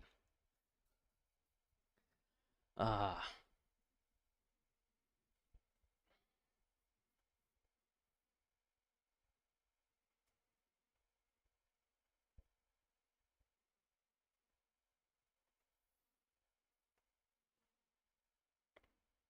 do you guys think Laporte will immediately come back into the team if he's fit? What are you doing, Morata?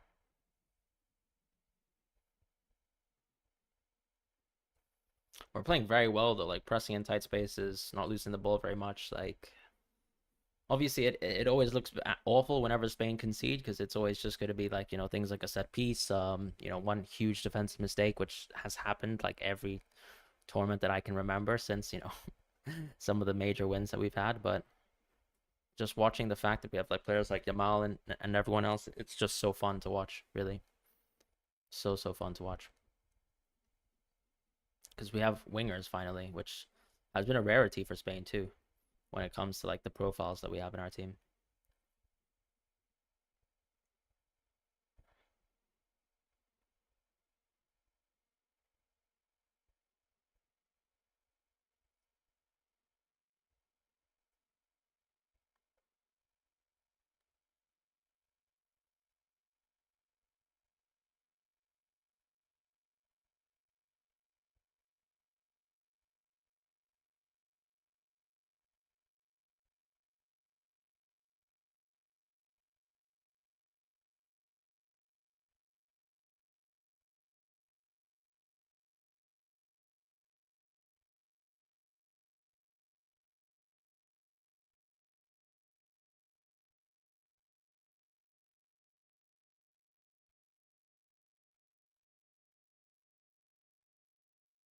Nice, Morata. Is Fabian a 90-minute man for Spain? Not necessarily, but I think it's pretty close. You still streaming Italy, Albania, Spain loses? Um, I'm not sure actually. We'll see what happens. I like the heavy attacking focus on the right wing with lots of direct passing. Yeah, I agree as well. As far as going back to the question about Fabian, I think so. But the thing is, Fabian is very defensive as a player. Like, um,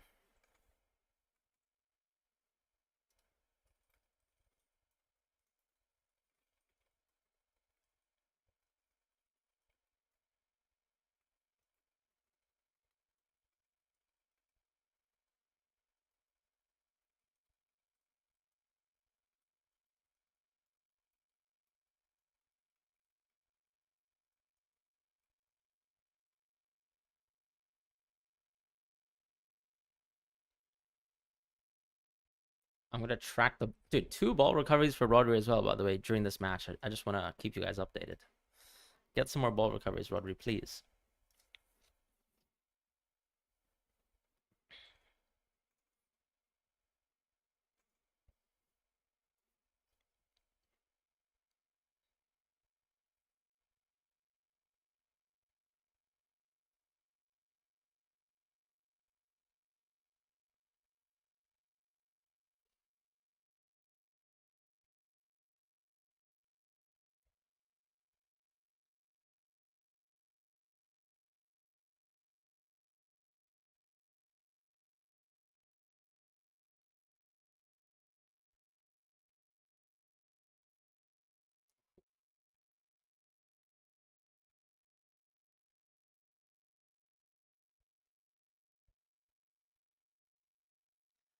I'm so excited just watching Rodri play for Spain.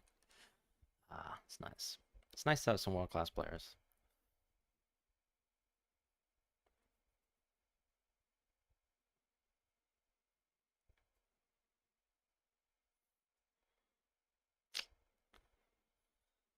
Fabian and Morata are probably the only two players in the team where I don't love them too much, if I'm being honest. They're the two players that I probably get the frustrated by the most. But I don't blame Fabian because he's kind of like he should be a deep central mid, but it's weird. Torn here, Fran should have well over 100k subscribers, making cash off YouTube. But he is like me secretly of F. But he is like me secretly of FPL influencers, as good or better than Dan, Harry, Andy at all. What was the last sentence supposed to be? Oh, okay, but he is liked by.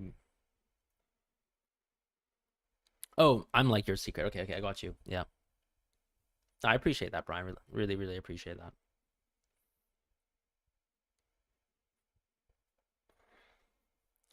Is that three ball recoveries for Rod? We have 14 minutes in, my friends, and we have three ball recoveries from Rodri. Let's not get too excited, but I'm excited. Now we just need a clean sheet, a penalty, and maybe like 9 more ball recoveries. Why not?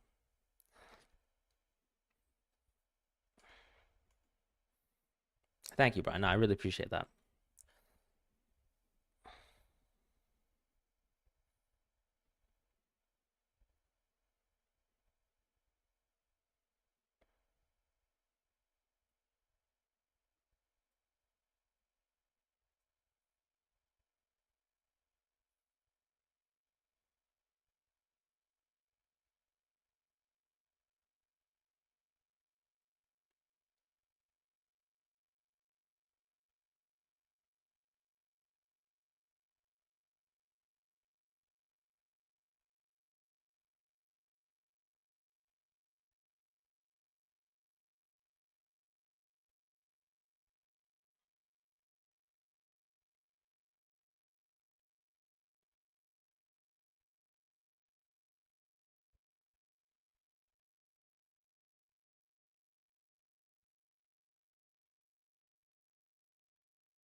18 recoveries by the end. Yeah, if we just extrapolate those 10 minutes.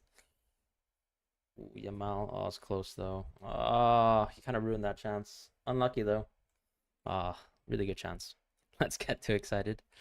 Um,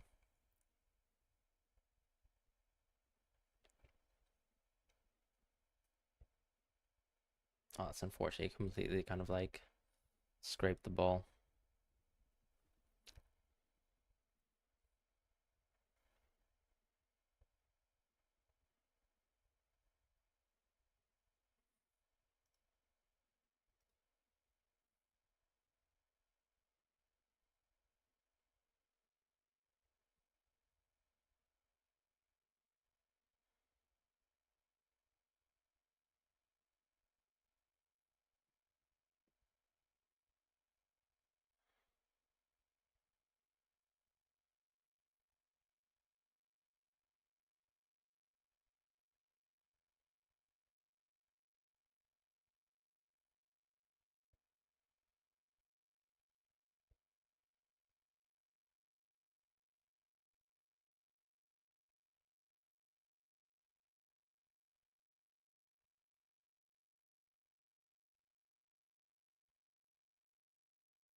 Free kick's annoying.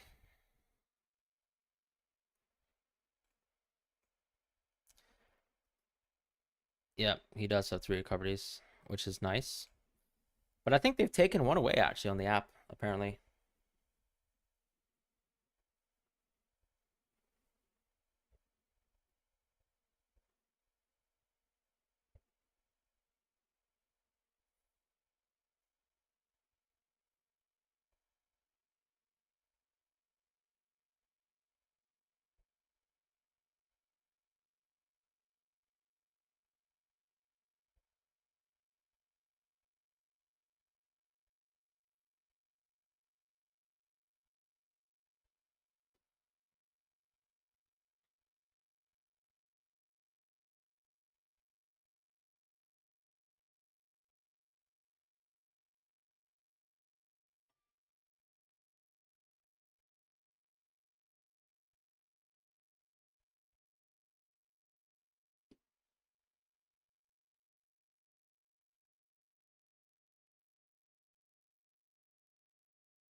Pedri is playing super advanced, so like just looking at his position, like that's definitely something to look at for sure.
God.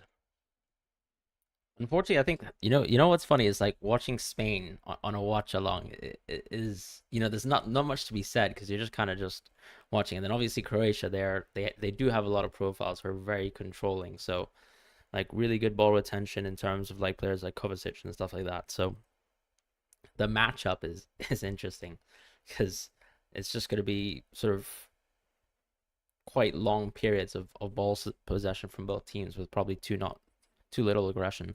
What does Spain struggle to produce a top striker since Ferran Torres?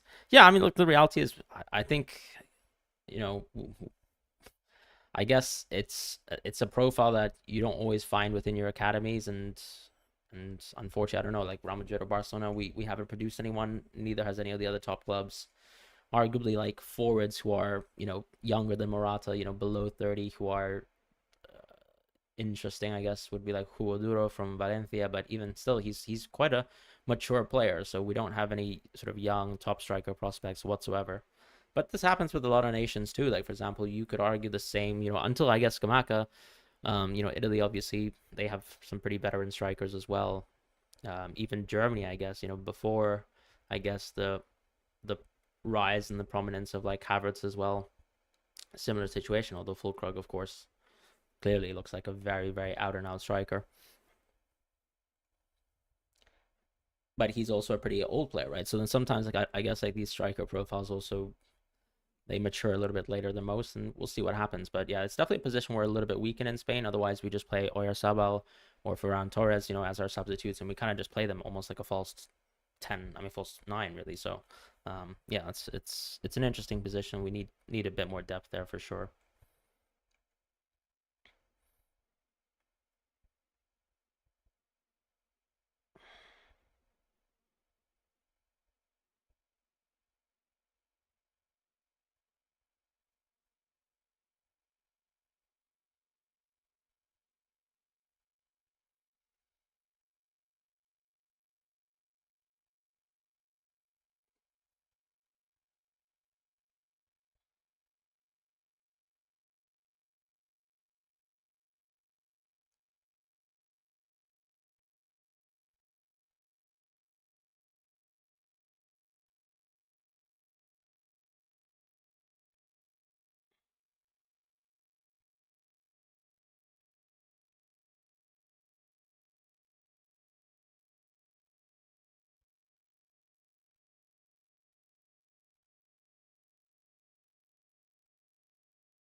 Nice.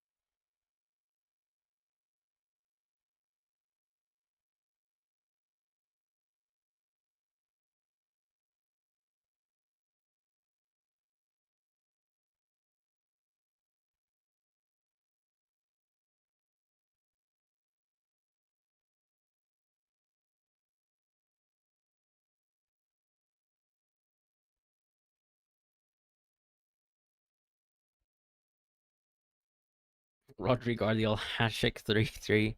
Yeah, we hope so. We hope so. Seems like as I sort of predicted, what should be a low-scoring match. I'm just obviously hoping that Spain score eventually.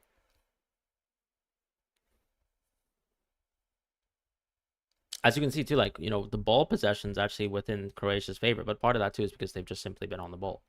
Um, and we're not necessarily a team that just executes some sort of high press and um, plays off of it. So until basically Croatia move into like a dangerous sort of phase of the pitch, we're not going to really have the ball back. And yeah,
I think that's a ball recovery from Rodri, right?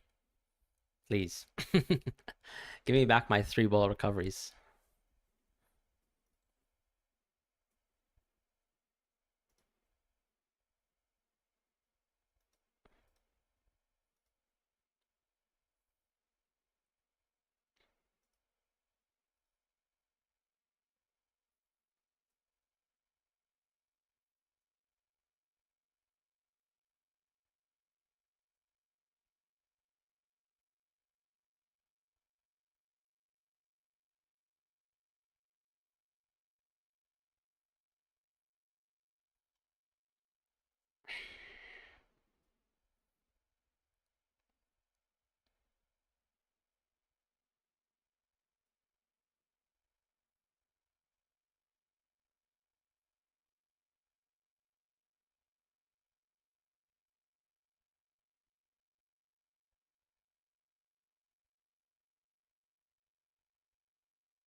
Mm, nice. Nice from Kukurea.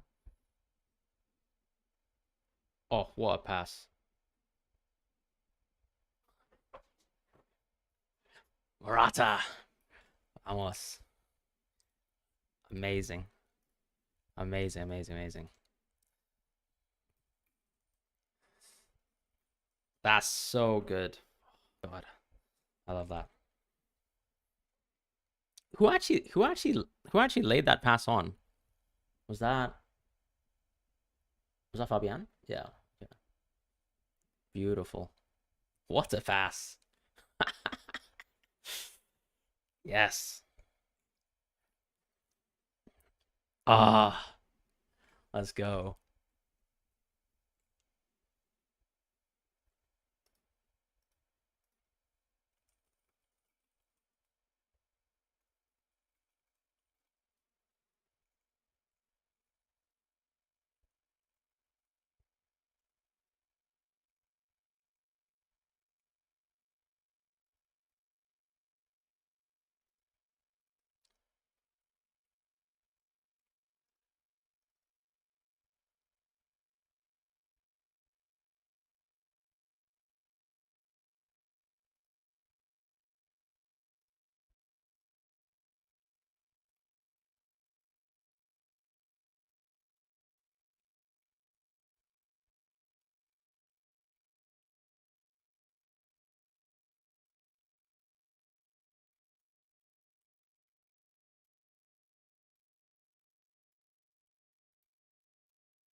The assist was by Fabian Ruiz, but that was literally an assist from literally the center of the park. That was like, I mean, arguably you can say that the Croatian defensive line was like out of place or whatever, but yeah.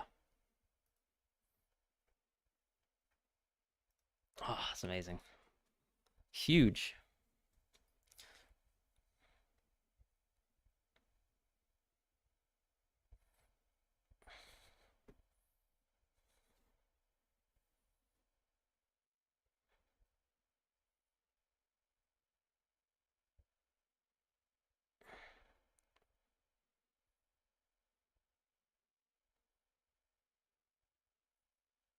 Hey, Fabian Ruiz is playing so well. Yamal.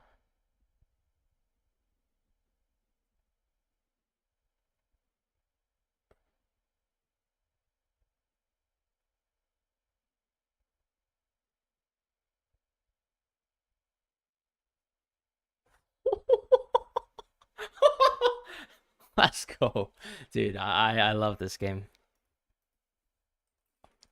Oh my. Okay, Fabian. I'm sorry. I've flamed him too much. Oh my. Oh my God. We're cooking. We're actually in business.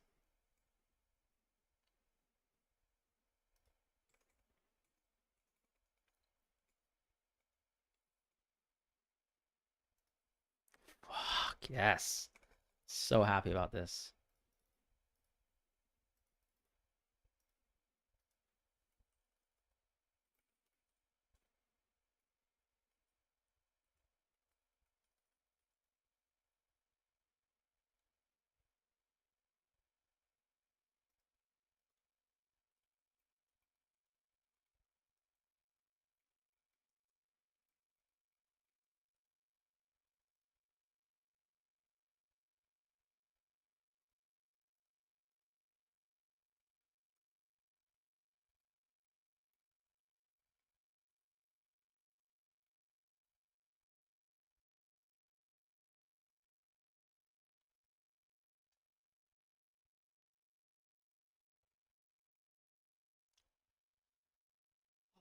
That's amazing.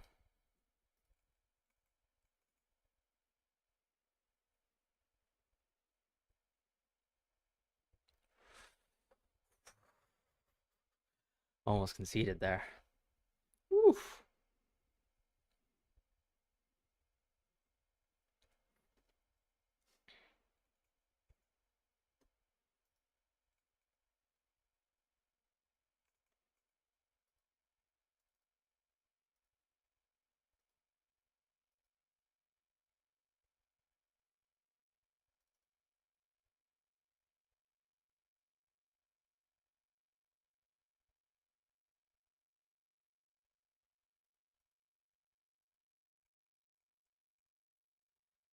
This is amazing.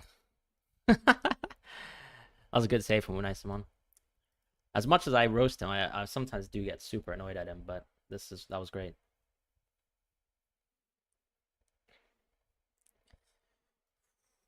Oof. Oof.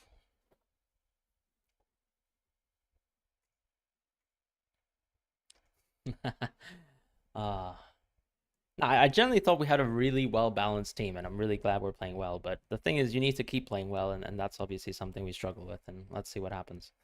But yeah, I mean, if we can rip apart Croatia, that's a good start.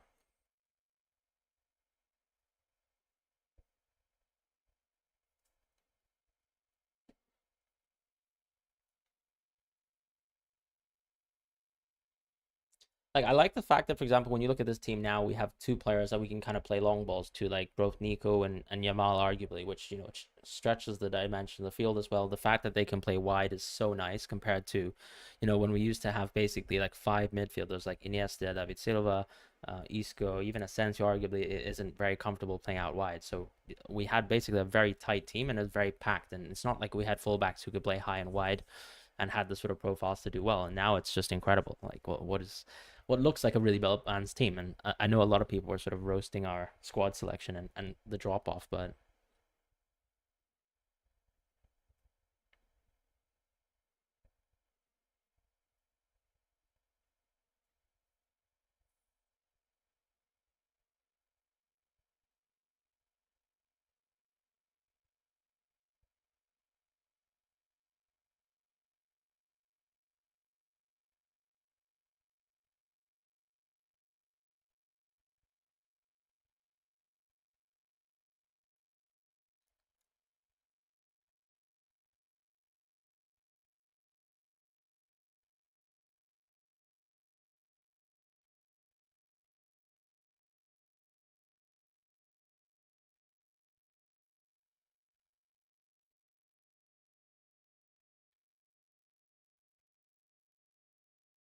great pass. Oh, what a touch from Pedri.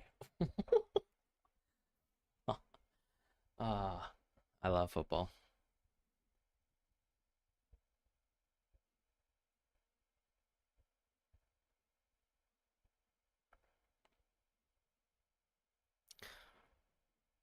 Man, Rodri and Pedri are so good. Uh, Cuckoo is such a baby. Update your watch along fixture. Is it oh right, sorry. Good shout.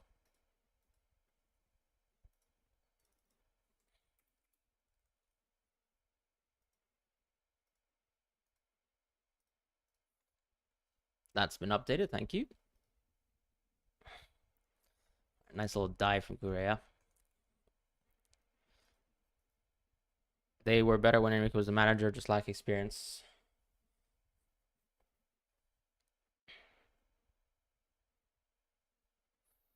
Um, we were incredible in the Euros, but I think we did look genuinely a little bit shaky in the World Cup. Like, I mean, look at the match for Japan. There's like multiple sort of periods and minutes of possession where we're getting completely overrun in some phases of play. We were also playing Pedri completely differently in the World Cup, right? If you remember the World Cup, we were basically playing Pedri like a DM, and honestly, it didn't look very good. So I really respect what Luis de la Fuente is doing. Like Pedri playing advanced is very nice for the system. And I do think like now we finally have wingers as well. So I do think our team is arguably better in terms of just the dynamics of all the players that we kind of have in different positions. Someone's down. Is that just his face? Hmm.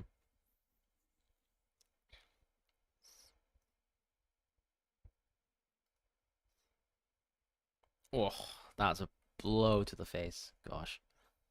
England can meet Spain in the quarterfinals. Yeah, I mean, like it's tough, right? Because we kind of have to face Germany provisionally, which is not lovely. Um, but I believe in my team. The issue, of course, is that players like Musiala, etc., they're going to give us a lot more trouble, right? Um, and we'll have to see how we manage versus that.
Okay, that was I think a bit of both. On it, Spain is good, Croatia is bad. A bit of both for sure.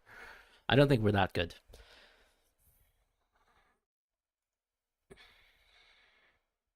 Croatia's already had two good chances, to be honest, so far.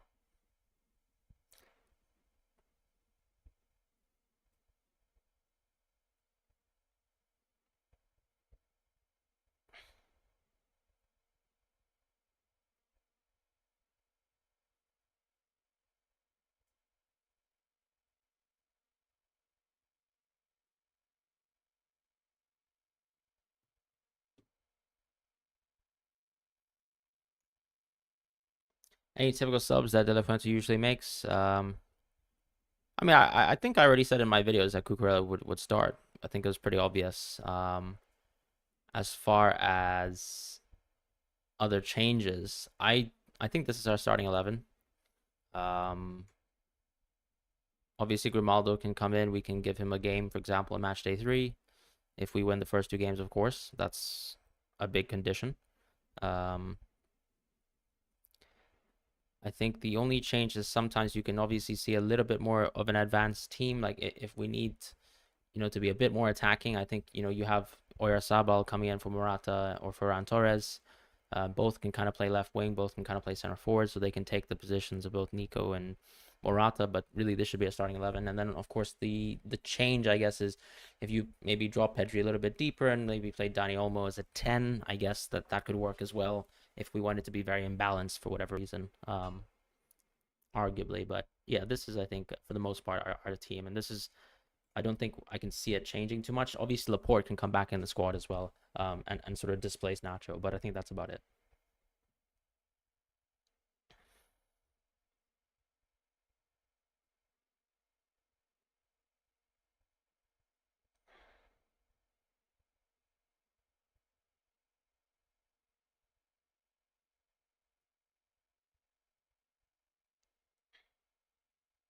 What what's a passage of play?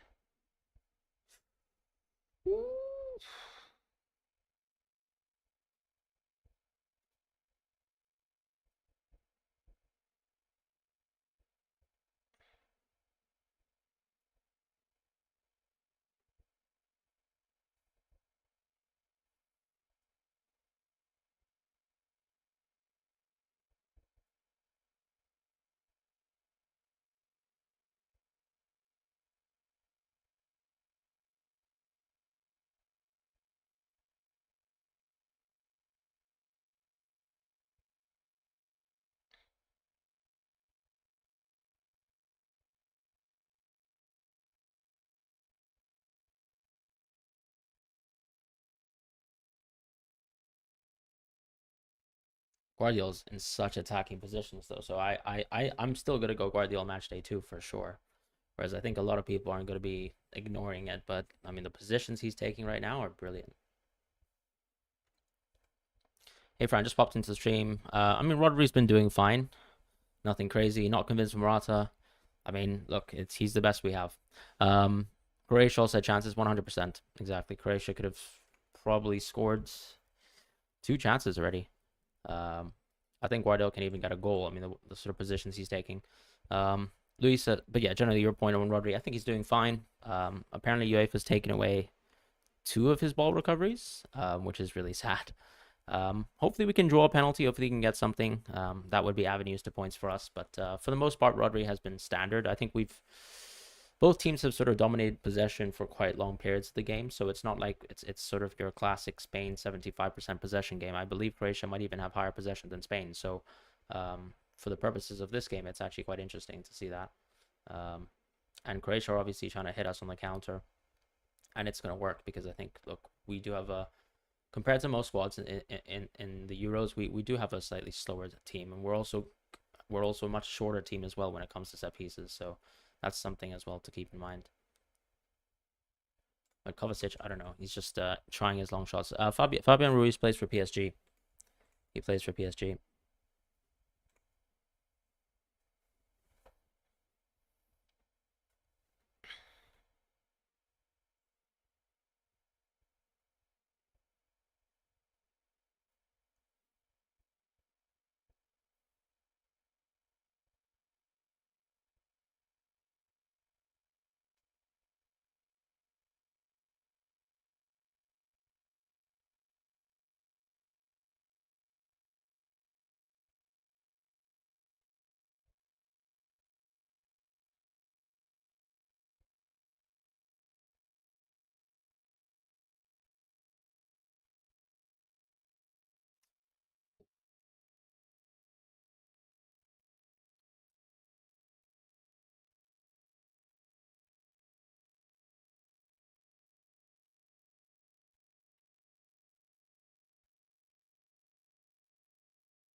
Carvajal. I love that. Woo! That's brilliant. Yamal assist as well.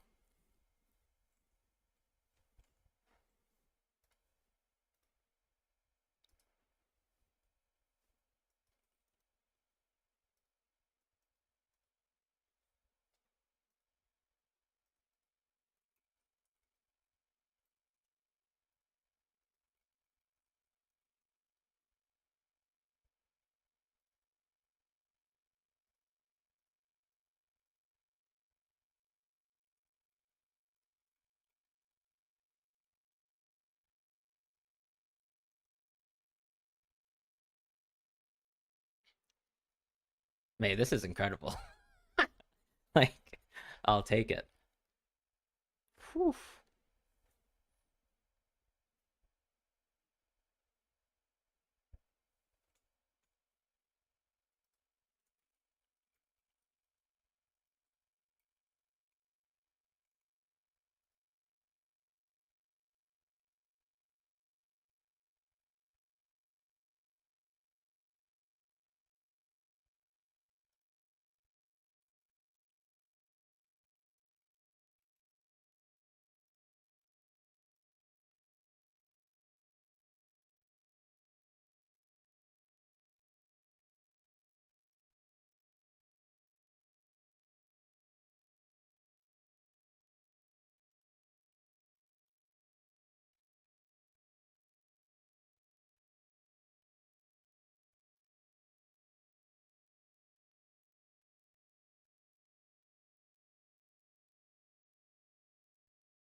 My friends immediately got Morata Yamal Carva.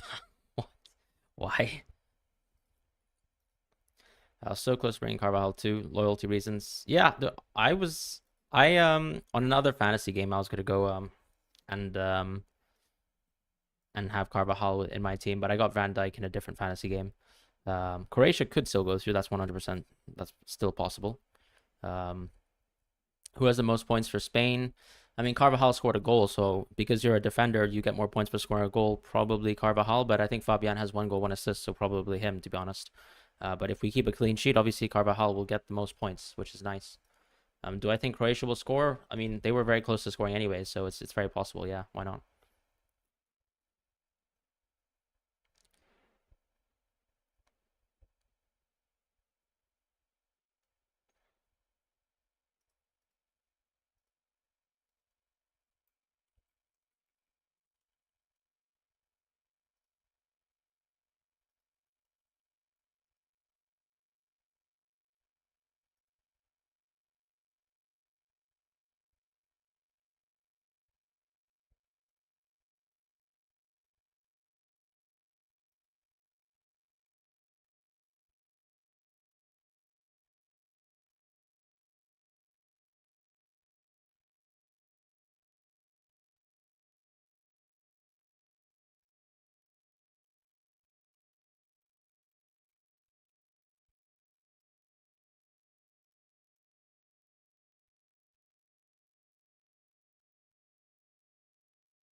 Scoreline shows a lot more difference. Nah, 100%. The scoreline's ridiculous. We scored all our chances, and let's be honest, Croatia could have scored twice. So that's the state of the game. Um, yeah, Rodri still 1 is fine. I mean, Fabian 1 goal, 1 assist is just crazy. Like I can tell you, Fabian's one of our least impressive players when it comes to attacking play. Um, How many points could what Fabian get? I mean, Fabian, what, one goal assist, 8 points, 9, 10, 11. I mean, he could get man of the match. I guess Fabian could be up to getting up to 14 points. I mean, Rodri, we don't really know. I mean, Rodri still has a half to play. If we get a penalty, then maybe we're in business, but that's it.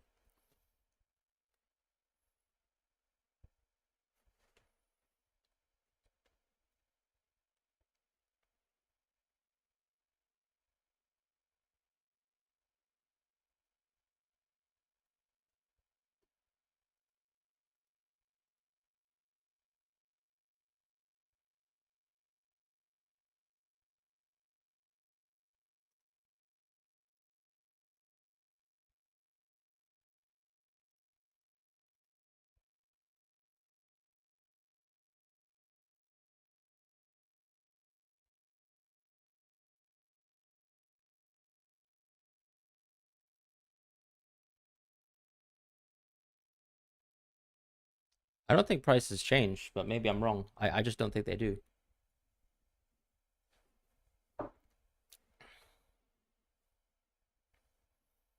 First goal from Mata is pretty awesome, though.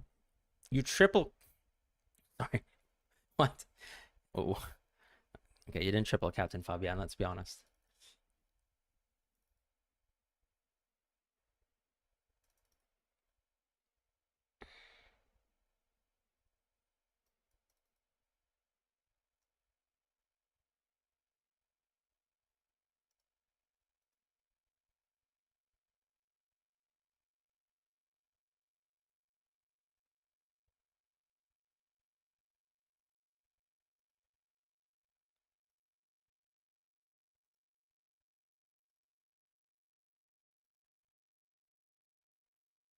I mean, look, the reality is, look, when you make a lot of changes, a lot of people are just gonna be like, oh, I could have had this draft, I could have had this draft, I could have had that draft. Like, football games don't always go exactly to plan, and you pick players for certain reasons. And if you're happy with the reasons that you pick certain players, that's fine. You can't be like, oh well, on 4:42 p.m. I had this draft and it was amazing, and if I just stayed on it, like that's not process, that's not decision making. That's just hindsighting, right?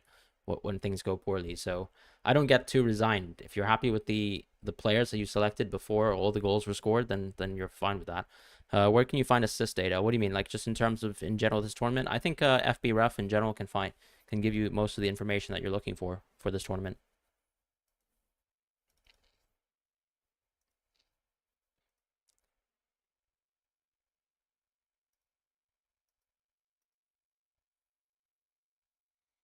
How does ball recoveries work? So every three ball recoveries, you get one bonus. Oh, you get 1 point basically as a player.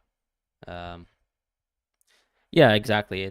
I mean, but the reason why we're going for Rodri as well is because we think that he's on penalties, which I think is still the case.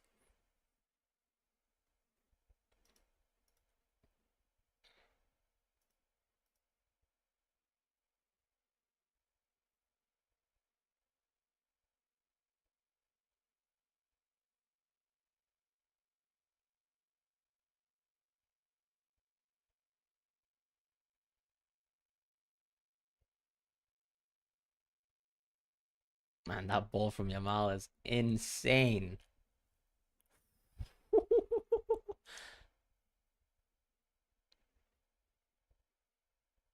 That's incredible. I love this game. I put 30 pounds on most goals in first half. Good bet. I mean, have you won? I guess at this rate. Uh, or is it like there has to be more goals in the first half than the second? I mean, that could very well happen. I mean, 3 goals is already a bit of an aberration. Will I bring Musiala the next game? Probably not, to be honest. Spanish Messi. I hope so. I hope so.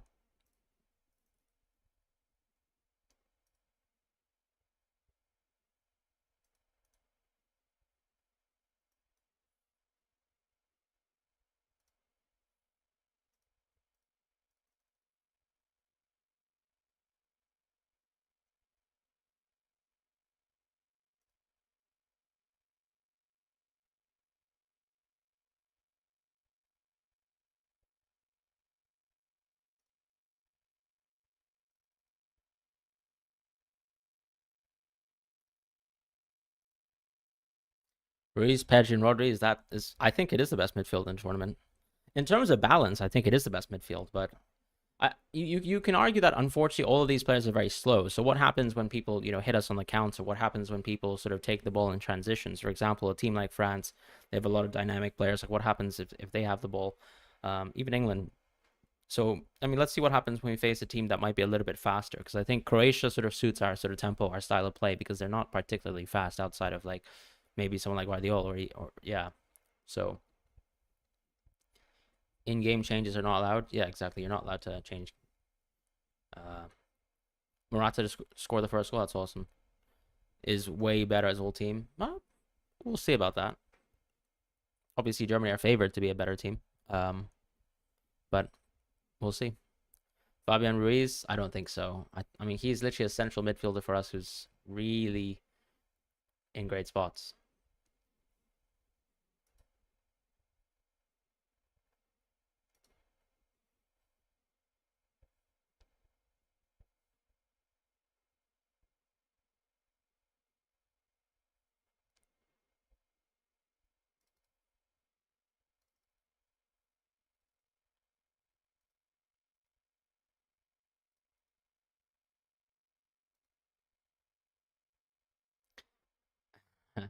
Fabian will be a trap like Locatelli.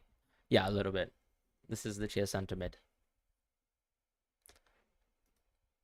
We need a Rodri penalty.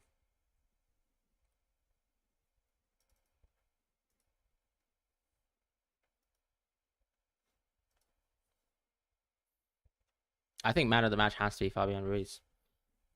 I think it's probably not close, unfortunately. Who knows? I mean, Yamal's played a good game so far, but obviously he's only got one assist. It's not like he's been amazing. I think obviously Fabian's the one. Hard to say anyone else really. I mean, yes, Croatia are not that good, but at the same time, they were expected to come out third in this group. So we'll see what happens.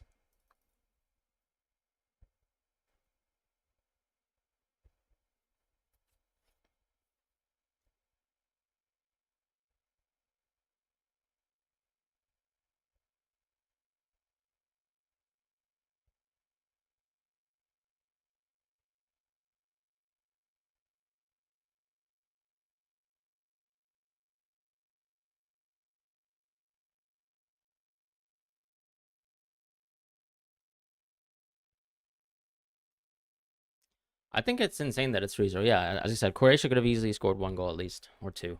They won against Portugal in one of their last friendlies. They're not bad at all. But Croatia have never been bad, let's be honest. They're just always a very tough team to face in tournament football.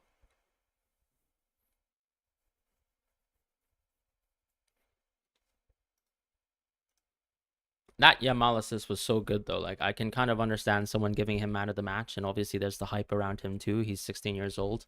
It's a judgmental panel as far as I understand, so they could just give it to Yamal at one point.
I might do a watch along for Italy. Rodri zero returns so far. I mean, I might do the watch along, but obviously I'm getting a little bit tired, so we'll see how we feel. I'll still watch the match, but I might not do the watch along. Because I've basically been live streaming since 12, no, 1 o'clock, 1 o'clock.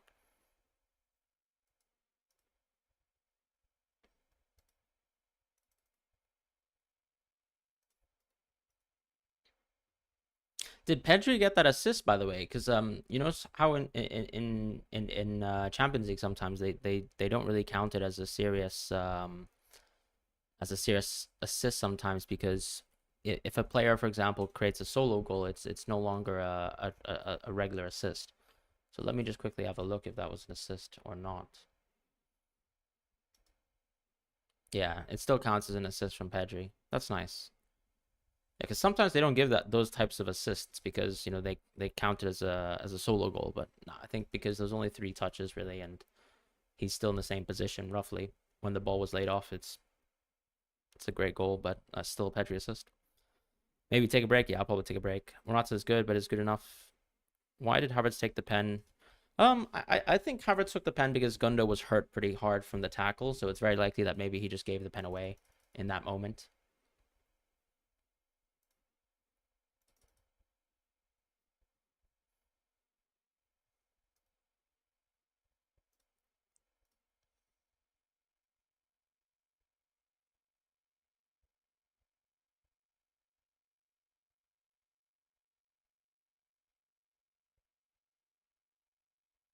All right, players are coming on again. Let's cook.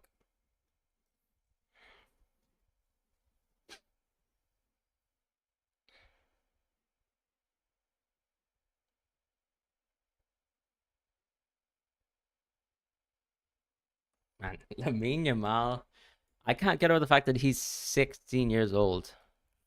Second goal was not an assist from Rodri at all. It was an assist from Pedri. What do you mean?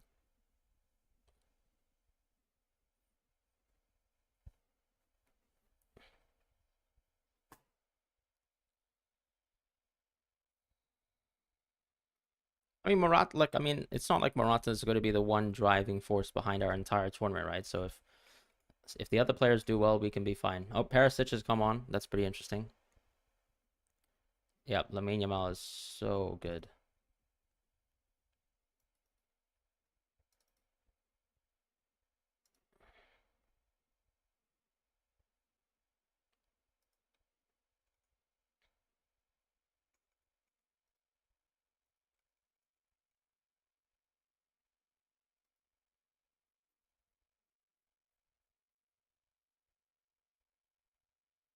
I'm gonna take my lighting.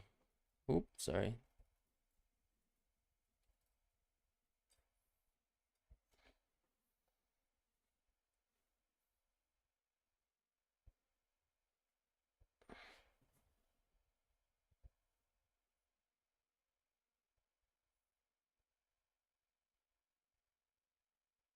What was that, Kukra?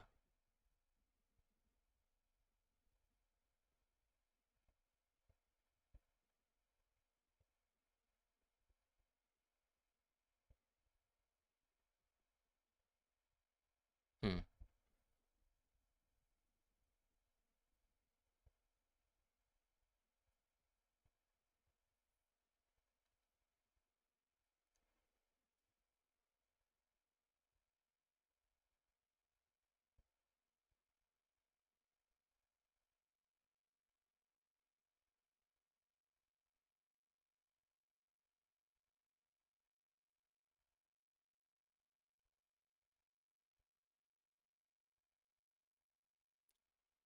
Guardiola is such an incredible player.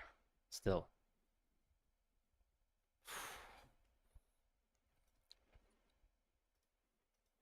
Someone I actually wish would join Real Madrid in 4 years.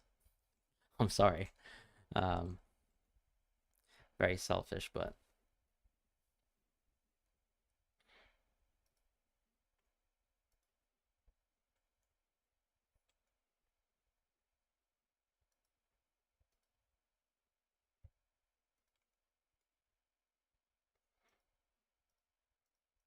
I think I've lost the live stream chat. Give me 1 sec, sorry. Um,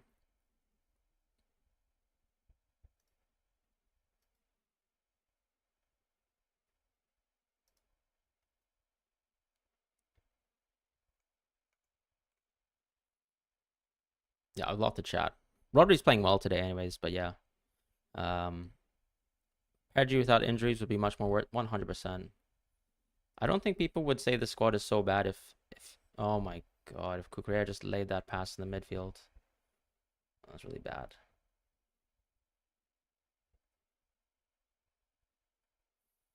Pedri is super advanced, so like he is basically playing like a pure 10. So it's not even like we're playing some sort of 4-3-3 and sometimes he floats into a 10 position.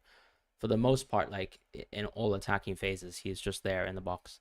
So that's really nice for sure. How does Leipzig keep finding these gems? Oh, you mean with Guardiola?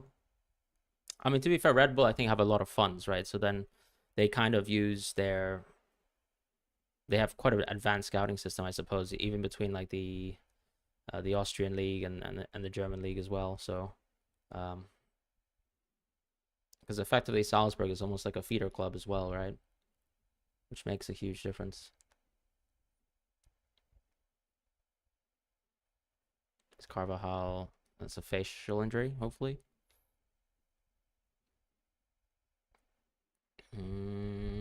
I think he's fine.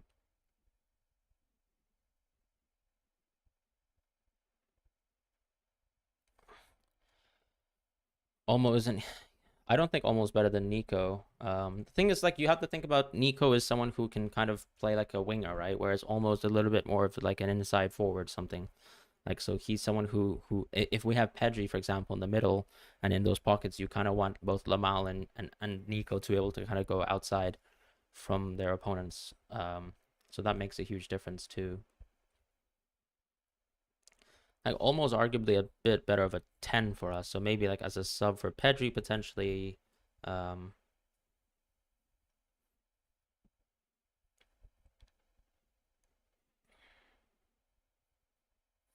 I will say that Croatia's actually gotten a lot of the ball, like, as in a lot more ball possession than I thought they would. But it's also clear that we're not applying some sort of crazy advanced press.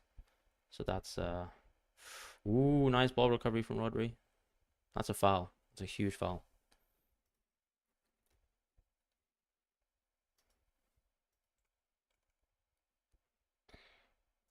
Grimaldo's on the bench. Yeah, you have to sub him out probably. Who does Spain have to sub for Nico Williams? It's a mix of Oyarzabal and Ferran Torres basically.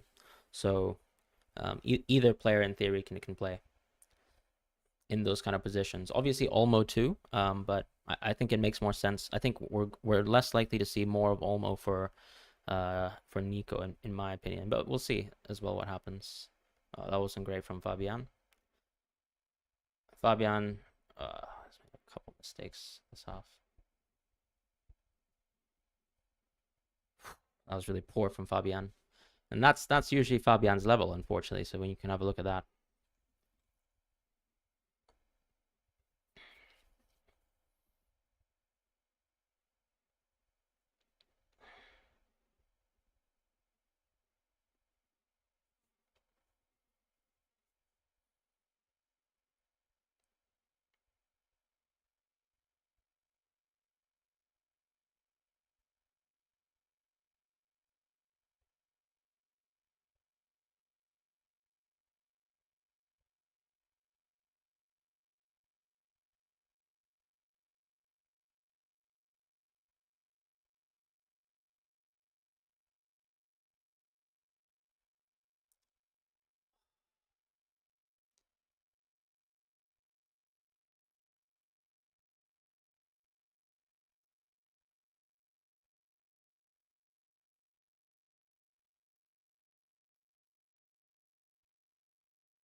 Nice, great, Nacho, amazing, nice, great pass. Ooh. No, pass the ball, pass the ball. Ooh. Oh God. Oh man, that would have been amazing. That would have been amazing. Oh. Oh.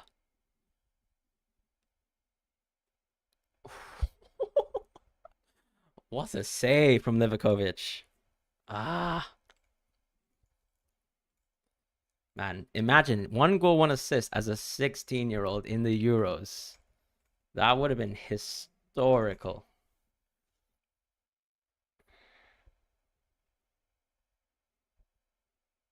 Okay, I think Croatia are definitely feeling the pressure, if I'm being honest.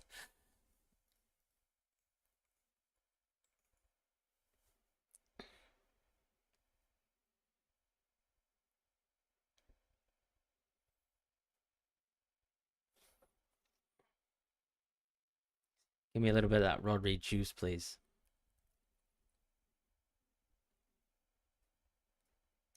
Interesting corner routines we have. So most of our corner routines actually lead to Yamal.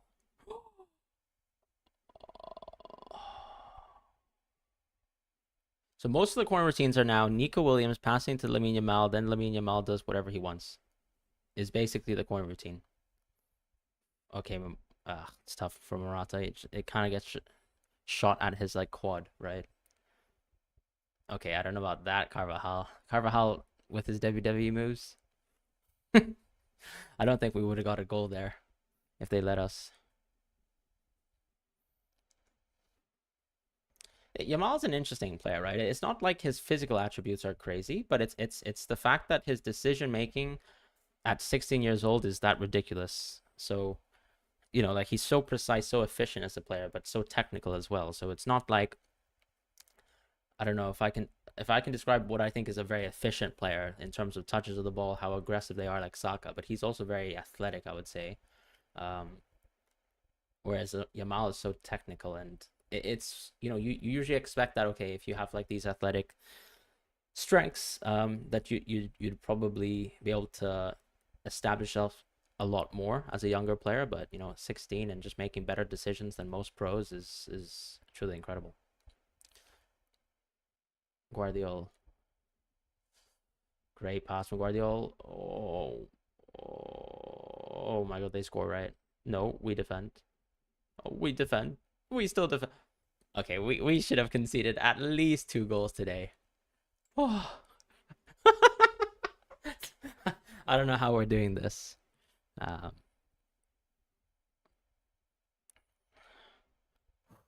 what the? I mean, Guardiola's positions, though, my God, they're so good. How have we, Kukura, you beast? Great defending. Huge.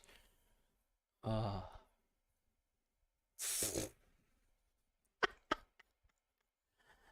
Oh man. Perisic is on. Perisic is on.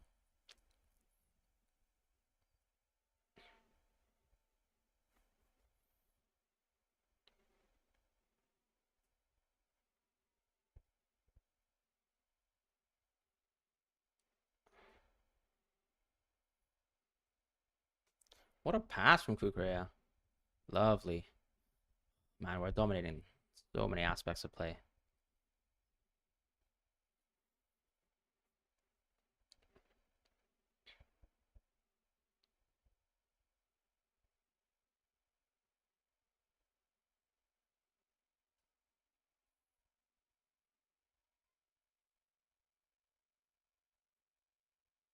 Nice, Yamal. Oh, Yamal's just completely cooked Guardiola. Oh my God. Yeah, I don't know. This guy's insane. Truly.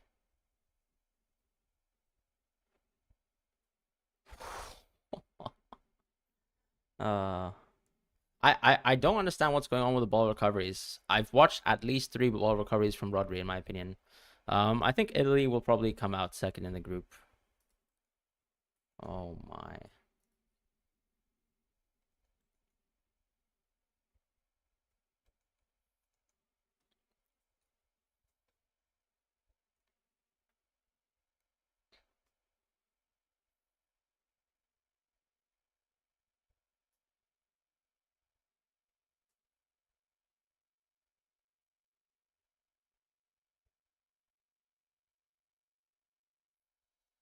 But the interesting question is, who's going to take this direct free kick for us? I think it's, oh, okay, interesting. So it's Yamal, I think, probably. Or is it Nico Williams? I'm a little bit behind, obviously, for anyone who's watching, so try not to let myself get spoiled. Not Yamal takes. Awful, awful though. Which is fine.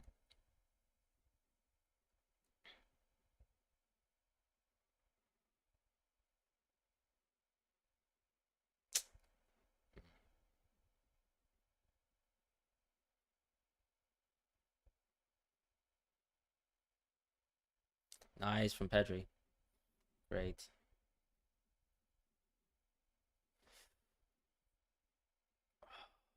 Uh, Fabian Ruiz has played awful the second half. Basically the entire second half. I'm I actually think Yamal will get man of the match at this point.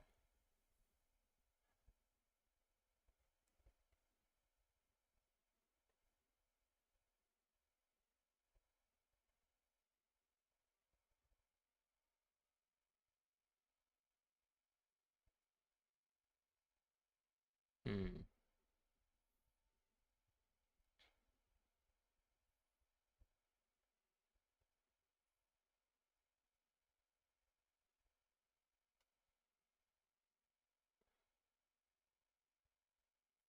Danny Olmo getting prepared. This is so early of a substitution though. Maybe he's gonna take Nico Williams off potentially.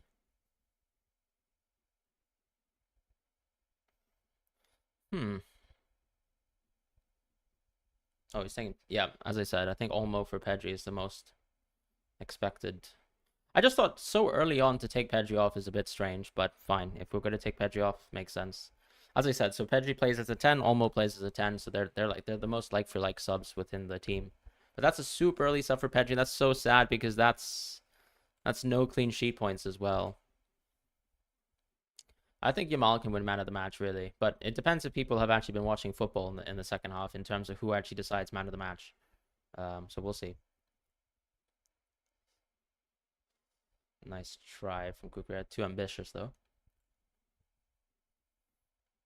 I think part of it, too, by the way, Nedstress is also because we're doing so well, as in the Spanish team is doing so well. Part of the reason why you might see a Pedri substitution as early, of course, is that we need to keep him. Guys, a lot of ball recoveries have been added for. Nah, so sorry. Rodri's on 2 ball recoveries. He's just on clean sheet points. Please do something, Rodri, my man.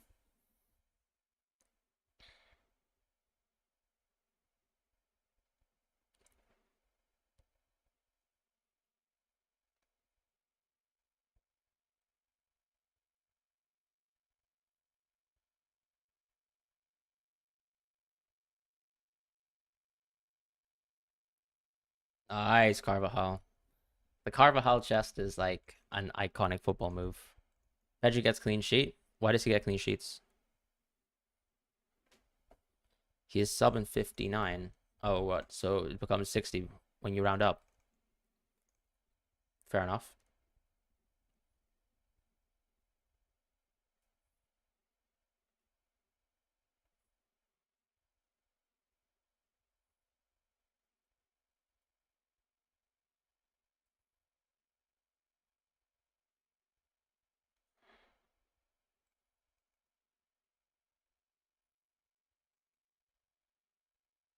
I mean, now it's in the 60s, but he wasn't subbed off in the 60s, as far as I understand. Trying to have a look now if they have an update of it. Yeah, it shows that Olmo came on for Pedri at 59 minutes, even on the UEFA website. So they might actually update away the clean sheets, in my opinion. Anyways, we'll see what happens. Nice from Kukurea. Nico Williams. Yep, that pace is huge for us.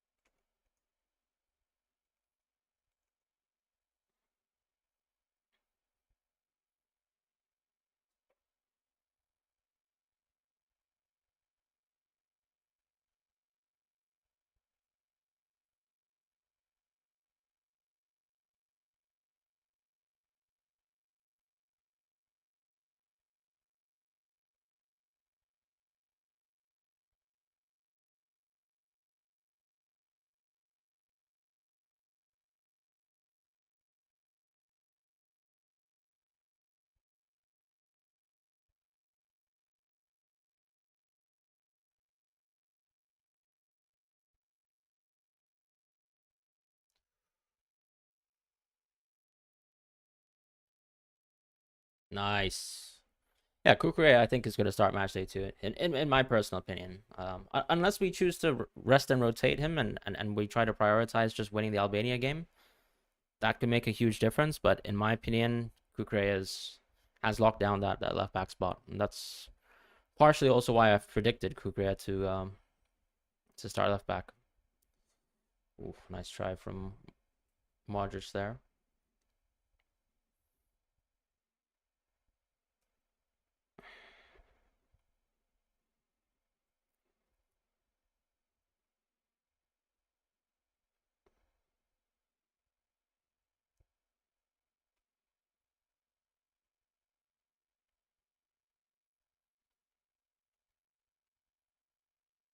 Yamal won't pass. Yeah, I think Yamal will probably get man of the match. We haven't seen much from I've seen Grimaldo every time he's played for my national team. So, oh god. I mean, Yamal won't pass, but I don't think he has any options to pass, right? Yeah, it's just 1v8 dribbling. Guys, we got our Rodri free ball recoveries. We did it. We got one ball recovery point at least from Rodri.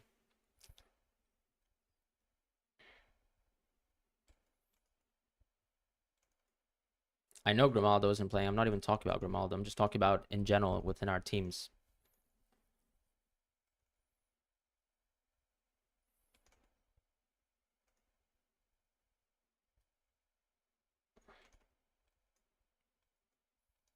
I'm just trying to explain about like my conception of like the Spanish lineup and things like that.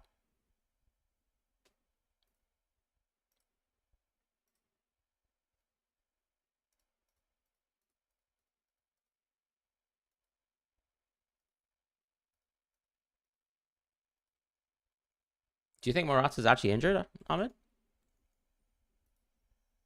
Or what are you worried about? Yeah, I think he might be, but Yamal's just incredible. He's just incredible. But I hope Morata's fine. Fortunately, we have Ferran Torres and Oyarzabal, so not the worst.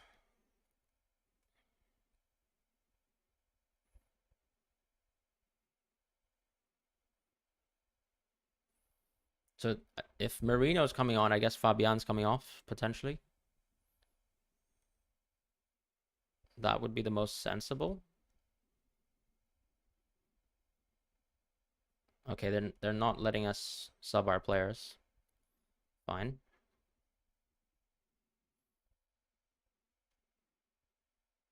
But Morata's clearly injured, so we need to kick the ball at play. Yeah, he's just jogging. He's injured. This is really bad. It's really annoying. Nice from Olmo. Nice, Olmo. Great take. It's unlucky.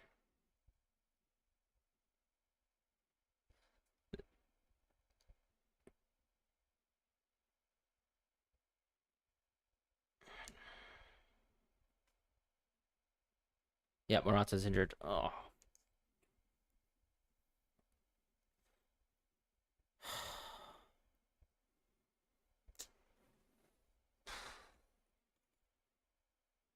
This is...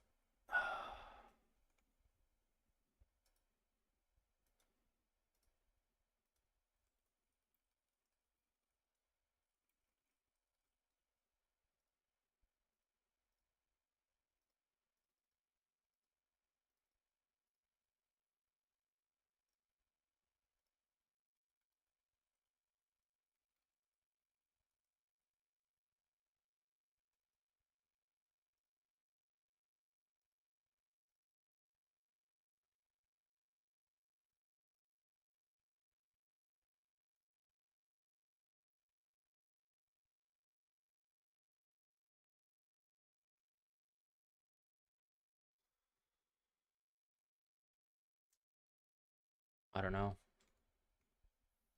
This is so annoying.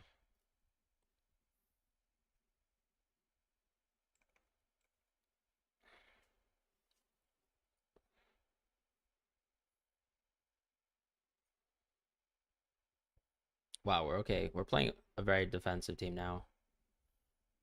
Marino. Yeah, fine.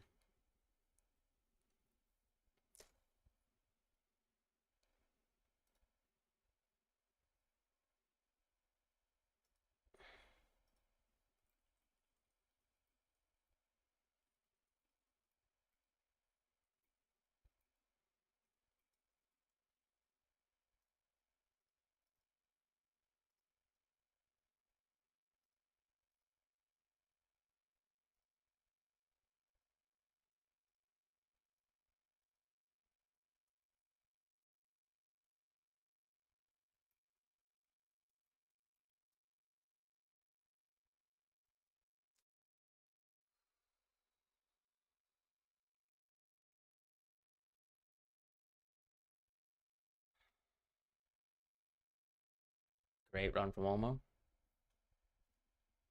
Nice. It was too slow from Olmo. Too slow.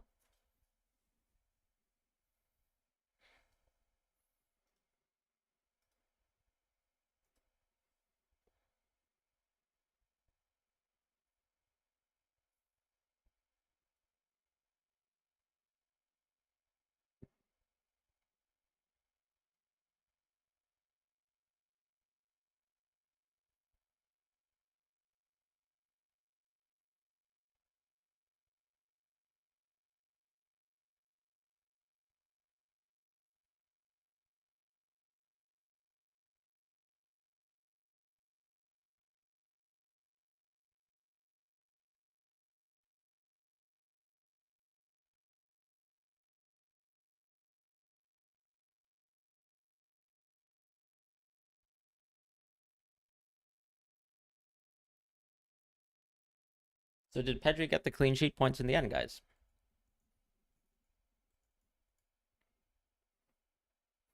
Rodri doesn't have an assist for the second goal. It was Pedri who got the assist.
What a pass.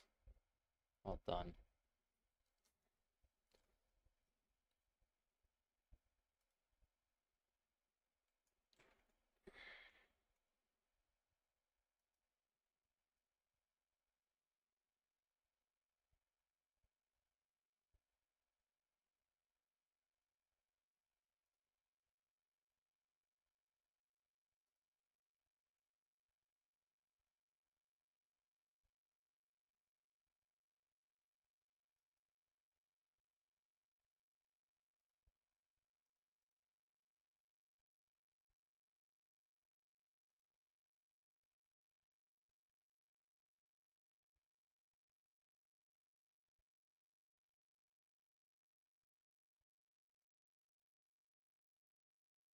Pedri did nothing today. It's 7 points for Pedri. Aryan, I don't know why you keep asking this, but like Pedri got the assist for the second goal. I'm not sure what you're talking about. Rodri's done nothing today.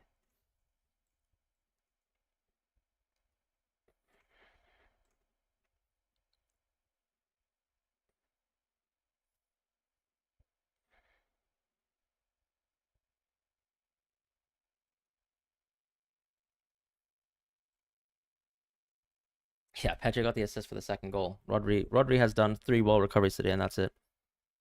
But Pedri might lose the clean sheet points because, as I said, I'm pretty sure he got subbed off for 59 minutes, so that's quite significant.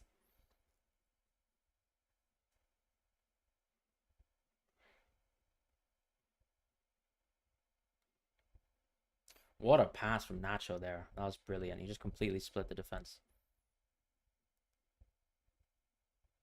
What are you doing, Olmo? Oh, God.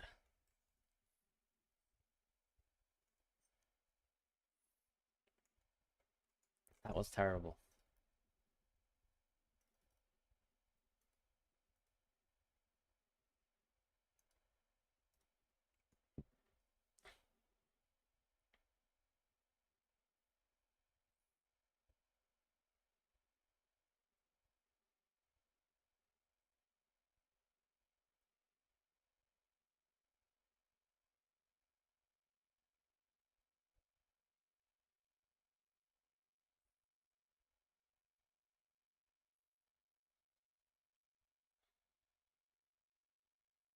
Carvajal on a crazy 15 points. Awesome. So happy for Carvajal. Obviously, he's my Real Madrid player and one of my favorites.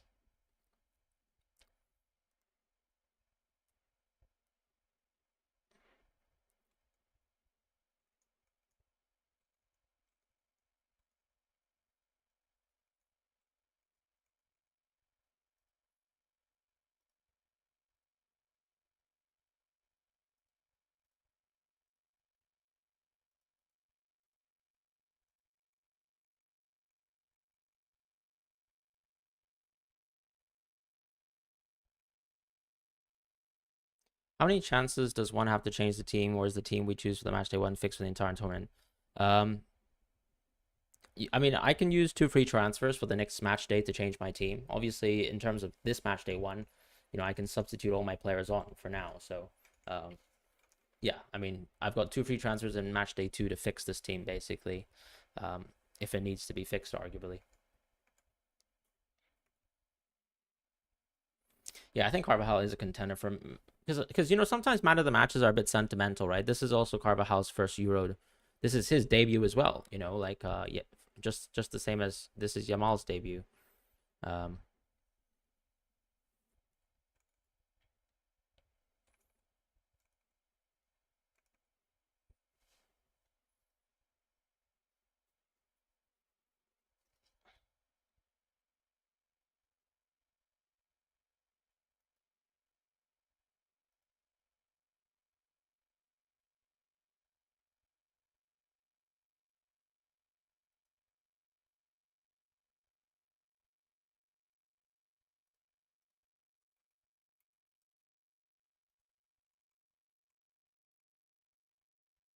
Um, is an assist or goal the only way Rodri can get more points now? I mean, technically he can get 3. He can get 2 more ball recoveries, and he can get an extra point.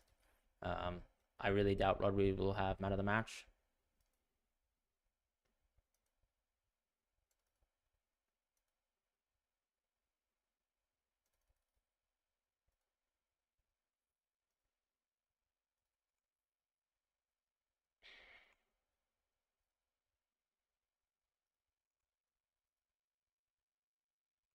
Yeah, it's not possible for him to get man of the match. Unless, as I said, if he does something crazy now, then obviously, yeah.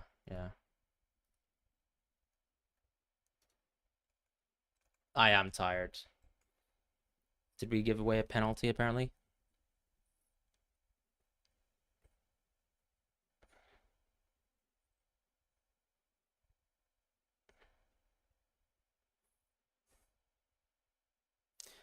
Man, Unai Simon is so terrible.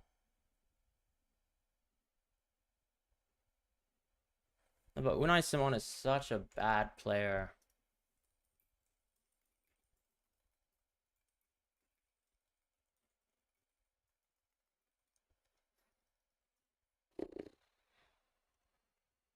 Whatever.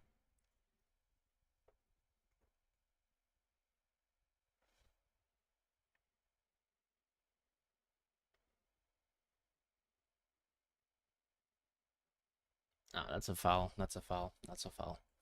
That's a penalty as well. Wait, is it?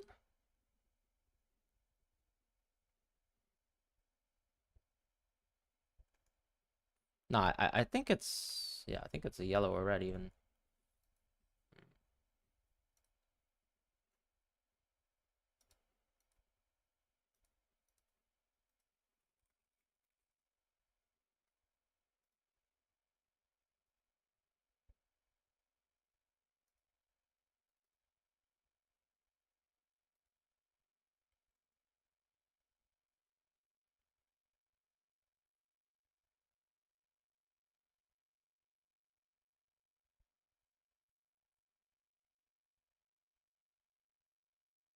Wow, not even Modric taking the penalty. Okay, so that's unlucky for people who own Modric, I guess.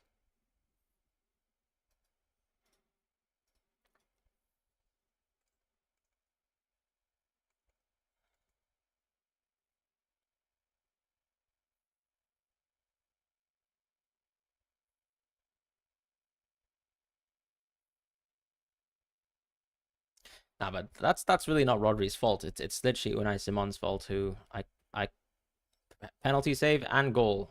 Oh my.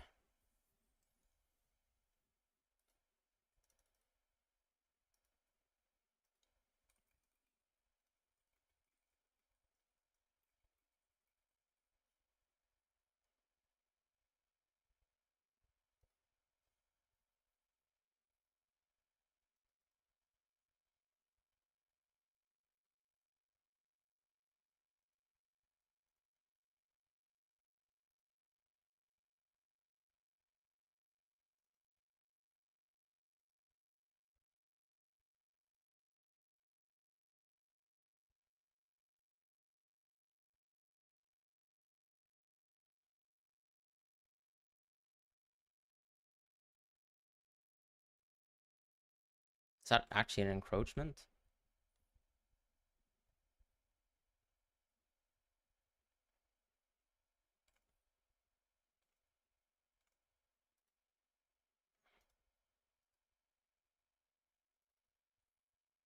Disallowed. But honestly, how unlikely are you going to miss the pen twice? Do you think they'll get Modric to retake it?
Wait, so Unai Simon gets a penalty save. He gets a penalty save and he also gets clean sheet. That is insane. And what does Rodri get? Nothing. He gets his clean sheet point, I guess. But then he gets a penalty conceded and a yellow card, so he's getting out of my team.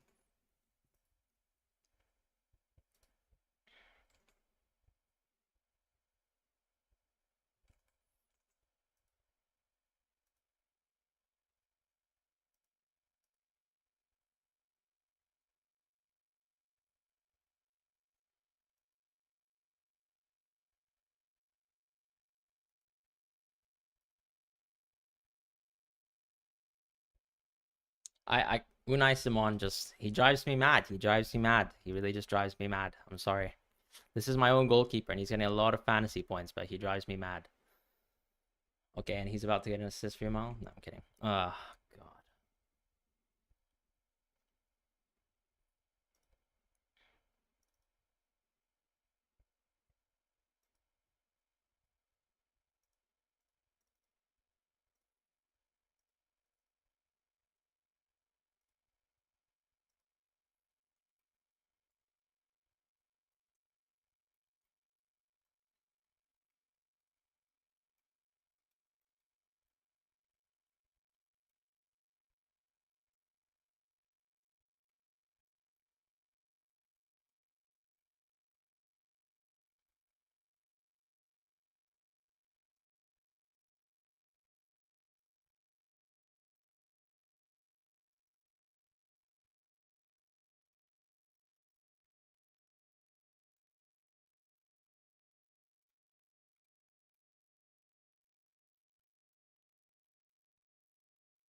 Christ, Perisic.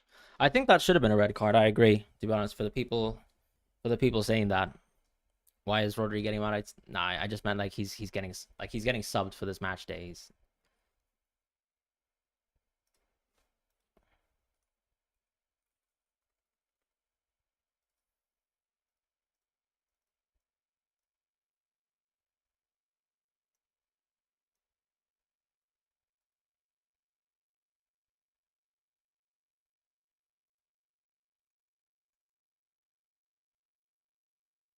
Okay, Rodri's injured now?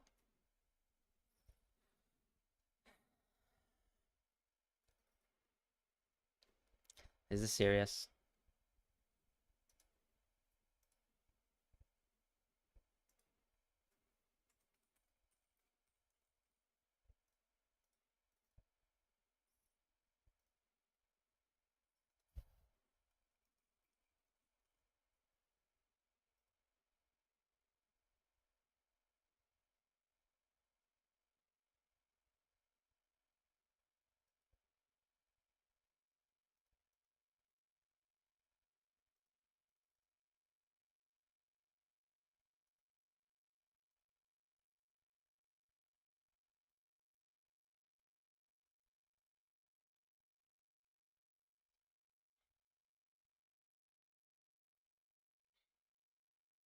What a performance from Yamal, anyways.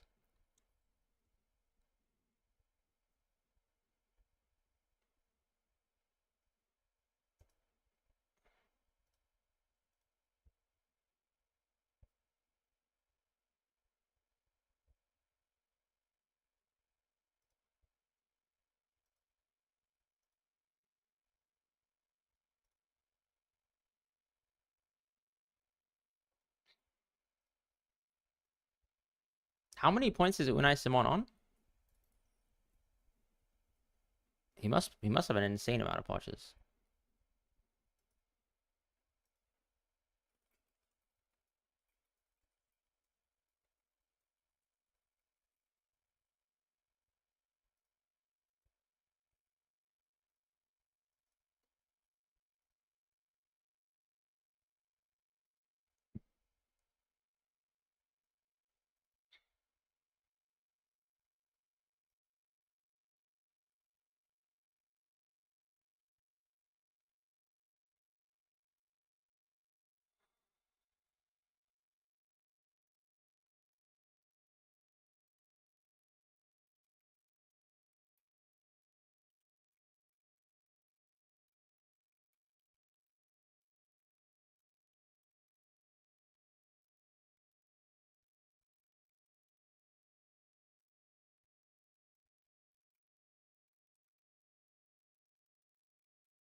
Ferran Torres goal. I don't mind that.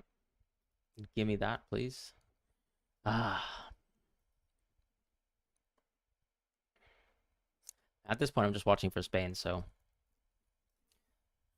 keeping Yamal at 6. I mean, Yamal could get man of the match. You should probably keep him if he gets to play. Um, Rodri sacrifice saves Unai Simon. Absolutely, yeah, it does save Unai Simon.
5 minutes at a time.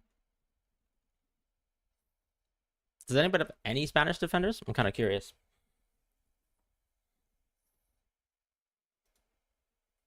I think Yamal could get man of the match. Just from watching the game, I think it's possible. Nice, Ahmed. I should have went triple Spain, you know?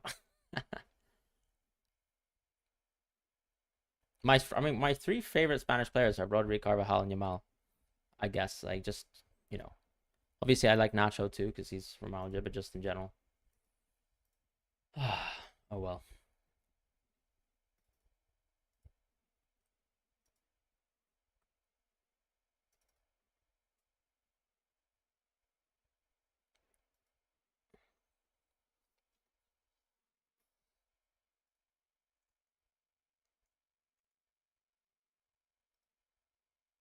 Oh, you have Nico?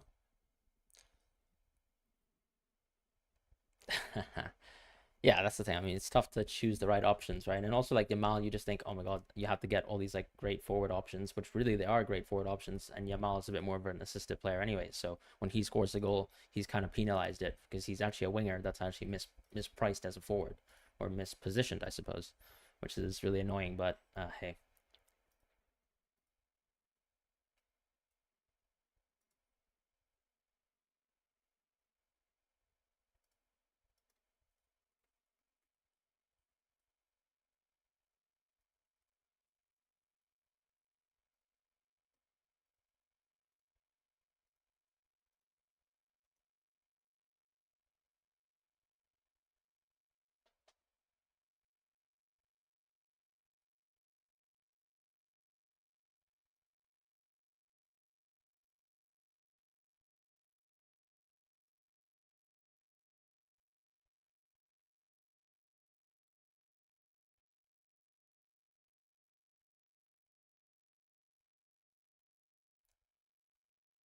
Lovely pass to Olmo.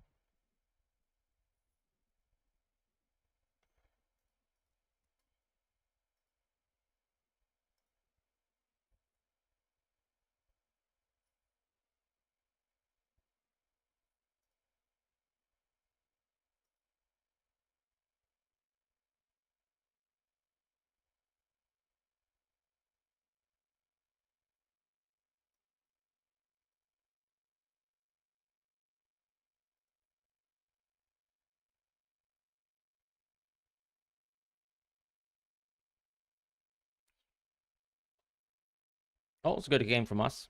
What am I going to do next? I'm probably going to log off and I'll watch the game. Um, as far as my teams, in hindsight, do you think picking a central defense midfielder's mistake, given how low scoring CDMs are usually? Yeah, but I think the biggest thing is that Rodri is a penalty taker, right? So, you try to think about different situations where you can get points within a fantasy football game. And you can think about Rodri being a penalty taker. You can also think about ball recoveries and things like that. Now, obviously, the yellow card penalty, that's, awful situation. But in reality, his keeper put himself in that spot, and that's tough. But yeah, in general, I think Rodri's fine. Um, Transfer plans for match day 2. I think I'm gonna go Guardiola. Um, yeah, I think having no Spain is totally fine. This was still a tough game, and obviously, like, would you have predicted Carvajal to score and Croatia to not score? I think it's tough. Croatia had plenty of chances as well. So when I look at, for example, the stats, I believe Croatia's expected goals was actually 1 point. Sorry, they had 2.27 expected goals today, and Spain only had 1.91. So when you look at the balance of this game, the chances that Croatia had to score, they could have scored at least 2 goals. And so Spain coming out of it with, you know, um,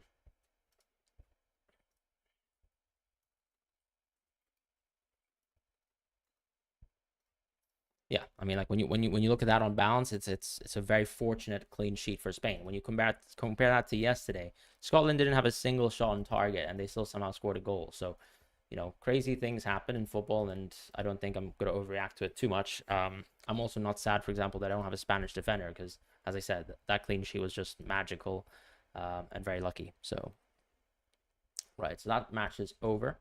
Very happy, anyways. I mean, winning for Spain is great. I just need to make sure that Rodri is fine. That as a fair man, I mean, Ricardo, look, no one plays fair in fantasy football games. So you take that chance and you run with it, and just you make that auto sub, or you make that sub a manual sub, please.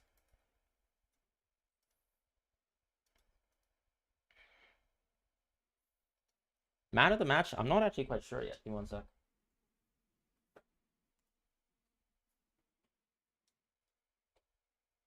But I'm probably going to turn the stream off, to be honest. I want to get a little bit of a rest, and then I'll just watch Italy. I also want to kind of go on a walk, to be honest, because I'm, I've been staying at home all day, and I'm going to cheer on Mr. DeMarco. But thank you guys so much for joining the stream. I really appreciate you guys being here. Let's just find out who the man of the match is before I leave you guys once and for all. Just kidding. Until, I don't know, actually. I might stream tomorrow night, guys, to be honest. There are some things I plan to do tomorrow, unfortunately. And so I won't be able to kind of stream like throughout the day. When I look at the games, for example, I think the way it's going to work is I'll probably actually, you know what? I'll probably live stream around. I'll live stream the watch along for Serbia and England. How does that make sense to you guys? I think that's the best way to go about it. Fabian, man of the match. Is that confirmed?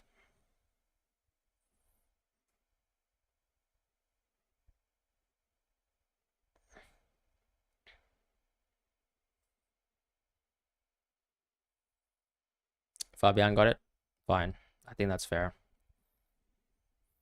I mean, in my opinion, he had a pretty poor second half, but obviously when you get 1 goal, 1 assist, and someone wasn't completely dominating the game. Like, for example, Xhaka, when he got man of the match, was dominating the game. He was controlling the whole game. So that was really good. And that makes a huge difference. And unfortunately, of course, when you look at, for example, all the other key players in the team, I suppose Yamal did. If Yamal scored that goal, like, definitely he's a man of the match, I suppose. But yeah. All right. You can make subs out to the Italian game. Yeah, I can do, but I probably won't stream it. So 3-0, you called it yesterday. That's awesome. Well, I mean, look, anytime Spain win, I'm happy. So, and we won today. We got a clean sheet. That's lovely. I'll take that. So yeah, thank you guys so much for watching once again. I'll see you guys soon. Enjoy the Italy game. Let's see if DeMarco cooks. Hopefully he does, but see you guys. Take care.